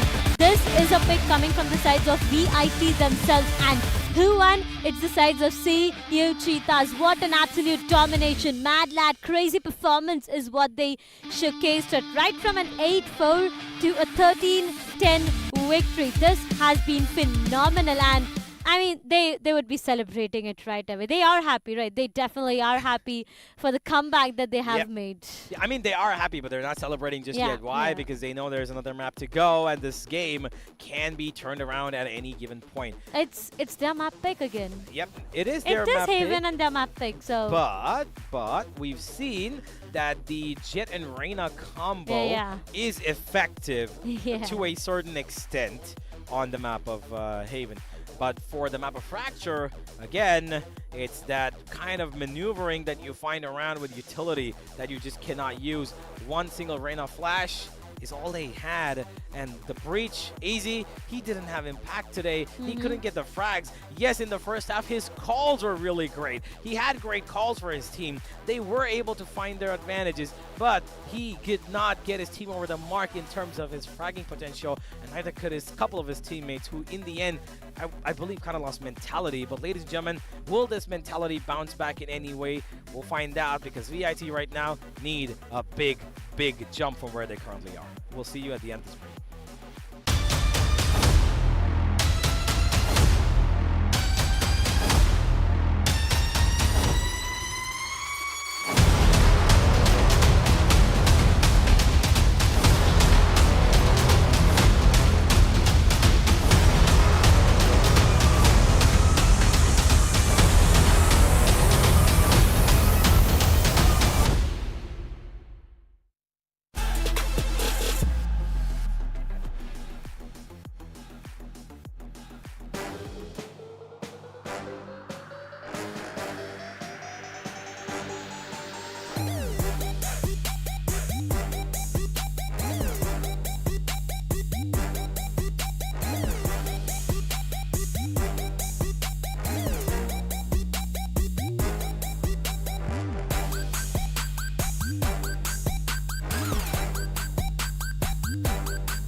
ladies and gentlemen, welcome back to the Mogo National Championship 2.0, where we've just concluded 2 maps of absolute chaos. Map number 1 was a sort of more dominant victory for the side of the CU Cheetahs, where the competition on split was kind of barred down because the Jet and Reina combo, like I've been mentioning, like we've been talking about, has been pretty one-dimensional. It was torn apart, really.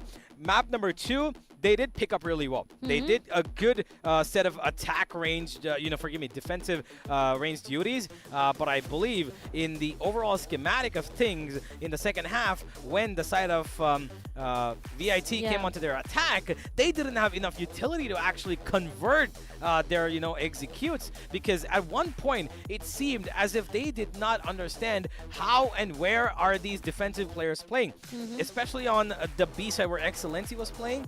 They attacked him once, he took out two of their players, and then they stopped. They were going towards the A side continuously, and even though they were 10-6 up at a point, and it seemed like, you know what, map 4 is gonna come, that's exactly when we saw Excellency pop off. We saw Roboxer pick up that operator, and my God, this guy is such a versatile player. He's good with the rifle, he's good with the operator, he's good with the judge, he plays the raise, he plays everything. Yeah, in short, he has showcased us every single weapon, and he has showcased us why he has an excellency in every single weapon. In short, this is a comeback story that we have witnessed in the previous match itself, right from 8-4, where the advantage completely went in the favors of Team VIT. It was, the sides of CU Cheetahs making a comeback. At this point of time, when it goes down to a 10-6, 10-7, we feel there are, stands where we feel like giving up or it's done for, but these players did not. Look at Robox, look at Excellency. I mean, such a great show overall. Honestly, I believe Excellency is the MVP for that game.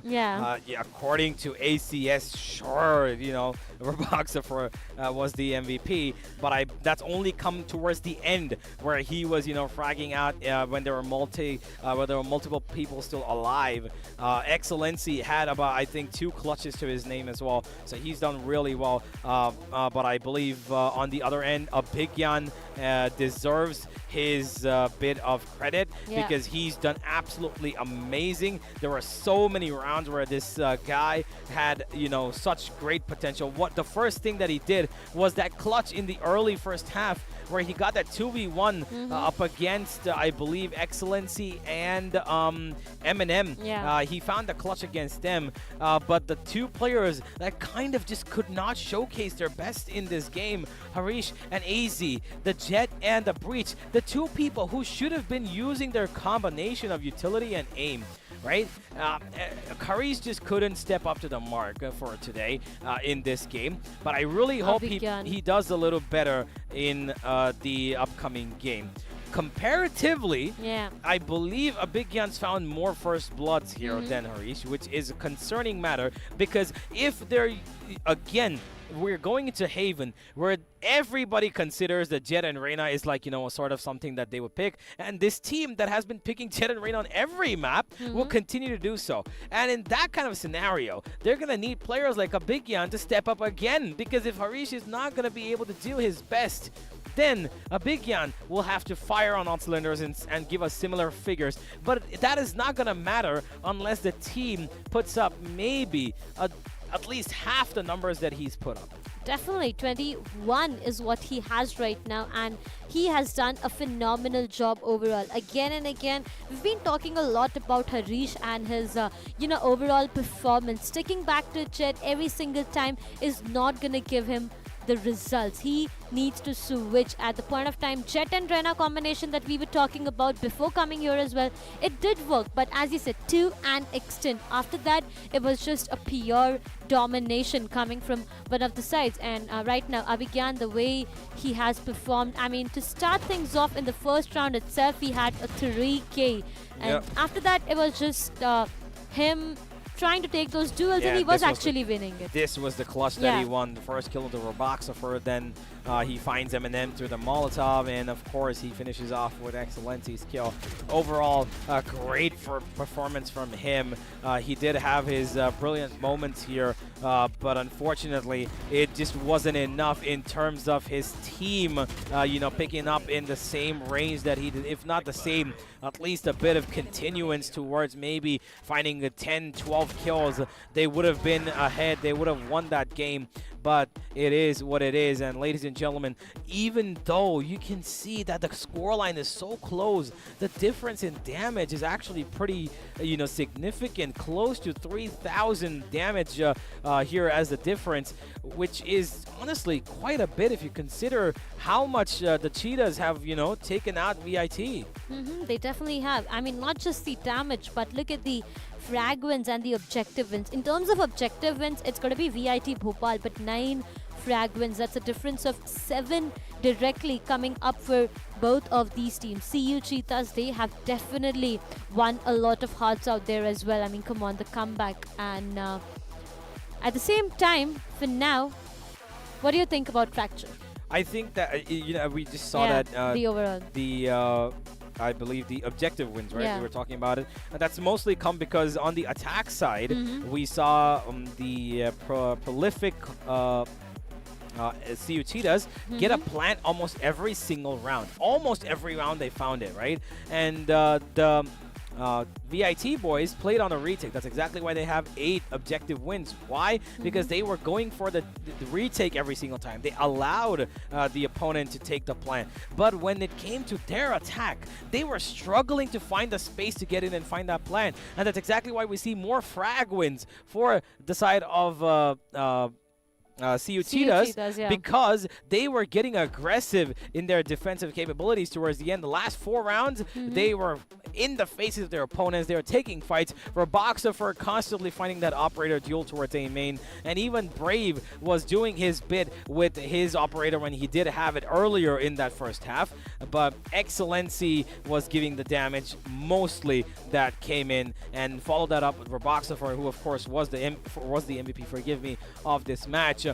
He, of course, now is going to continue that. 2 games in a row, he's come up with over 20 kills. Roboxafor, if he comes up with another 20 bomb here, I think we might just call it a day. Oh yeah, we definitely will be, but right now it's high time that we witness the 3rd map of the day. This is going to be the map of Haven, ladies and gentlemen, that we are talking about, and this is at the same time going to decide the fate of VIT. To start things off on the map of Split itself, it was CU Cheetahs going down to Fracture. It was CU Cheetahs all over again. Now, if VIT Bhopal does not get this one, it's done for. And imagine having a 3-0 victory in the grand finals. It's such a domination. It's just such strong of a team that we are going to witness at the Mogo National Championship 2.0.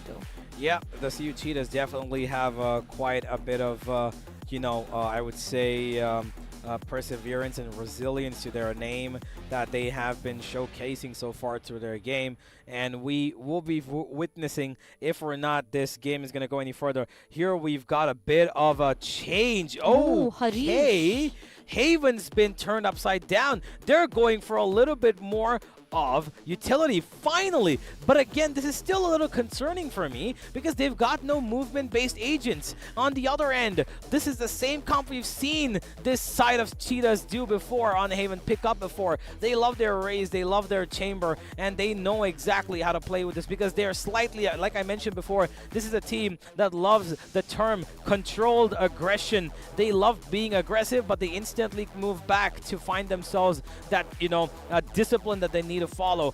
But on the other end, Harish on the Reina is probably the first time we're seeing him on a different agent. And we see the Sky being picked up by Tai Chi. Now, this is going to be an interesting dynamic. This is what I wanted to see from them, but it's not in the same direction that maybe I was expecting. Honestly, we should have seen maybe a Jet come in this map because this is a map where you need, that movement agent. Why? Because you've got such long, map areas, C long. long is somewhere you need to find an agent. And of course, A long again, another place is where you need to find that, you know, long pursuing agent. And B also is a place where you can find yourself going up on towards B generator with a jet to find early control, you know, give a little bit of verticality to your attack when you do so. But now they're going to have to depend on a big gun to do all of that with this teleporter, which is really risky because when you teleport, you practically are giving yourself free for a 2-second kill window. But hey, I guess if they've got a game plan, sure, why not? We'll find out. I really hope that Bhopal find themselves, you know, and find their personality in this game and go further into this matchup and find themselves into map number 4 and 5. But for now, map number 3 is where it could be all ending, or we could be seeing the start of a big, beautiful comeback. Is it going to be the boys from Bhopal who can make sure that they don't let this slide without any sort of a fight, or the dominance of Cheetahs will continue as the fastest land animal is going to be running riots across this Bhopal team? Cheetahs, they have an advantage to start things off. The attacking map is what Haven is known for, and they are on the attack side itself. But Harish and Rena, hold on. Where is he holding? This can be very vulnerable. They checked no him. victim.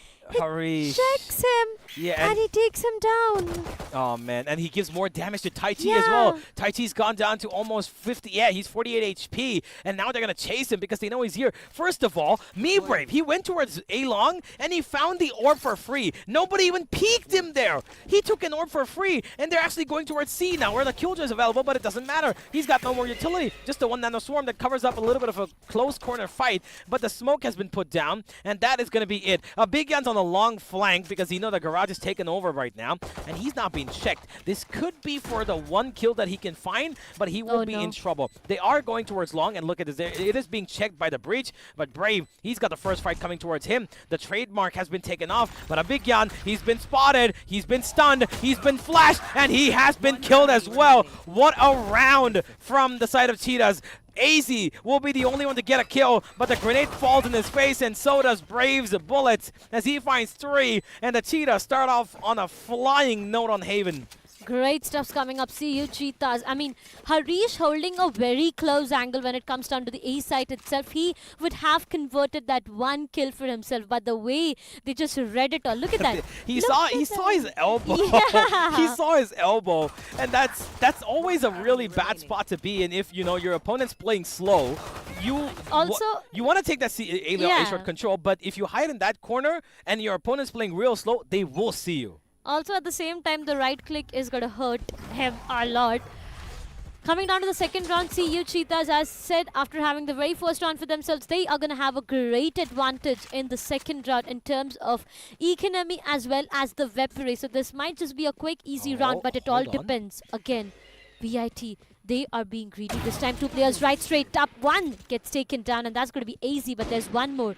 Little does Brave know that there's one player. He peeks out just to get taken down. Harish once again.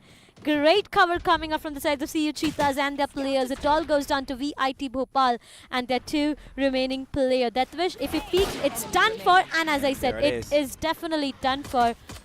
1 versus 5. Next to impossible, this is to clutch right away. Yeah, if he clutches this, it will be probably a play of the century. But okay, at least the one. He gets it. Nah, it does not even get away. No chance whatsoever. Brave takes him down, and that's going to be number 2 for the Cheetahs as they've started off on pretty great stuff here, not losing more than 1 player on both the rounds that they've played. Economy is pretty much in secure spots, but the first buy round coming in. Now, so far what we've seen 2 rounds, the side of the defense love taking A main control, and the attack are letting them do so.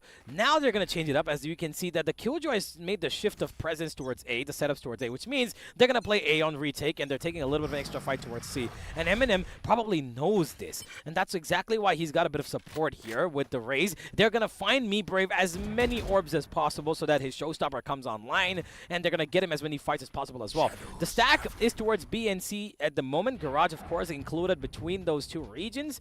Bit of informational burst here. Roboxifer, who, by the way, again playing the Sky, is going to try to maybe open up this B site for his team. He does have the Trailblazer available, and as I say it, he's ready to use it. Me Brave is probably going to be following on the back of it. The grenade goes in, so does the agent himself. A bit of a flash, but he's okay. He's been spotted. He takes a little bit of damage, but the plan will go down irrespective. It is a 5v5 retake. It definitely is a 5v5 retake, and right now they need to rely on the kills as well. Datwish, as soon as he finds one, he gets traded away from the sides of Victim. The flashes do come up. Victim, he finds one. Now this is going to be an important pick coming up. Me Brave from the back finds two outside Garage itself. See you, Cheetahs. How in the world are they able to convert this round? It all goes down to one last remaining player, Abhigyan. He has no knowledge on what can be done right away. 4 players right straight in front of his face. He does find one onto Victim, but that's all, or not. Will he be able to convert one more? No is what the answer is, as M&M finds him, shuts him down, and that was a full buy. VIT Bhopal, they have lost a full buy round, which means this is going to be an economically damaged round for them. Of course it is, and just because of this one, I believe this one kill on Tai Chi was the most important. Of course, the spray down here was brilliant. But again, guess what the problem is? It's the fact that the Reyna, who's there on their team, has got no movement potential. If he was the Jet in this map, he could have actually played a little bit with the movements, right? But a map like Haven, where you might need a movement, even if you picked up the Raze, man, not a problem. But just the Reyna is not something on Haven. It's just not the, I would say it's not the most viable pick. Yes, if you can make it work, sure, why not? But you need to show us what you can do with that Reyna. How do you set up that Reyna for success? You just cannot. That Sky cannot have anybody dashing on the back of her flash. And now they are paying for the consequences of their own action. Oh no! A double kill. He does get traded off. No problem. He's going to be taken off himself. Abhigyan goes down. He's got a stinger. No more than 1 kill is he going to be finding there anyway. And the last man now again standing on the back of that smoke is going to hope for maybe 1 free kill. They're spamming him down. They know he could probably be here, but the chase is on, and it is going to be finishing pretty quickly. Victim takes him out. And Darshita, any words after the first 4 rounds? It's just see you, Cheetahs, and their aim to win it on a 3-0 note right away. They are just aiming to end it all here and here. The way it all started with the showstopper itself, it was 2 kills directly. I mean, it's just looking so good. Whether it's Me Brave or it's Robox on the Raze, every single time the Raze has shown us some beautiful plays. The previous time it was Robox and Raze. It was a great combination. This time it's Me Brave and Raze. It's a better combination overall again. Yeah, now you see, oh my god, Harish. Oh, no. He jumps with the operator, and of course he's the only one who can actually do it, being the Reyna. They spotted the other one on site as well, and he's going to be spammed down, and slowly again that momentum rise, the speed increasing. Ooh, but easy. AZBot fights it all off. He says no, he's going to try and make this work, and he goes for a little bit of an overheated ultimate, and he doesn't even get to complete it. A big Yando comes and cover up for him. M&M is going to try and find one. Is he going to clutch this out? He tries his level best. He gets almost gets away. Tai Chi, saving grace of his team, finds them the first round. Thanks to AZBot finding 3 of his own. He kind of sprayed down the town there, and he got, honestly, he got real, fortunate that he didn't get spammed down back. He almost had it.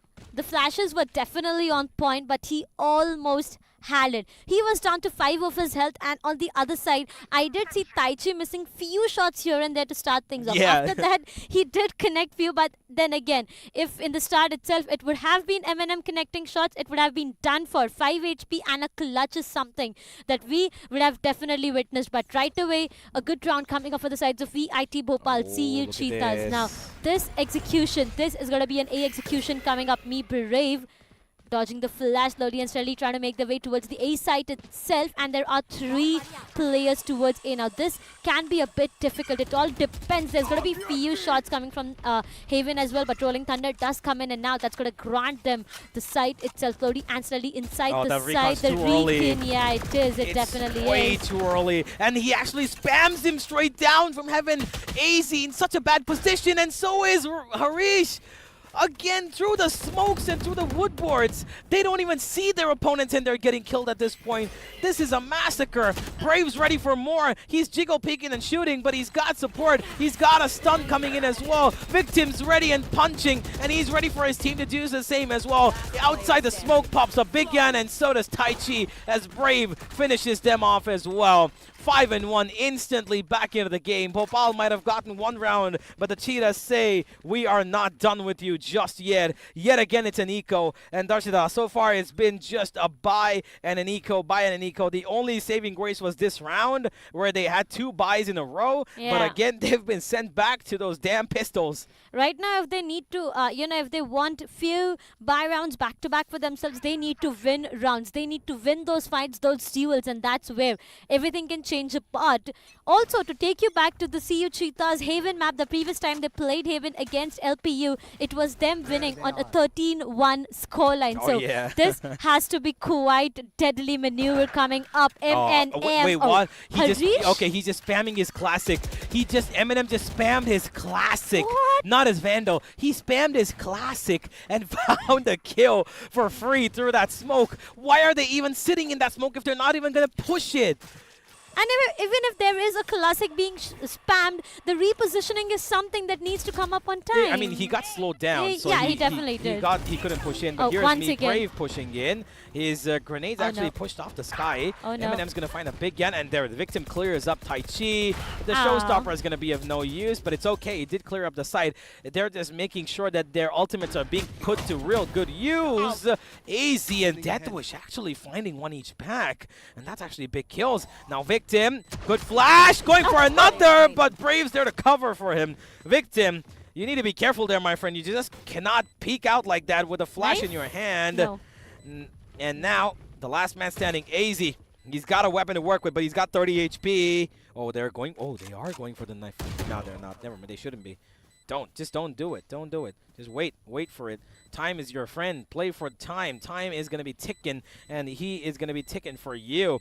Now they're going to let him know where they are. One bullet's all that needed. Oh, AZ. He does come a little too close, but it is not going to be enough for him. Excellency will go down to the spike, but it doesn't even matter. It's 6-1 so far. The absolute, I would say, chaos or dominance, whatever you want to call it, destruction has come in from the only one side of the attack. And to be really honest, you can see that the Reina has no impact. Exactly. That is what the discussion was all about.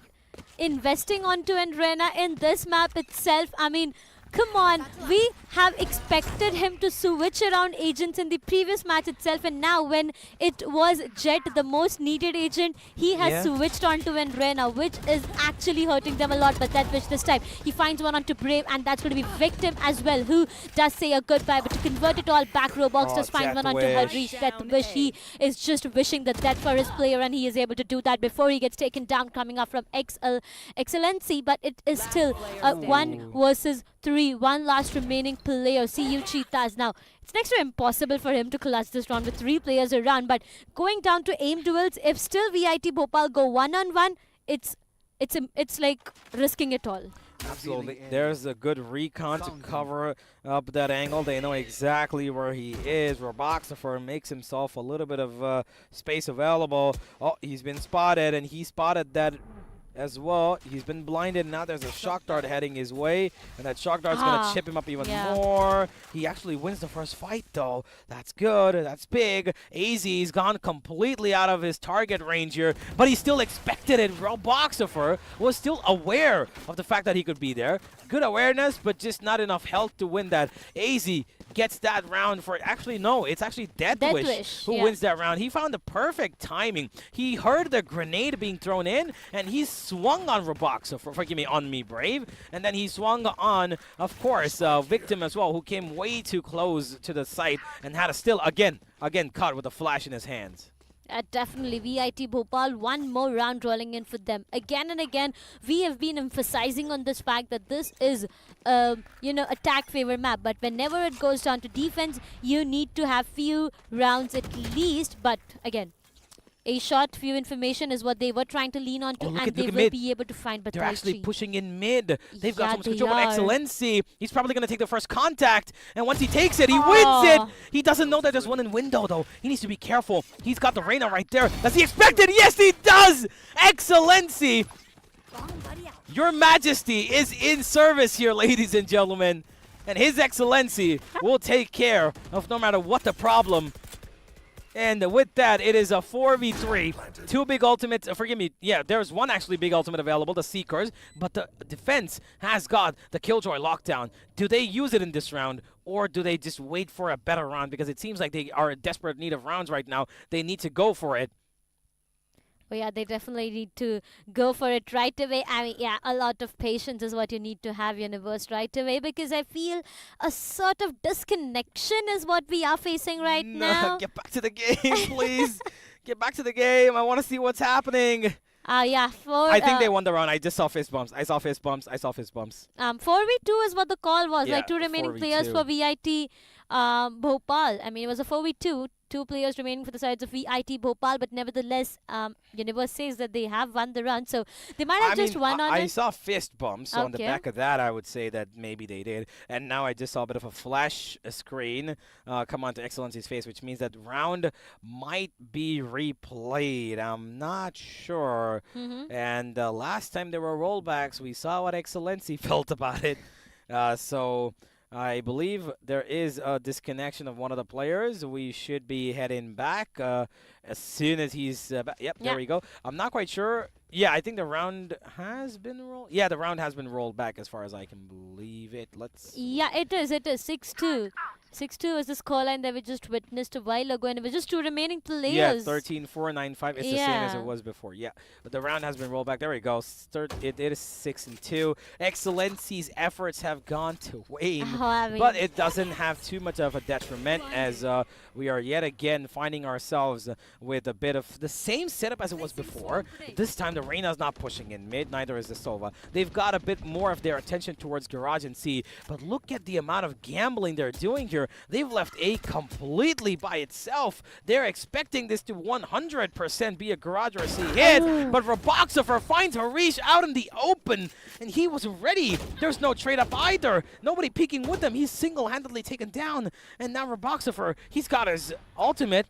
Does he want to go for it, though, is the question. He does clear out quite a bit of Garage. A big gun. He's got... Oh, no, easy. He's been stunned. Oh, my God, Roboxifer. Great awareness. It was almost as if they put that smoke on purpose to cover up that left side, and he was ready, waiting for Roboxifer. Again, the round in the same situation. 4v2, make that a 4v1. Excellency will find his skill that he missed out on the previous rounds. Rollback and Death Wish. My guy, you can get one. You probably will find the second as well. Yes, you do. You've made it a little easier. What are you going to do next? You will be losing your life on a flank, unfortunately. 7-2. It is, ladies and gentlemen. Already, the first half has gone the way of CU Cheetahs. Yeah, how much further can they push this envelope? I mean, the way they are performing right away, it can be very, very difficult for VIT Bhopal to pull this back off. 2 rounds is what they have right now, but they need more. Coming down to the attack side once again, and you know, if I talk about the 1v1 duels in terms of CU Cheetahs and VIT Bhopal, it's CU Cheetahs who comes up on top every single time. There have been stands where we do see VIT Bhopal coming up, but not every time it does work. So they need to be very, very careful. Right now, they do have 4 of the ultimates to work around with, but so is the case with CU Cheetahs. And you know what? They have the Seekers, the Rolling Thunders as well. Harish, what a perfect martial shot coming up. He finds one onto Roblox. He is trying to convert more, aggress more, and that's aggression, which punishes him back, takes him down. Again, that's not... Okay, agreed. He's desperate for that weapon. He probably thought nobody's going to be there. But they need to know Excellency's been the one roaming around that mid-region for most of the game. And it's so early into the round that him pushing up like that is so risky for just a weapon. He didn't even have anybody coming with him. Maybe if he had found maybe one player to come and join him to get that weapon, then maybe a trade would have come in. The weapon would have probably been retrieved. They would have gotten an extra pick, but not the case. Eminem now. Oh. They don't know that he's Oh, on they the don't. right side corner. Brave needs to check that, but he's making sure that his flank is covered. He needs to know that his back is not going to be stabbed. There's the first one. Oh, never mind. There's no frost. No, come on, Death Wish. He finds the only one, though. He misses on Me Brave, but Me Brave's grenade will connect more. Victim finds the penultimate kill, and the last man standing is a Bigyan, and he's got nothing to work with. Just a pistol, I believe. I don't think he's got any weapons. I'm not quite sure. No, he's got a Spectre, but a flash is still available. He can close flash this corner, but he's going to be putting in aggressive smoke, and look at what's happening. Oh, that's good stuff. Great repositioning. Victim knows what's happening, and he's going to not let this Omen do any sort of, crazy stuff. No mischievous movements here. He says, Victim, I am ready, and I will take you down. 8-2.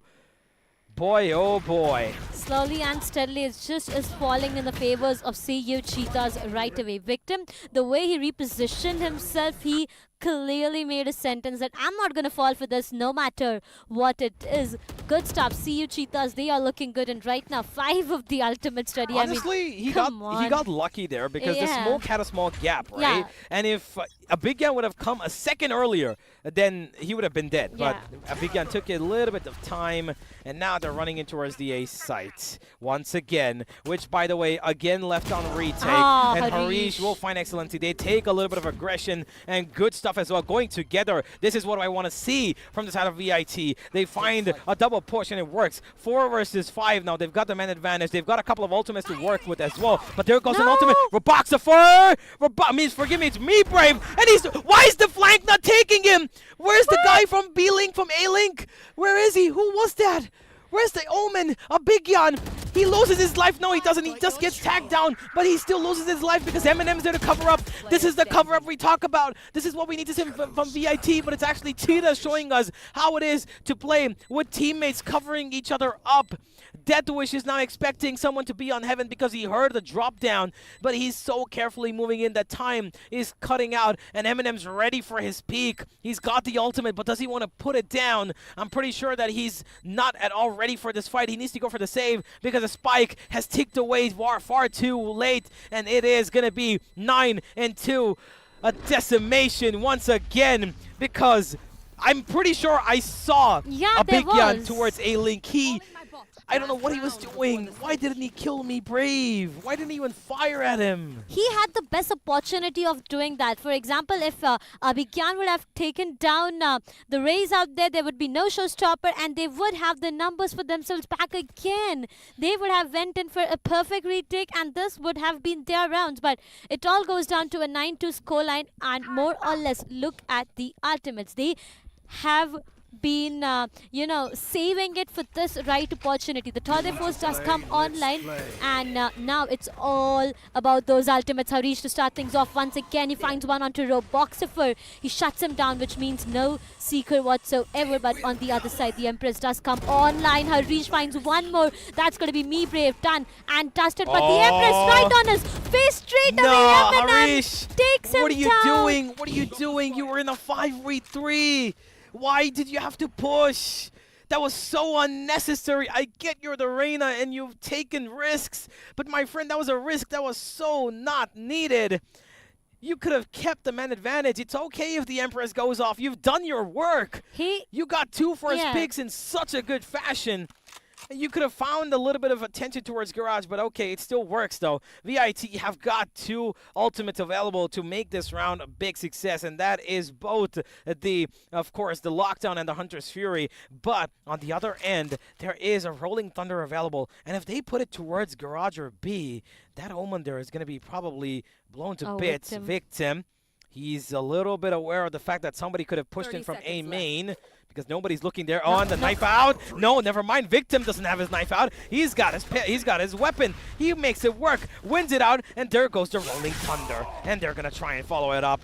There is a bit of cover towards Garage, but the C side has been taken for entire control. Time of the essence here. There comes the push. AZ still keeping them busy, but the plant will not go down. Victim will fall. So will Excellency. Finally, a little bit of a presence of game here from the side of VIT as they finally shut down this game with a round in their hand, 9-3, because so far this has been a massacre of their own undoing.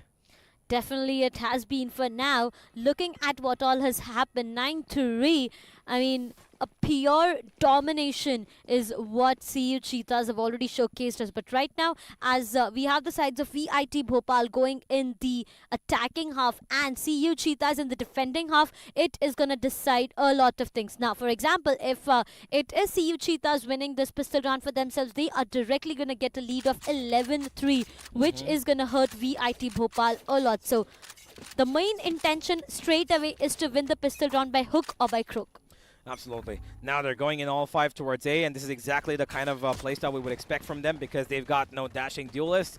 So here we go. Full-on commitment towards A, all 5 players. A bit of a setup already here, defensively ready. Roboxifer is going to get his Trailblazer ready. At the teleport up on top. A little too late, Eminem, actually. But Victim and Roboxifer find one each. Victim's gone down, and Roboxifer still standing. He's still fighting. He's still winning. He will be taken out in the end, but he's done his job. He's made this a 2v2, and now they expect a flank to come in. Me Brave, he's got advantages. He's got a weapon that he's got as well, and so does he have a bit of armor. He's gonna get the first kill, and there it is. It is gonna be a 2 versus 1 now. They don't know where Harish is, but he is right out in the open towards CT spawn, and he will be spammed across the wall.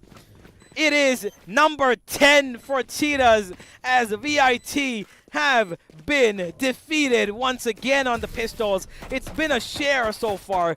3 pistols have been won by the side of VIT, but the 3 that have been won back by the side of CU have been far more impactful. This first kill was amazing. A big Yan, he got jumped and, tapped over there. And this, of course, the final kill from Excellency was ready at the mark to trade off for his teammate, Me Brave. And this is a desperate force in. Of course, they got the plant, so they will be going for the force. Even if they didn't, they would have to go for the force because this is the end times for them. Yeah, this definitely is the end game right here because CU Cheetahs, they have been running away with rounds here and there, left and right. But right now, the information has been laid on. They know that this is an A execution. The stun and the flashes do come up on time. But Eminem, through the smoke, he finds one onto Harish, and that's going to be AZ Bot joining the same party. Abhigyan and Taichi as well. It all goes down to one last play with that where she finds one onto Eminem. Will he be able to convert one more? The answer is a big no as Roboxifer takes him down. 3-11, ladies and gentlemen. CU Cheetahs do have a history with the map of Haven. 13-1 is what the history was, and this time, will they be able to repeat it? This domination is something that they have been continuing. They seem to be too strong on Haven, and it's so difficult to stop them. Yeah, I mean, they can't repeat 13-1, obviously, because there's 3 rounds already won. But I'm pretty sure that CU Cheetahs, they're going to look to finish this off 13-3. Now that this is a eco round for their opponents, there is a mid-push seemingly coming in. Blinded. Oh, that flash confirms a bit of presence towards that region. Window is going to be taken. Victim, he's so ready for a fight. He wants to take it, but he gets away. Good discipline there. Don't give away yourself. Don't give away a weapon for free here. Roboxifer, he's just jiggle peeking, jump peeking, ready for them. He's not taking any hits whatsoever. And Me Brave, he's come on such a quick flank. He's come on such a quick flank. He's destroyed everybody. The judge prevails. Judge Executioner, my God. It is absolute mayhem. The pistols get blindsided. By the way, if you don't know, Me Brave's pushed in from C-Long for 3 times. Every single round he's been alive on defense, he's pushed in, and every single time he's been able to get so far. Because I'm not quite sure where the turret of the Killjoy was actually pointed towards A main, right? And nobody's watching C-Long. I need to blow something up. It is just getting difficult. CU Cheetahs, they are on a roll right now. and VIT Bhopal, they seem to be answerless. What in the world is that team? Excellency to start things off. He finds one onto Death Wish, and not just one, but it's going to be 3 players departing at the same time. VIT Bhopal left with 2. Abhigan does converts 1, but that's it. Me Brave gets taken down. It all goes down to 1 last remaining player. Ladies and gentlemen, see you Cheetahs. 3-0 is what the victory looks like. Look at the celebration. Look at the happiness. Coming down to Mogo National Championship 2.0, we have our title winners. Absolutely, we do. Across 100 universities, they fought their way down to the last 2, and they found themselves to be the most dominant collegiate university level team that India has seen so far. Absolute massacre from them in this final, as they have time and time again showed why they are the best out there. They've not just showcased their victory with their skills, but they've also got their words to back it up. Every time they talk about their power, they've always shown that they have it. And there's a bit of a celebration. And Excellency, he's loving it. This 3-0 is in fact the matter that they absolutely have enjoyed themselves in this tournament, and they love what they see. Yeah, he's just giving us a little bit of his quirk, but of course he deserves it. Enjoy it, my friend, while you absolutely can. And of course they're going to go to their opponents and just, you know, a bit of a respectful handshake between all of them. They did, of course, give them as much competition as possible. The VIT just came on to a bad day today, and we've spoken about this before. They've had some, you know, fundamental problems with their competition, which if a good team like this comes up in front of them, they will always punish them.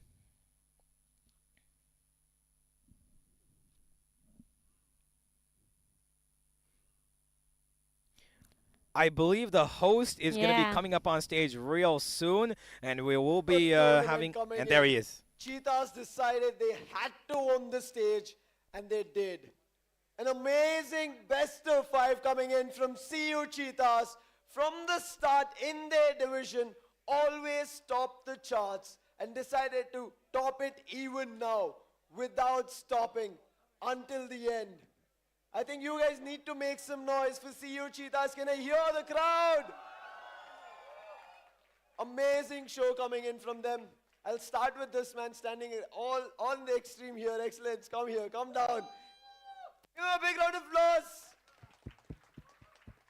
Game started. It was best of 5. It's grand finals. How did it start for you in your team? Wait, what was, I forgot what the first map was. It was split, yes. Yes, it was split. That was a difficult game in my opinion. I was struggling. The voices, the comms were difficult, but we passed through, we made it through. As soon as Fracture, the second map came, we were all stressing out because it was the first time we didn't actually have the lead, but I guess all of us actually were clutching up in the end, and then we all know how we play in Haven. We play the best in Haven, and out of the, we never dropped a single map this tournament, and I'm so proud of us. Really, really proud. Roboxfer, if I can have you. It's your time to shine. It's your time to take in all the glory. Mogo National Championship 2.0, you guys are the champions, right? The journey you had, yes, a lot of teams to fight with, but always kept winning. Your second map, especially, I think once your ops started striking right into their hearts or brains, that's when you got everything working in your favor. So as Excellence said, how was it to get back on Fracture? Trust me, the second map we were kind of offbeat after the half, but Excellency was the one who kept our mental all together. But after the round when I got the op, I got some shot and I got my confidence up, and everybody was on the same line then. That was the point when we gather our mental together and we just won the map. Went ham. Victim, can I have you on stage? I'm going to talk to each and every one of these players. I think due credit to them. To be dominating is not an easy job. So Victim, how does it feel? With your team, in Fracture, you were top fragging at a point and you were making sure everybody gets back, right? And now to becoming champions. 3 maps are done. You guys are the champions. First of all, if duelist always top frag, that doesn't make sense, right? Yeah, so we have to do our job also. Hindi mein bhi bol sakte ho. It's your stage. Aapka hi hai. Go for it. जो मन में आ रहा है. बेइज्जती मत करो. अरे मैं आपका स्टेज दे रहा हूँ आपको. उनसे बात कीजिए आप. नहीं मेरा कहने का मतलब यही था कि सारे रोल आईजीएल फिल करता है. We have the best IGL right here which is me Brave and Robo हमेशा एंट्री फ्रैग्स लेता है हमारे लिए. तो हमारा रोल थोड़ा नीचे है. बट सीन ऐसा है कि अगर वो नहीं चल रहे हैं नहीं चल रहे, हम तो रिजर्व पड़े हैं. वो जब नहीं चलेंगे तो हम चलेंगे. और हम इतना रखते हैं कि हम सोलो प्लेन निकाल लेंगे. चाहे वो T1 टीम हो, हम T1 में भी हम परफॉर्म करके आए टूर्नामेंट में. तो इजी है यहाँ पे. तो थोड़ा इजी था, हमें पता था. तो थोड़ा ईगो नहीं रखी हमने. आपसे मैं पहली बार बात कर रहा हूँ, तो आप ऑडियंस को क्या बोलना चाहेंगे?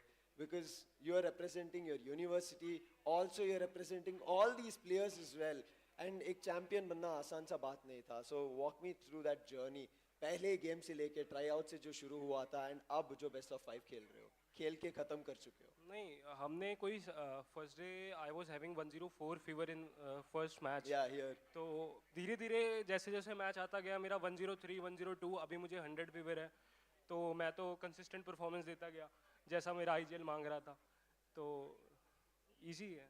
देखो अगर आप डेडिकेशन करते हैं ना, it doesn't matter whether you are not feeling ill or something on that given day, you will still perform at your best, and that's what Victim has proved. Give him a big round of applause. This man had 104 degrees when he played his first game here in the land stage. Eminem, I want you on stage right now. I was talking to this guy. I told him I'll call him on stage once they become the champions. Your name is Eminem, and what did you do today? As you all see, I play smokes. Yeah. You smoked all of them. Yeah. Right out dead, flatlined. You see, you all see. That's all. Yeah. I want to walk me through now. You were also in that situation where fracture was not that great. Heaven, you were super comfortable. I know, we know, everybody saw that. But what was fracture as a smoker? In fracture, I play brim. Yeah. So I should play on util, so I play back. But Abhigyan was giving you a very tough job, right? Yeah. He was going right in your faces. Then when was that comeback that you decided, okay, this is where we are finding the frags, and now it's working out for us? You know, things goes up and down in games, and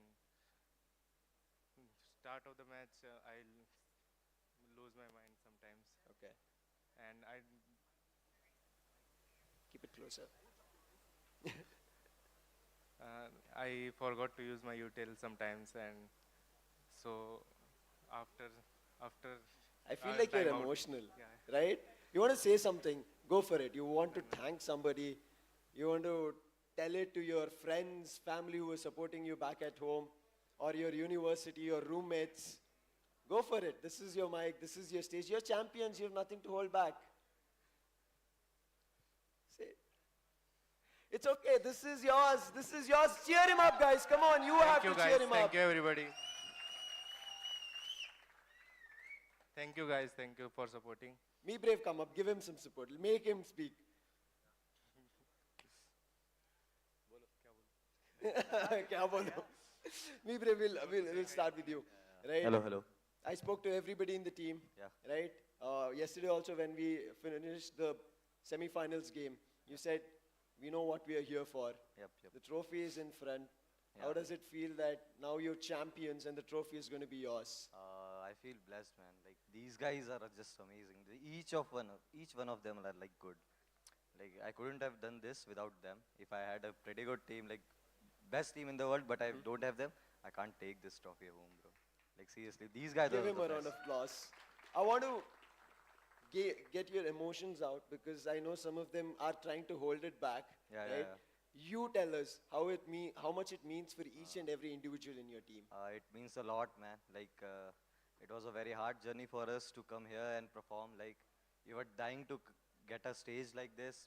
We thank Mogo Esports to organize such a good event, man. Like, it's a blessing for us that we are getting a good stage like this. Like, for a long time, we were searching for stages like to perform, to show our skills and all. But this time, finally, like, we got one. Like, these guys, if we talk about these guys, like, these guys are trying so hard for their like career to pursue careers in this field.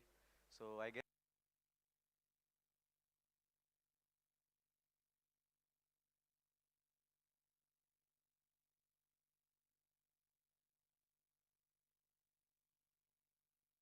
So I guess.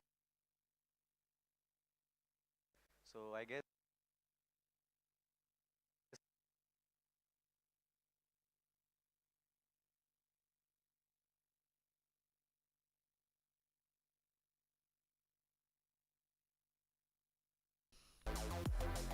Okay, I seem to have we seem to have had a little bit of a disconnection problem here. The feed has lagged out.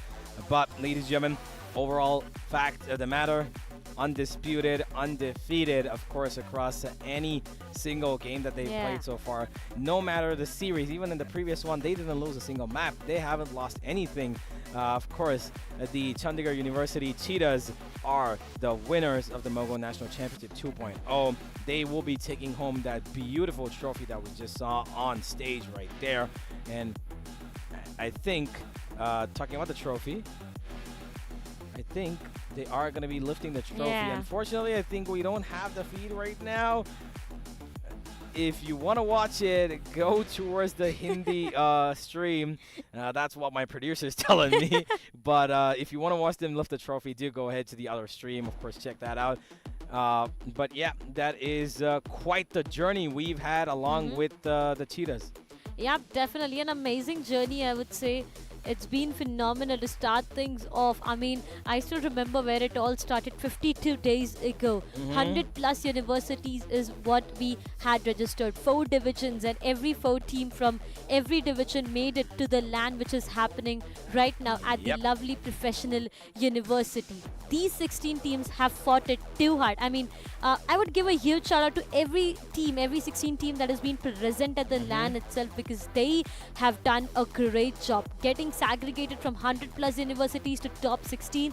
It has been all their hard work and their dedication, but it all went down for us to, you know, filter it down more to get the two top teams which would fight in the grand finals, and we had it as VIT Bhopal and CU Cheetahs. But CU Cheetahs phenomenally played. They wrote a comeback story. They actually wrote down that story and they won it. They did not just win this tournament, they won a lot of hearts out there and a 3-0 victory. I really hope that if there are any teams out there from our region watching, I think we will be finding, they will be hopefully looking at these players and thinking maybe they could pick up a player, but let's continue with the stage presentation.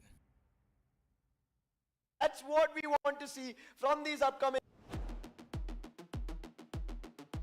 That's what we want to see from these upcoming.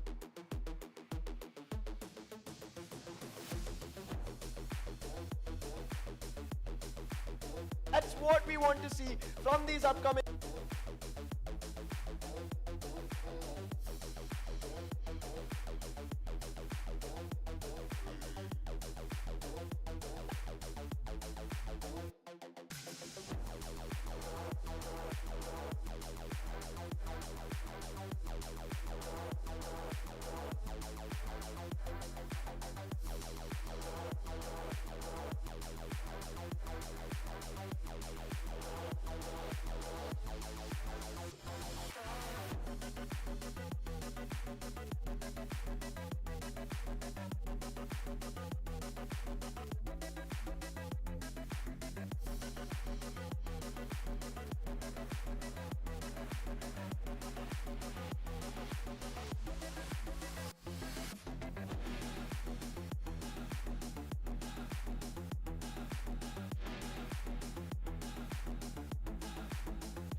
Well, ladies and gentlemen, this unfortunately we have lost internet at the last minute at the venue, but we are still here and we're gonna just finish off the show for you. What has been quite an amazing and extensive competition at the collegiate level, we hope is gonna allow these players to not just explore themselves in the, of course, their academic world, but also in the world of Valorant. Somehow, somewhere, one of these players hopefully gets picked up by an org or a team. You never know. At least gives them a chance, a fair chance to play. Yeah. But what do you have to say before we shut it all off? Well, it's kind of heartbreaking right now to say a goodbye to, everyone, because what an amazing journey it has been every single day coming here, witnessing all these teams perform, all these matches. Yes, we did have some, inconveniences. We did have some internet issues, some technical issues, but I feel that's completely all right. At the end of the day, we had a flawless show today, and it was more flawless because of the 3-0 victory. Yeah, absolutely. A flawless victory, and of course, a day to end with those players on stage that we just saw sitting next to their trophy. Now it belongs to them. They will go home with not just that, but a big chunk of that prize pool as well. But ladies and gentlemen, this is all we had for the Mogo National Championship 2.0. It's been quite a bittersweet journey so far. I know that, like she mentioned, like we all have seen, there have been inconveniences, but it's all through what we've come that it seems like right now we would probably just do it all again just because we love the competition and we love this game. So, for the love of the game, we hope that you check out every single one of the socials that are listed down below. Check out Mogo, check out Skyesports, and make sure to like and subscribe to the stream below. Give them a little bit of love, and hopefully they will be back with another collegiate level, university level tournament real soon to find new talents popping up once again. But until that time, it's me, Universe, with Darshida and Azora, who's behind the camera. We will be back next time, hopefully, to see you all. Happy gaming, keep ranking up. Hopefully you find that gold, maybe the red rank sometime soon. I mean, Immortal or Radiant. Yeah. Until then, though, keep playing Valorant. Dave, Kim. Thank you, guys. Are we excited or what? Who knew? Who knew? India, are you guys ready for some more? Did you guys have a good time? All right, be ready. We're coming back. I also request Dr. Nitin Bharadwaj, a special thanks from LPU, if you could please come up on stage to address the champions as well as for having us here over at LPU. It's been a lovely time at lovely professional university. My heartiest congratulations first of all to the winning team. Last 4-5 days, it's fantastic. Being the part of the audience, being on the side of the management, we all enjoyed a lot, and especially it's a great learning for the organizer, for the students. Especially I want to thank my student organization DragCon, who worked really hard. So, from the core of my heart, this team who is working with us since ages, and that's one of the best teams who maintain the culture of esports in our university. And I also want to thank Jairan. So the way keeping himself very calm, patience, and handling all the student lead, student coordinator, and managing all the things along with David, Kim, and Sir from I forgot the name, David. Yeah. So thank you so much once again, and congratulations. And we were privileged to host this tournament, and we are always there for Mogo, and we are ready even for the 3.0. Thank you so much. Thank you so much. Thank you.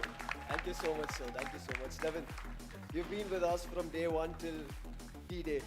How does it feel, and what do you want to tell our audience and the champions?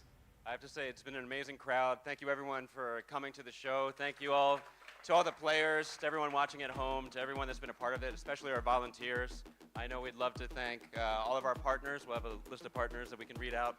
We've had so many people behind us from day one that have really come together to bring the best in collegiate esports that we can bring. And LPU has been an excellent host. I want to thank Dr. Nitin and Dean Lakenpal. And really want to thank our winners as well. We'd love to give you a trophy lift moment and then take it home with you. So just the top part, though. That's the base.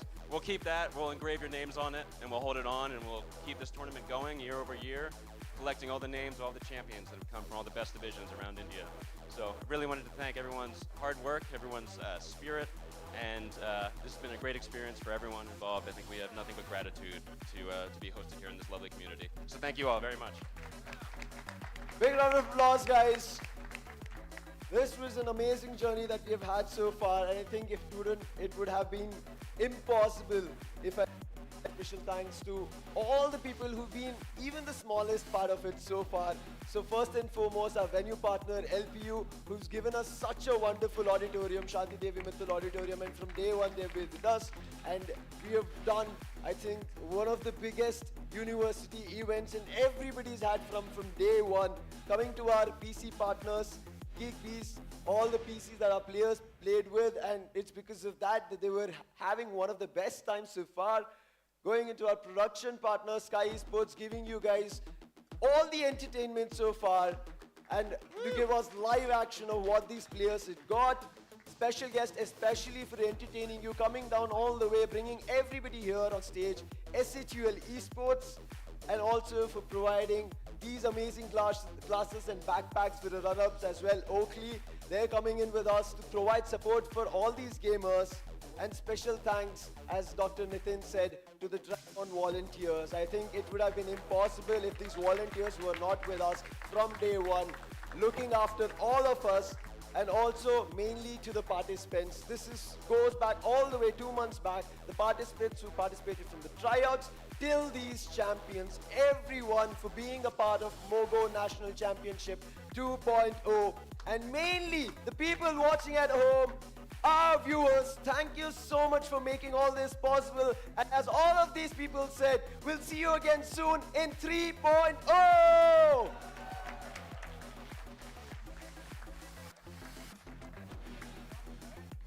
Champions again. Trophy. Let's go.